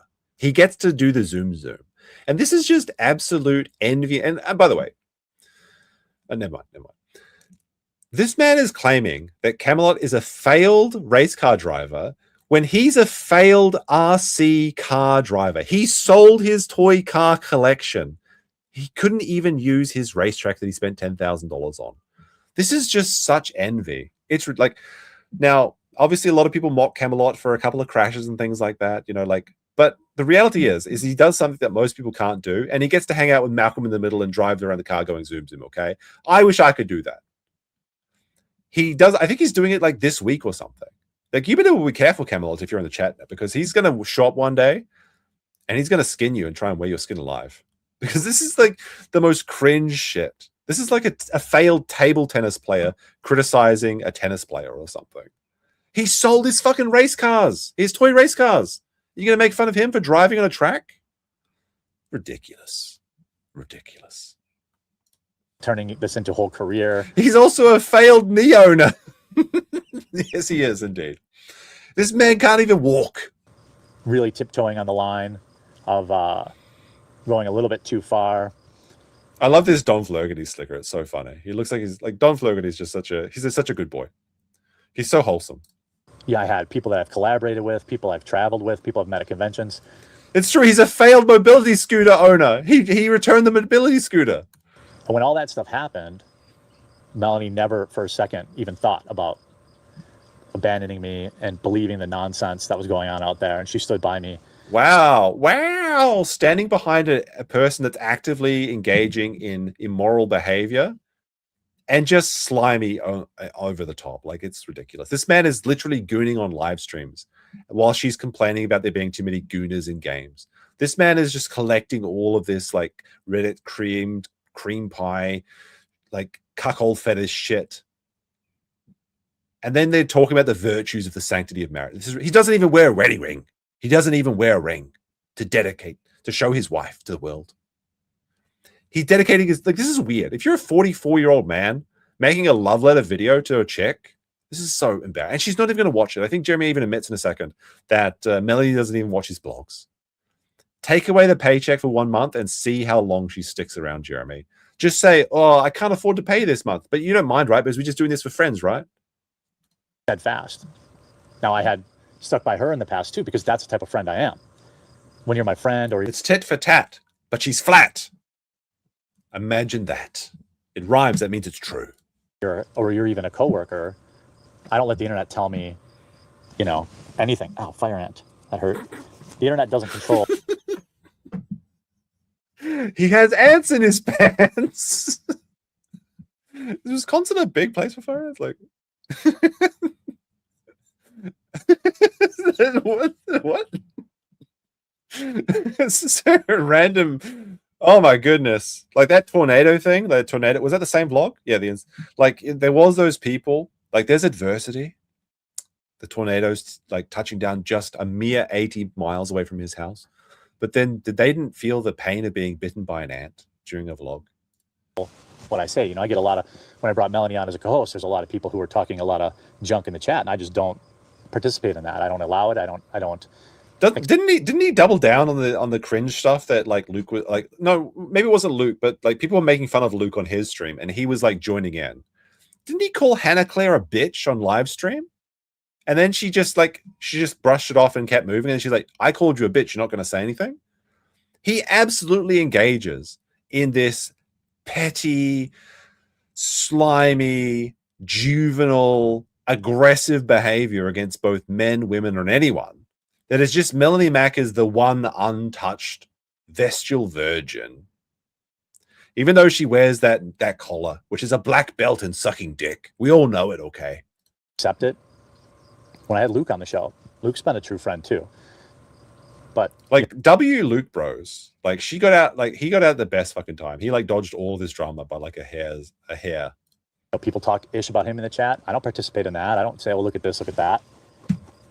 Because I guess maybe that's just being Midwestern, but maybe that's also just being a good human. And at a time when it would have been really good for her career. A Midwestern, like Notorious Simps. I don't know what this means. Jump on the hate train. She chose instead to follow her faith, which is really inspiring to me. And that's what made me go back to church. No, it was Charlie Kirk. I don't think I've missed church. And he watches church on live stream. He praises the Messiah from the white TV. And he still misses church. I think I missed once since last September. And No. Jeremy, no. Come on now. I try to pray every night, and I try to pray. Try to be godly.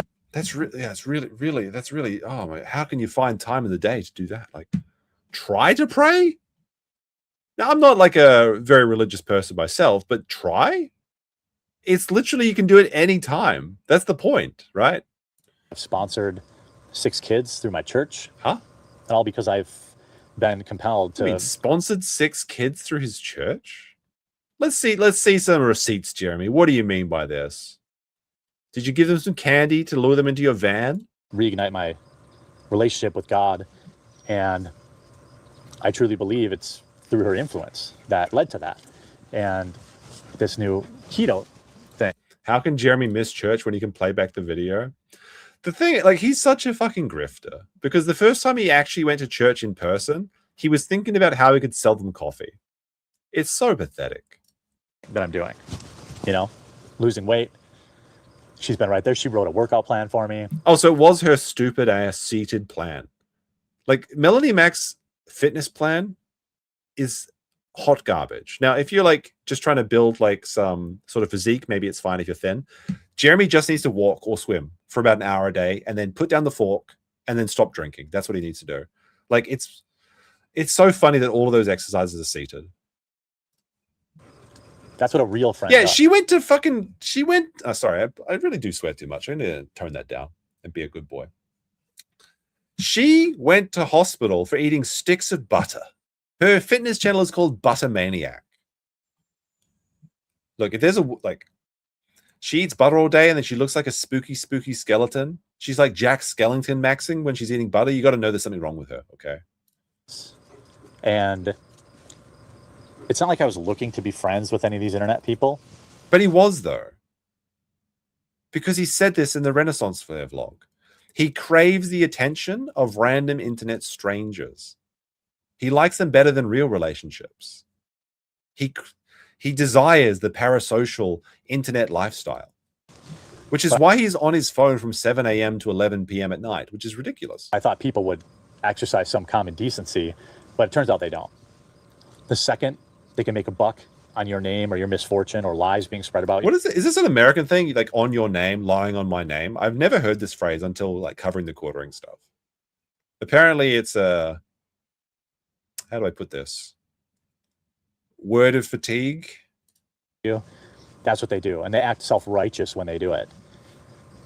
I've seen all their private group chats and, you know, former coworkers of mine's private group chats. So this is the group chats with Sydney Watson where they're shitting on Jeremy. Where it's just like they're talking shit on their boss. Like, who gives a shit? But also he's actually creeping on these women as well. Like, he said he wanted to fight the woman that when he was a married man, got drunk, and then saw that Sydney Watson was having fun talking and flirting with a guy in a bar. He said to her on the taxi ride home that he was going to beat up this guy and take her back to his man cave like a caveman. That's not regular behavior, Jeremy. No shit women are gossiping about this. Taking salaries from me while also bad-mouthing me and starting their own side business. Oh my goodness, imagine saying something mean about your boss. How dare they? The audacity of these thoughts to take your money and then say that Jeremy's name in vain. Was behind my back with my money. I've just been burned. This is honestly such a creepy, like, such a bizarre thing. Like, with the ugly, like, fucking, oops, said it again. The ugly, like, eye scabs or eye herpes he has in the beginning part of this, and then he's like talking about all these like snakes, and then he's just like, loyal Melanie. So badly by internet friends that I don't think I'll ever be, you know, open myself up to that ever again.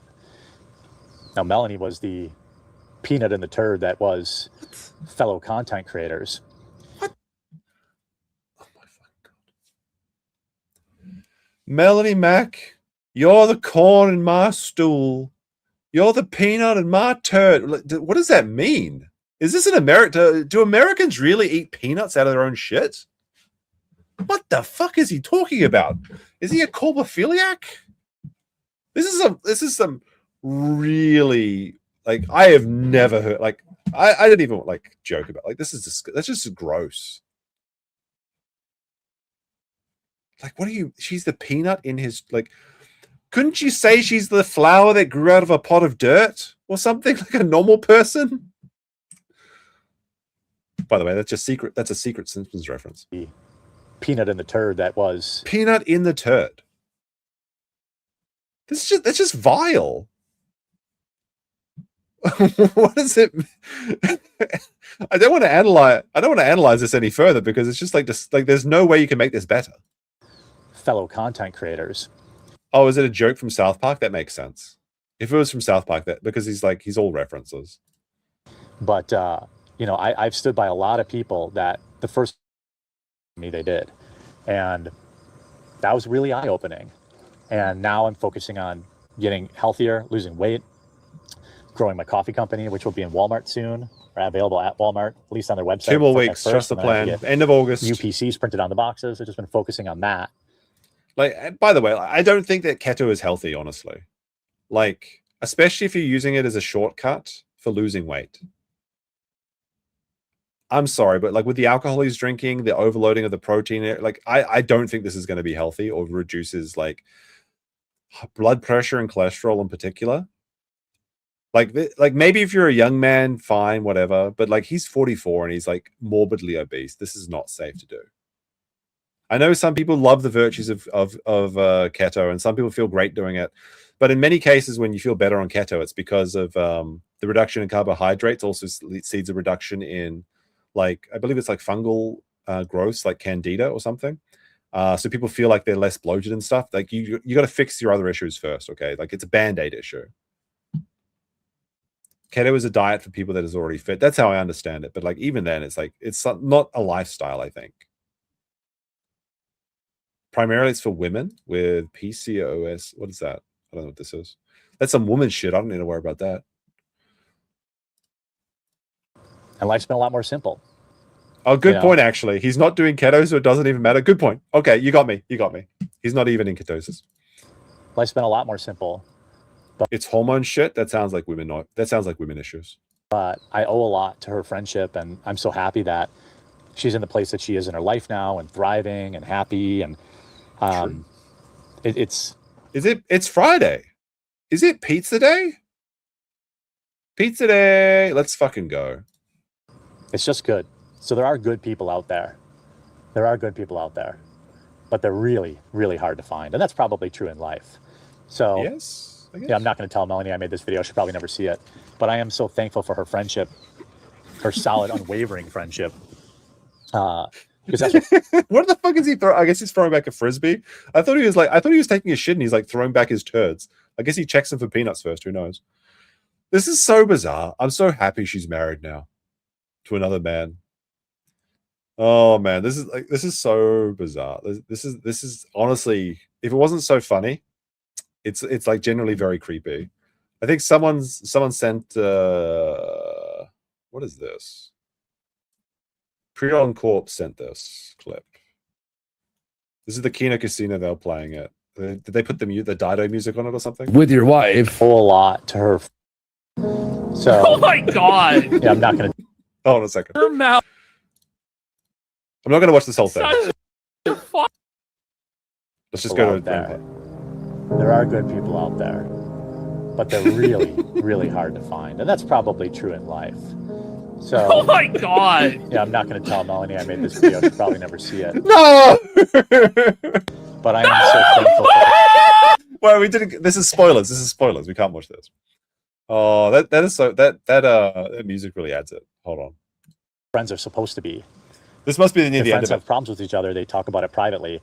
They don't put them on blast on the internet to make $45 in AdSense. They didn't though. They tried to talk to you privately in DMs, and then you gaslit and abused them, and then deleted their content and their property, and then they had to come at you at main because you weren't listening.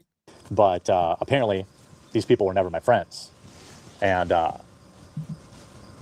what is this idea that aren't your friends supposed to be the ones that can confront you with the harsh truths of life?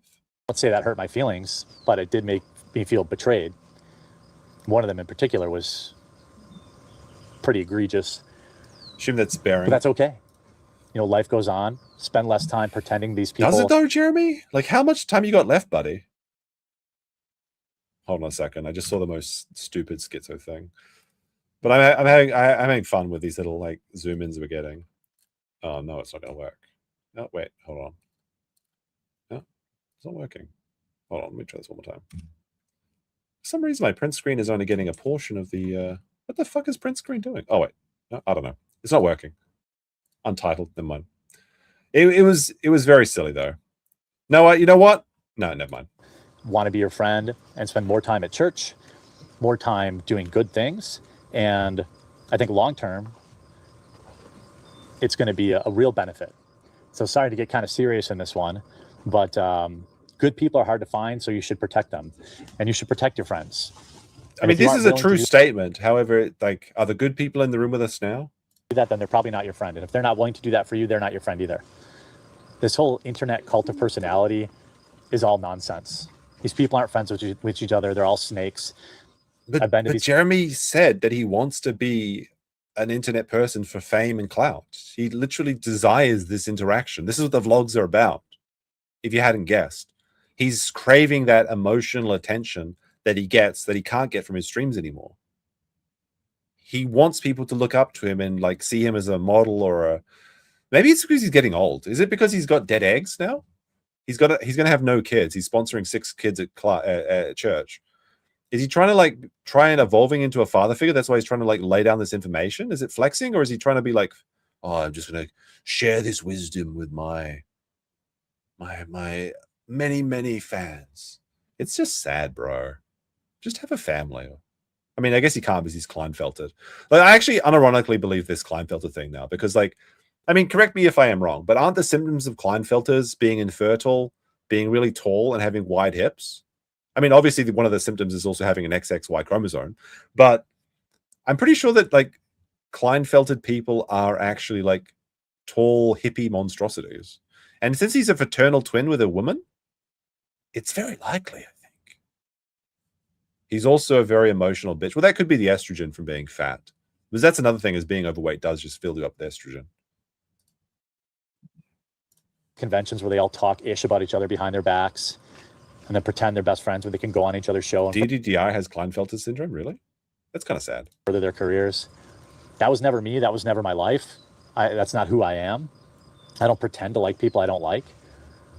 Now, granted, there's about 4 people in the content creator world that I can't even bother standing these days because a lot of people really reveal their hypocrisy. Is he zooming? This is really. I'm getting vertigo. He's zooming in slowly or something towards the end of this. Really revealed a demonic side of them that I just never saw until the last 6 months. It feels like I was falling into the screen there for a second, but he's doing this slow zoom transition. It was eye-opening, but I'm so glad that I found Melanie as a friend and as someone who is pushing me to be better. That's what friends are supposed to be. So, shout out, Melanie. Everyone else sucks. All right, I must have missed the part where he says that he didn't tell Melanie about these and she's never going to watch them. I must have talked over that because I'm a big noisy buffoon or something. That is sad though. That Melanie, the friend that he pays $3,000 for, I guess we can watch that Kino Casino clip now. Since I have it actually, it's pretty funny. All right, I'll reopen that because that was a pretty funny moment. All right, let's go back to this one then. And long is it towards the end, right? With your she'll never like right. It like it was here, right? no! And that's probably true in life. Here it is. So, Oh my god! yeah, I'm not going to tell Melanie I made this video. She'll probably never see it. I'm not going to tell her I made this. This is just sad. This is writing the letter that you never send. Dear Mel. Scrumple throws over his shoulder. They're the waste paper basket's just full of crumpled letters to Melanie. But I am so thankful for No! So his only friend in the whole world, his true and most Is Andy honest okay? and loyal friend, won't even bother to watch his vlog channel, check in on how his friends is doing. I'm not even gonna tell her I made this video. I'm embarrassed. It's so over, bro. It's so over. Oh my god, he's such a fucking loser. Wait, where's the Dido song? I have to hear She'll that. never love me. There we go. You know, He's just this guy's driving. married. It's true. He's married. What about his wife? His faithful wife of 20 years, 30 years? Oh my god. Well, Jesus Christ, these fucking it's the double whammy. First you see his horrible face, his ogre I mean Shrek looked better than this. But then there's the stupid fucking exclamation point over here. It drives me nuts. Drives me fucking nuts. All right. Now here you see they actually checked on the Kiwi Farms that he said to use your meta code, the quartering doesn't even work. It's not even a valid discount code. We already played that. Now, Jeremy's vlogs may end up the way of me versus me. I don't know. Do we want to go through these? And some of these are apparently pretty funny. This is, you can tell he had hair back then, but he's not wearing a hat. Oh, this is where it all went wrong. The vlog groweth, Magic Online wins, and fucking Jack Burton. Webcam updates, dog tricks, and drunken words to live by. I don't know. I think I've seen this one. The Go Fuck Yourself John Stamos, Strawberries and Beards. Is this the one where he goes to the... Is this the one where he goes to the baseball place and takes a bunch of Xanax or something? How to win at Call of Duty. What the fuck is this? What is he actually holding?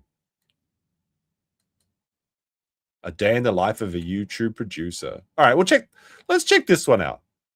Maybe we'll do like one of these a week or something. Like on vlog, like Friday is like Jeremy vlog day because we get to watch 2 at a time. Well, let's have a quick look at this like classic. So you want to be a YouTuber? All right, let's see how this differs from his regular content now. This is from the Me versus Me channel. 600 subscribers. Is there any new comments? I guarantee there's got to be one, right? What a genuinely oh no, what's happened? What a genuinely worthless human being. Dude, what do you do for work? You look fucking loaded. 10 years ago, Medo Sherney with the base, like one person, 10 years, 2 months ago. Oh my goodness. And it's already got more likes. Look at that. All right, let's see this real quick. It's 7 minutes. Then we might watch the Luther Morgan video, and then I might go to the gym or something. Or just I'll eat pizza or something. I don't know. Same difference. So downstairs in the basement. Look at all these lights. Several different sets. The more things change, the more they stay the same. He has multiple different sets. Like, what is this deal with his quarters of sets of every different channel he's on? He's got 4 sets in his regular studio, and 10 years ago. Wait, how old is this video? 13 years ago, he still had 4 different sets for his 4 different YouTube channels. It's just recursion all the way down. Got my RC Nightmare set there. Oh, this is a failed RC racer quartering with his cars that he had to sell. Got my marketing sheriff whiteboard. Wait, what camera is this? Oh, there's a doggo. Look at that golden retriever. There. This is like a red studio cinema camera. What is this? Got my maybe it's just like a handycam or something. Like it's just a big one. marketing sheriff whiteboard. Here's my dog Indy. What's up, bear? Marketing sheriff whiteboard. Look at all this garbage. He's got RC cars on the floor, on the foosball table, everywhere. Pool table. A pool table, whatever. And my little set for Magic the Gathering. He has a plastic table. He has 4 sets in a plastic table. Which is a card game that I play. These all look way better when they're controlled by the camera. This is how Jeremy still thinks of himself, by the way. And you don't see with hair. All the garbage laying around. But I decided I'm going to do some cleaning today. Like that. Super messy down here because I get a lot of packages in and I get a lot of different things that I need to pile around. Like I do some little recording when I get bored. This is my little recording station. And I guess he means play music. There's my little fire pod and my wireless mic kit. But for the vlog, I figured I would start out. Nothing's changed. He just has less hair and more girth. A little bit of the day in the life and show you downstairs where I do my magical work. And yeah, so. Even 13 years ago, this wasn't good. That's why he never got over 1,000 subscribers on this channel. I better get to cleaning. Got my new GoPro stuff in. Loving it. Not shooting on the GoPro, though. The audio is just too poor. So, yeah, later. So a lot of people want to know why you get the LCD backpack on the GoPro, and especially the GoPro. GoPro, be a hero. You know, my first camera was a GoPro, and I was having so much fun. Like, I don't think I've ever had as much fun with a camera than I have with my GoPro, because I would just put it in my pocket and carry it everywhere. Like, there was something so good about that form factor. My first camera was officially the Hero 4 Black, I want to say. I have so much like good memories of that camera. I love that fucking camera. It's I think I don't know. I like the classic GoPro, like little square. You know, it's got a little housing. There was something very cool about them. They were like little miniature, like little spy cameras or something. I got so many like turtle footage when I was like swimming in Yakushima with it. Oh, I love it. It's like the new GoPros, they don't even hold a candle. Like GoPro as a company went pretty bad, I think, honestly.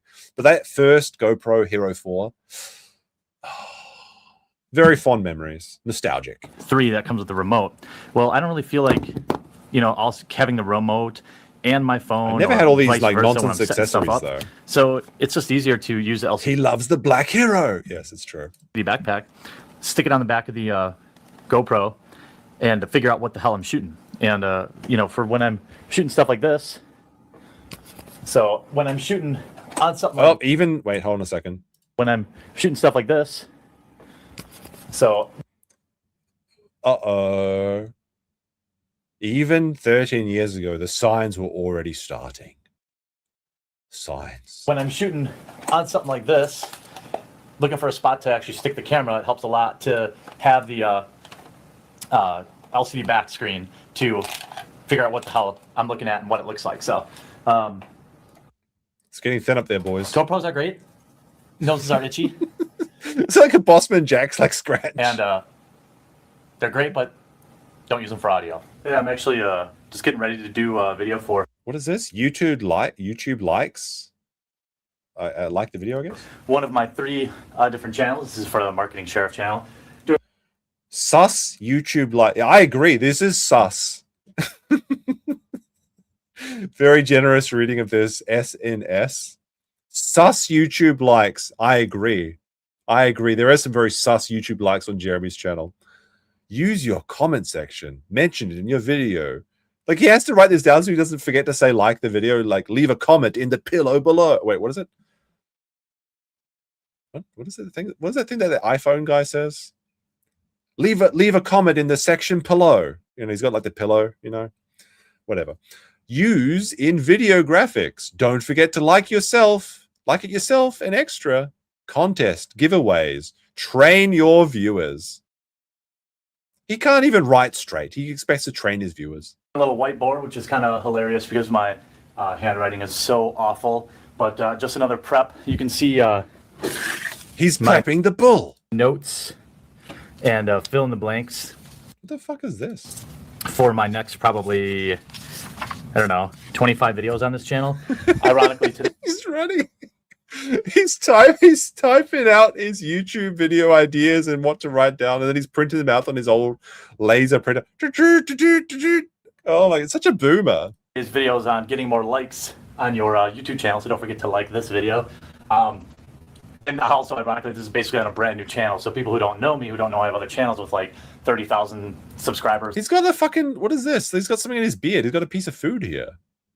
And things like that. They're going to watch this video and be like, well, I'm going to listen to this guy because he doesn't even have 100 subscribers yet. So, you know. This channel, why am I going to listen to this guy? He failed to get 1,000 subscribers on this channel.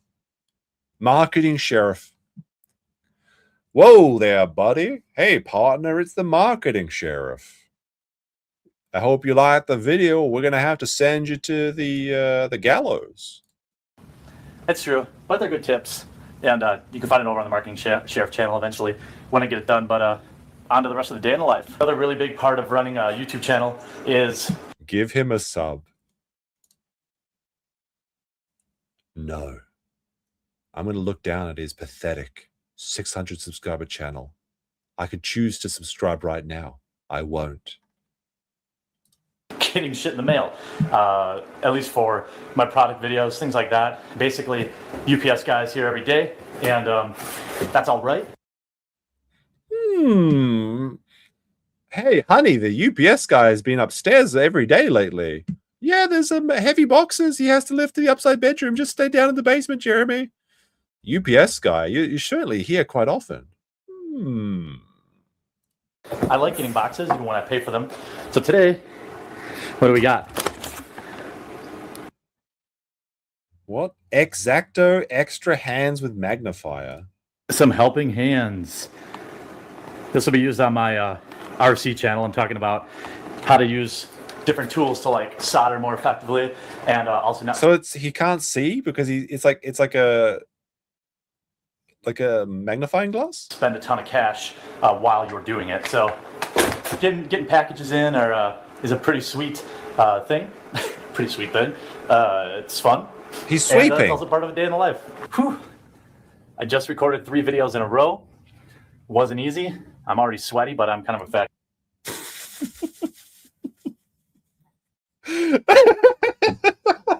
This man breaks a sweat pressing the record button.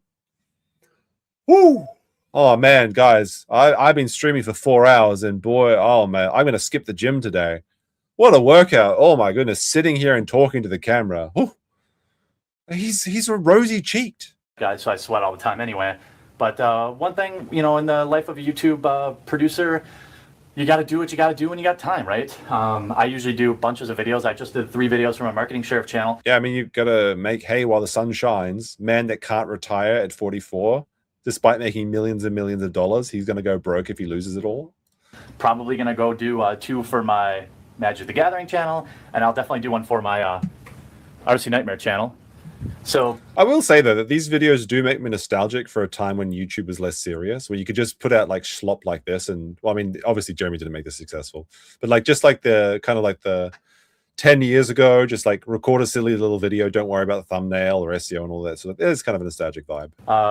You know, the day of a YouTube producer generally consists of many takes and many bad takes, many different angles, and setting up the camera how you want. See my new mic. Blip, blip.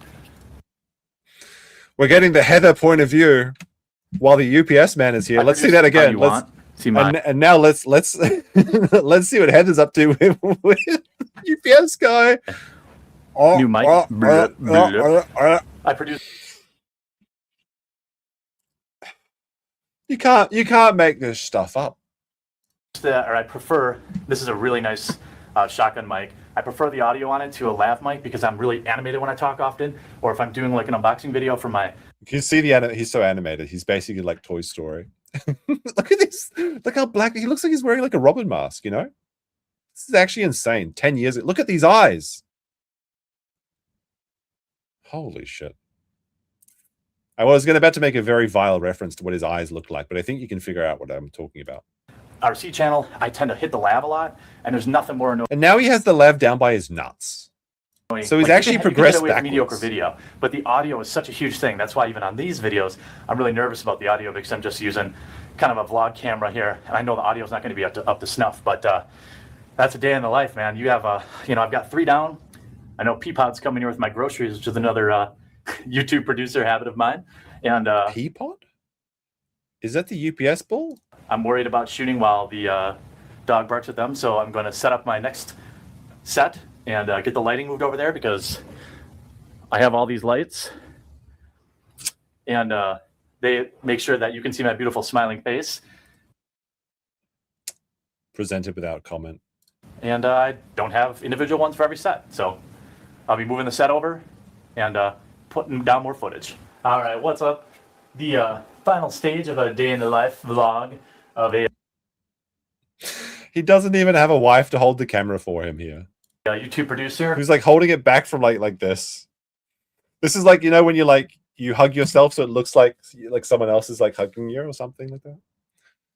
Brings us to the edit. What's up, guys? Just down here in the editing vlog. Like, oh, didn't see you there. Oh. Imagine my shock. I was just editing a video. What a surprise. Editing station.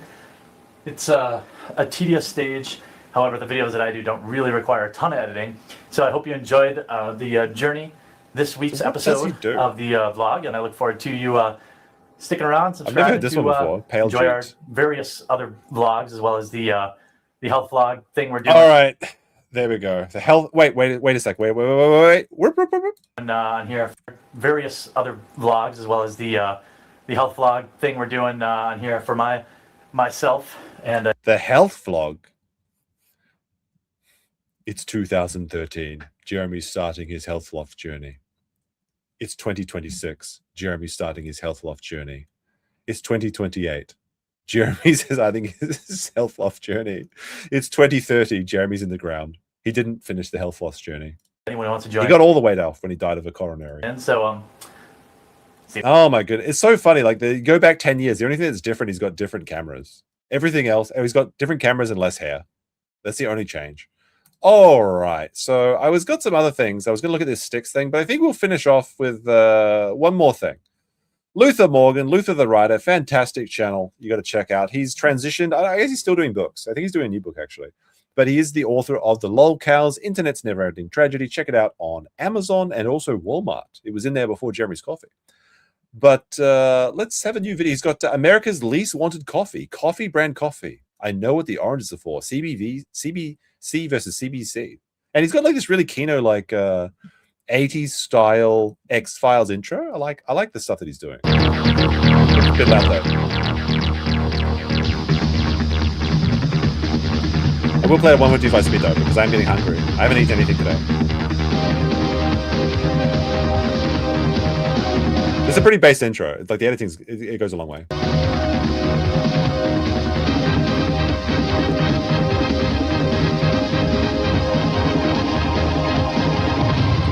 America's least wanted coffee. America fights back. Looks like the GDI logo from Command and Conquer. That's another nostalgia bomb. Good time playing CNC. Although I only ever played the Brotherhood of Nod, obviously. But my brother played GDI and we'd fight each other. Hello, I'm Luther Morgan, and welcome to America's Least Wanted Coffee. Tonight, we'll be discussing Jeremy Hambly and Coffee Brand Coffee, America's Least Wanted Coffee. There are a few updates on Coffee Brand Coffee. I'll be reviewing those, as well as going through the timeline of the company, some tidbits that I thought were very interesting. Let's get into the show. There are some new developments with Hambly and Coffee Brand Coffee. We are on the Walmart arc. Hambly's curious desire to get into retail as some kind of proof of success and to own the A-logs. I see there's a lot of Nod enjoys in the chat. Man, do you guys remember, like, obviously CNC was great, but the first time playing Red Alert and like Kane is in the background, like he's like the puppet master with Stalin at the end of the campaign, like a spoiler alert for Red Alert 2. I mean, sorry, Red Alert 1 Nod campaign or Soviet campaign. And then like the Soviet like lady chick, she's like laughing and like, ah, ha, ha, the land of Nod. It's like a funny, and then like she like Kane like shoots everyone. He's like, hey, hey, hey, hello there, brother. We're going to, and it's like, oh, it's so good. Giving me nerd chills, sick nerd chills, as Tasteless would say. Man, that Red Alert 2 was absolutely fantastic though as well. I do play the Soviets and the Nods, but that Tanya, it's enough to make a man change to the Allies. Materialize. But was the name has Corey Wooher? Jeremy actually applied to get into Walmart? Or is this one of his tall tales? Here's Jeremy content. You have to remember that this guy lies about everything. Years ago, he was talking about getting into Walmart. There's nothing stopping Coffee Brand Coffee from being in the grocery stores, maybe as soon as the end of this year. This was released March 2025. Hopefully by next year. And in convenience stores and things like that. We really are. Like everything having to do with Hambly, you have to fact check him. Well, there might actually be some truth to his applying for Walmart claims. Don Flurgandy, 404 News, reported about some web history results that Hambly had in his search bar. I know, right? This guy never learns. He's always exposing. So you see what's here is the Walmart Seller Center, Seller Walmart, and it's like, this is the service that they use to verify your identity. And you can see Don Flurgandy's message on the side here saying, Jeremy just showed he's logging into the Walmart Sellers website, which is only used for third-party sellers, not Adam sellers. He's the third party on Heather on Walmart Marketplace, not for sellers with physical shelf space in stores. He's also leaked that he's visited withpersona.com, which is identity verification website Walmart uses for third-party marketplace sellers as well. So it seems like Jeremy's been he's been grifted by some guy that like basically just contacts you, uploads your shit, either steals your identity or takes a portion of it. So it's funny that it's almost like they're white labeling his white label schlop. Himself with the search bar, but it does look like he's pursuing Walmart. Oh boy. One of the other indicators Hambly is working towards Walmart was that he updated his packaging. Coffee Brand Coffee is going to be at the 7-Eleven? No, I don't think so. This was reported by Kino Grove on X. This address is the Mill Creek Roasters city, state, and zip code. This is really funny because Jeremy is required to put the location of the coffee roasters on his coffee as is mandated by the FDA. Now, obviously, this is not a proper address, but this postal code does match up with Mill Creek Roasters. And I believe there was an investigation and perhaps a new video by Misty Mochi, who's been doing some really good investigations into Coffee Brand Coffee. And I think that she confirmed that, because this is something that I was curious about, because there's the Java Taza that was revealed recently, but there's also been this Mill Creek Roasters. So it seems like, and this is my theory, but I mean, other people came up with it too, that Jeremy's using multiple companies to source his coffee. It seems like the Java Taza does his K-Cups and Mill Creek does the other stuff and potentially the Kona as well. Now, I think what Misty's video was focused on was that she investigated to find out if Mill Creek Roasters sells Kona coffee. And this is actually something that I checked as well, but I checked this specifically on Java Taza, and I noticed that Java Taza didn't have Kona, so it couldn't be Jeremy's sole provider for his coffee. Now, Mill Creek said that they don't sell their Kona, to private white label businesses, but they may have an exception for Jeremy, or Jeremy's just getting his Kona from another source entirely. We're not sure. But it does seem like he's just getting a bunch of different roasters and resources rather than do anything himself. Essentially confirms in my mind that Mill Creek is still the primary supplier. Walmart probably... Jeremy could also just be lying here because, like I said, it's a requirement for both the FDA for flavored coffees and extra caffeinated coffees. And Jeremy could just be straight up lying here and assuming that no one will ever check, because like, how often does Amazon actually go through and check all of, like, every single product to see if it's like the correct address and thing? Like, if he's just bluffing his way through this is a really risky game he's playing, especially with the Kona stuff, because it sounds silly, but like putting Kona coffee up on for sale when it's not actually Hawaiian Kona grown coffee is a 3rd-degree felony.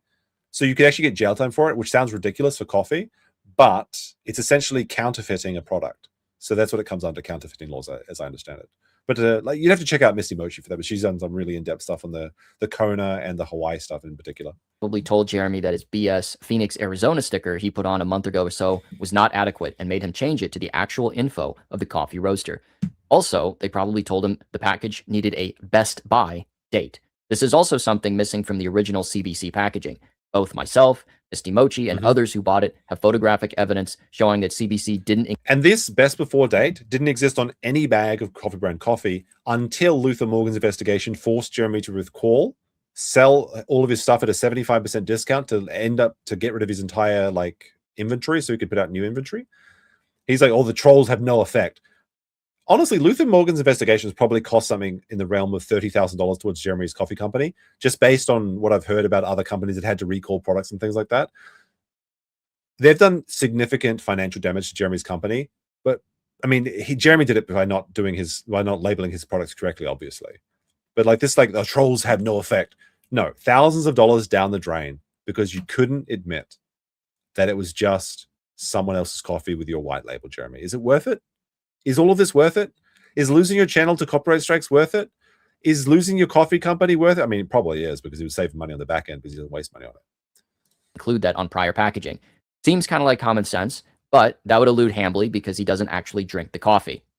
That's another I crazy don't know thing, if the new packaging is compliant. If we consult the FDA handbook, page 6, the packaging only needs the name, city, state, zip code if the actual address is found in the city directory or phone book. Because CBC's real address isn't listed in a phone book, newspaper of record, business entity paperwork with the Utah Secretary of State, or even their own Jeremy himself said it cost $30,000. There you go. Confirmed. website, I doubt this is actually... Although saying that Jeremy confirmed it does actually make it less reliable, though. ...compliant. But like most things Hambly does, it is just enough to skate by with the bare minimum effort. It walks the tightrope of barely complying with the law, at the same time doesn't fully give the A-logs a win. But Coffee Brand Coffee is Mill Creek. It's pretty much all but confirmed in name. One of the funniest parts about America's Least Wanted Coffee is how many people believe that Hambly copied Tim Pool's cast brew coffee. Now, I was counting myself in this. I definitely thought that Coffee Brand Coffee was a complete ripoff of Tim Pool's one, and even down to the acronym CBC. CBC. It's almost Freudian. Hambly's pining after Pool is legendary. Hambly has tried to emulate Pool so much, many people believe Hambly copied Pool. However, Hambly actually beat Tim Pool to the punch by 2 years. Hambly began Coffee Brand Coffee in 2022. Pool created Roberto Beeks Jr. Enterprises, the parent company of Cast Brew Coffee, in 2024. All right. Is it cringe or based to name your coffee company after a chicken? Now, myself as a chicken appreciator, I think this is based to call your coffee company Roberto Beeks Jr., which I assume is one of Tim Pool's chickens, because I mean, if that's a real person name, that's very funny. But I'm a chicken enjoyer, so I think that's funny. I like it. It's very Canary M. Burns. All right, 1 for cringe, 2 for based, or B for based as well. One strange... Chickens are pets. They can be pets and food. It can be both things, not at the same time. Seems very divided. Seems like a divided chat. Coincidence is that Cast Brew Coffee filed their franchise disclosure document on January 2nd, 2025. That very day, Coffee Brand Coffee filed their trademark application. Both CBC and CBC were poised for expansion in 2025. Both were to pursue... All right, I'll say the pool water is very funny. I like that from Tim Pool. ...similar business models. Coffee Brand Coffee is a white label product which sought out an affiliate program of influencers, maybe even create a white label of a white label for select influencers. Cast Brew Coffee would do the same, with It's white labeling all the way down to infinity. Look over the edge. There's only white labels as far as the eye can see. Brew having the influencers directly on the bags themselves. Alex Stein, redheaded libertarian, Seamus of Freedom. Wait, so Alex Stein's coffee is Dr. Alex Stein's big booty Latina love potion? Redheaded libertarian, what's her one? Didn't this chick sell out to like the Animal Farm movie or something before she even saw it? This is like, unironically, this is the type of person Jeremy should be calling out. Not the women that are like spreading their pussies for YouTube shorts to their OnlyFans. It should be the people that are taking money for things that they haven't seen. But Jeremy was actually pro this idea. I don't know if it was redheaded libertarian, but if it was, that's what I'm talking about. They took money to shield the Animal Farm movie without even seeing it. But Jeremy actually said, that's fine. What's wrong with that? Of course you can take money before you see a product. Absolutely ridiculous. This is the kind of actual like LARPing shill person that needs to be removed. Like, who gives a shit if women are like, I mean, I don't care because I don't subscribe to OnlyFans or anything like that. But it doesn't bother me because I don't consume that content. But it's like people like this, they get paid to trick their audience into seeing something that they don't even know if it's good or bad. That actually disgusts me. I'm going to be honest. Tunes, all frequent contributors to Timcast would be featured on their coffee. Coffee Brand Coffee would try to do the same. However, their small network of affiliates were quickly abandoned by Hambly for reasons unknown. Perhaps he couldn't be bothered. Cast Brew Coffee grand. I actually heard that Jeremy was shafting people on their affiliate sales money as well. Like in the Discord, I think Jeremy offered an affiliate program where you can make $1 per bag if you sold his coffee, which is very funny because that's what he makes. So I guess he makes no fucking money from those. But then there were people in the Discord, his Discord, that weren't paid. And now it's not like huge amounts. I think it's like $30-40 or whatever, but he's just like stealing from people's, which is ridiculous. I mean, that's his same playbook every single time they're stealing from people. Opening in Martinsburg, West Virginia. You want to go, you need to go, and you've got to be a member at timcast.com in the Discord to get your tickets. Cast Brew Coffee would also... I just noticed that this is the exact same setup, like the exact same like box on the right here with the news article. So Jeremy just did steal everything from Tim Pool, didn't he? To be a member at timcast.com in the Discord to get your tickets. Cast Brew Coffee would also pursue physical locations. They had an ambitious franchise plan.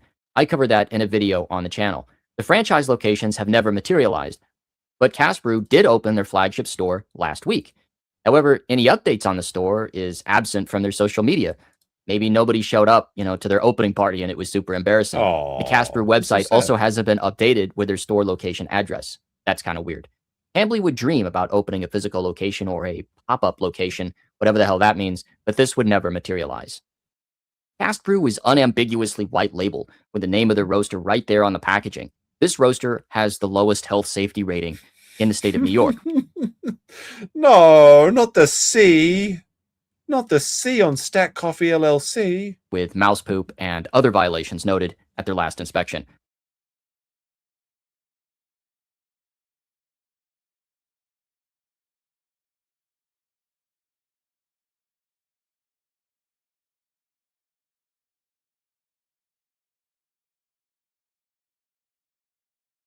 I also covered that in a video. I wasn't muted, okay, chat. I wasn't muted. My microphone disconnected for a second, okay? It wasn't my fault. How much did we miss? All I was saying is that Tim Pool's coffee has mouse droppings. Video on the channel. It's Nord. Coffee Brand Coffee is also unambiguously white label. However, for some reason, Coffee Brand Coffee is $4 more expensive than Cast Brew, or roughly 20% more expensive. It always confused me why Hambly's coffee is so expensive. How long was it muted for? Was it like a long time? Just like, was it the last hour? Do we need to go back to the Jeremy vlogs? Same time, always talking about scaling and driving down costs. How is it possible that despite handling more of the business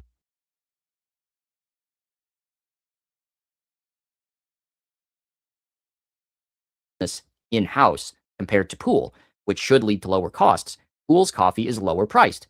If Hambly handles more of the process, not outsourcing it, Coffee Brand Coffee should be lower priced than Tim Pool's Cast Brew.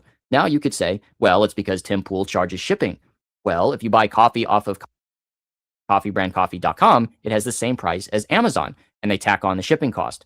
There are a few... All right, No, it's something to do with the StreamYards. Okay, so what happens is if your microphone disconnects on StreamYard, it also disconnects your camera for some reason.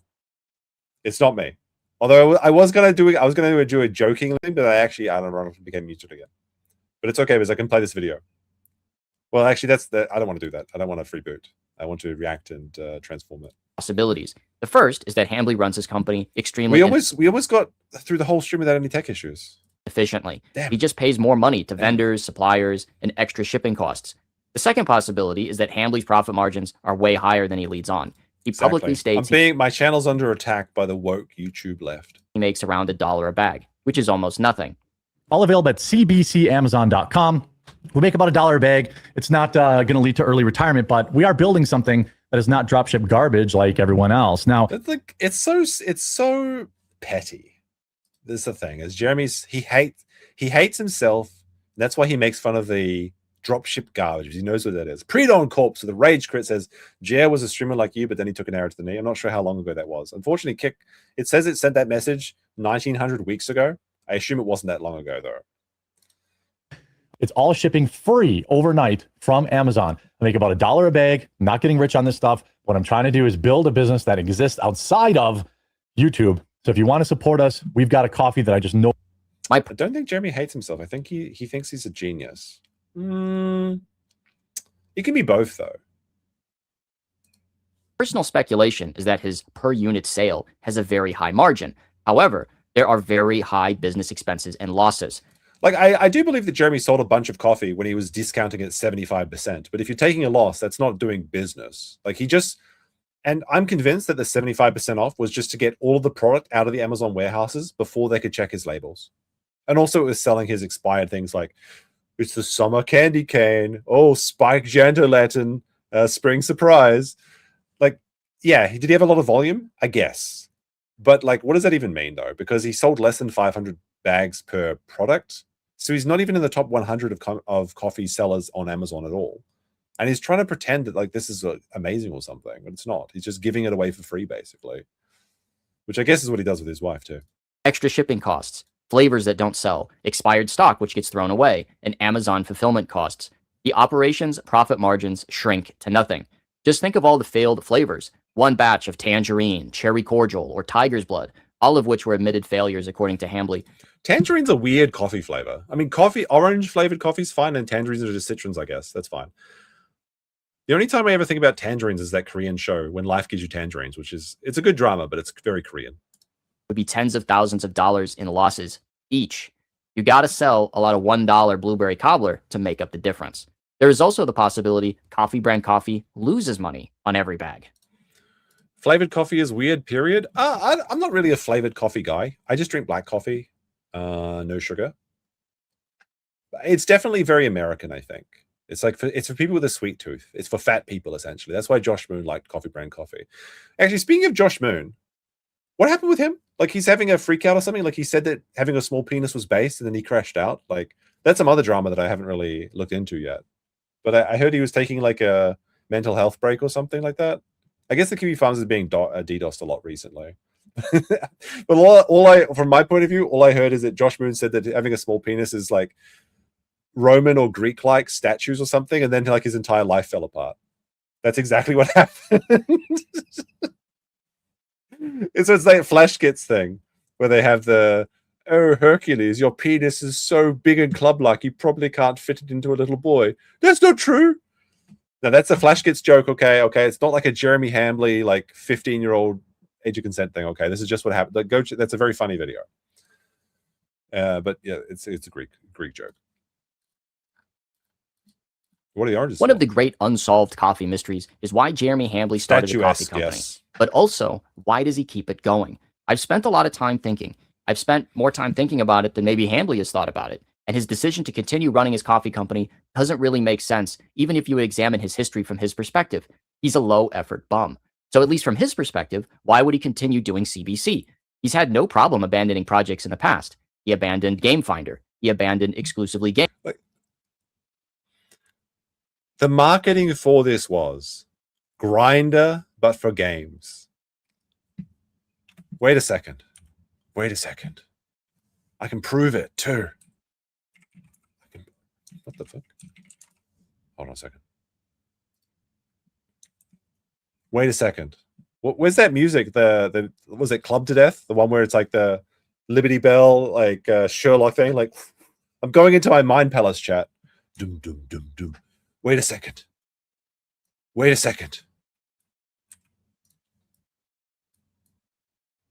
Oh wait, there's no R. Oh wait, I need another R. Wait a second. Wait a minute. No. It's literally just Grinder. Game Finder, or is it Game Fin Doctor? I don't know.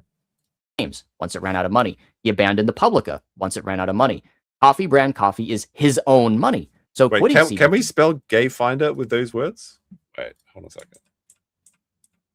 Wait, almost. We need a Y, right? Wait a second. Wait. Can we do this? Wait. Hold on. We're going back into the Mind Palace. Wait a second. Wait a second, that card.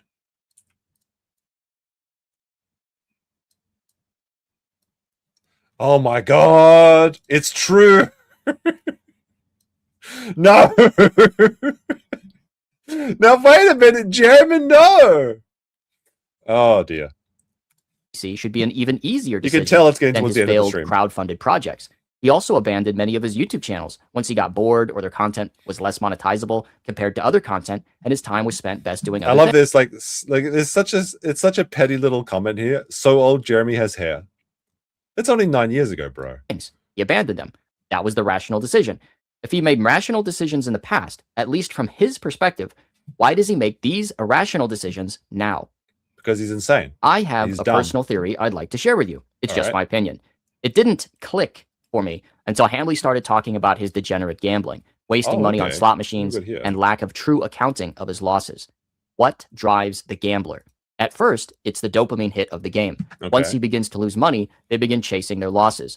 Once they become committed to getting back to even, they fall further and further behind. True. Hambly publicly stated he is $380,000 in debt over Coffee Brand Coffee, and Oh, those are just the no. losses we know about.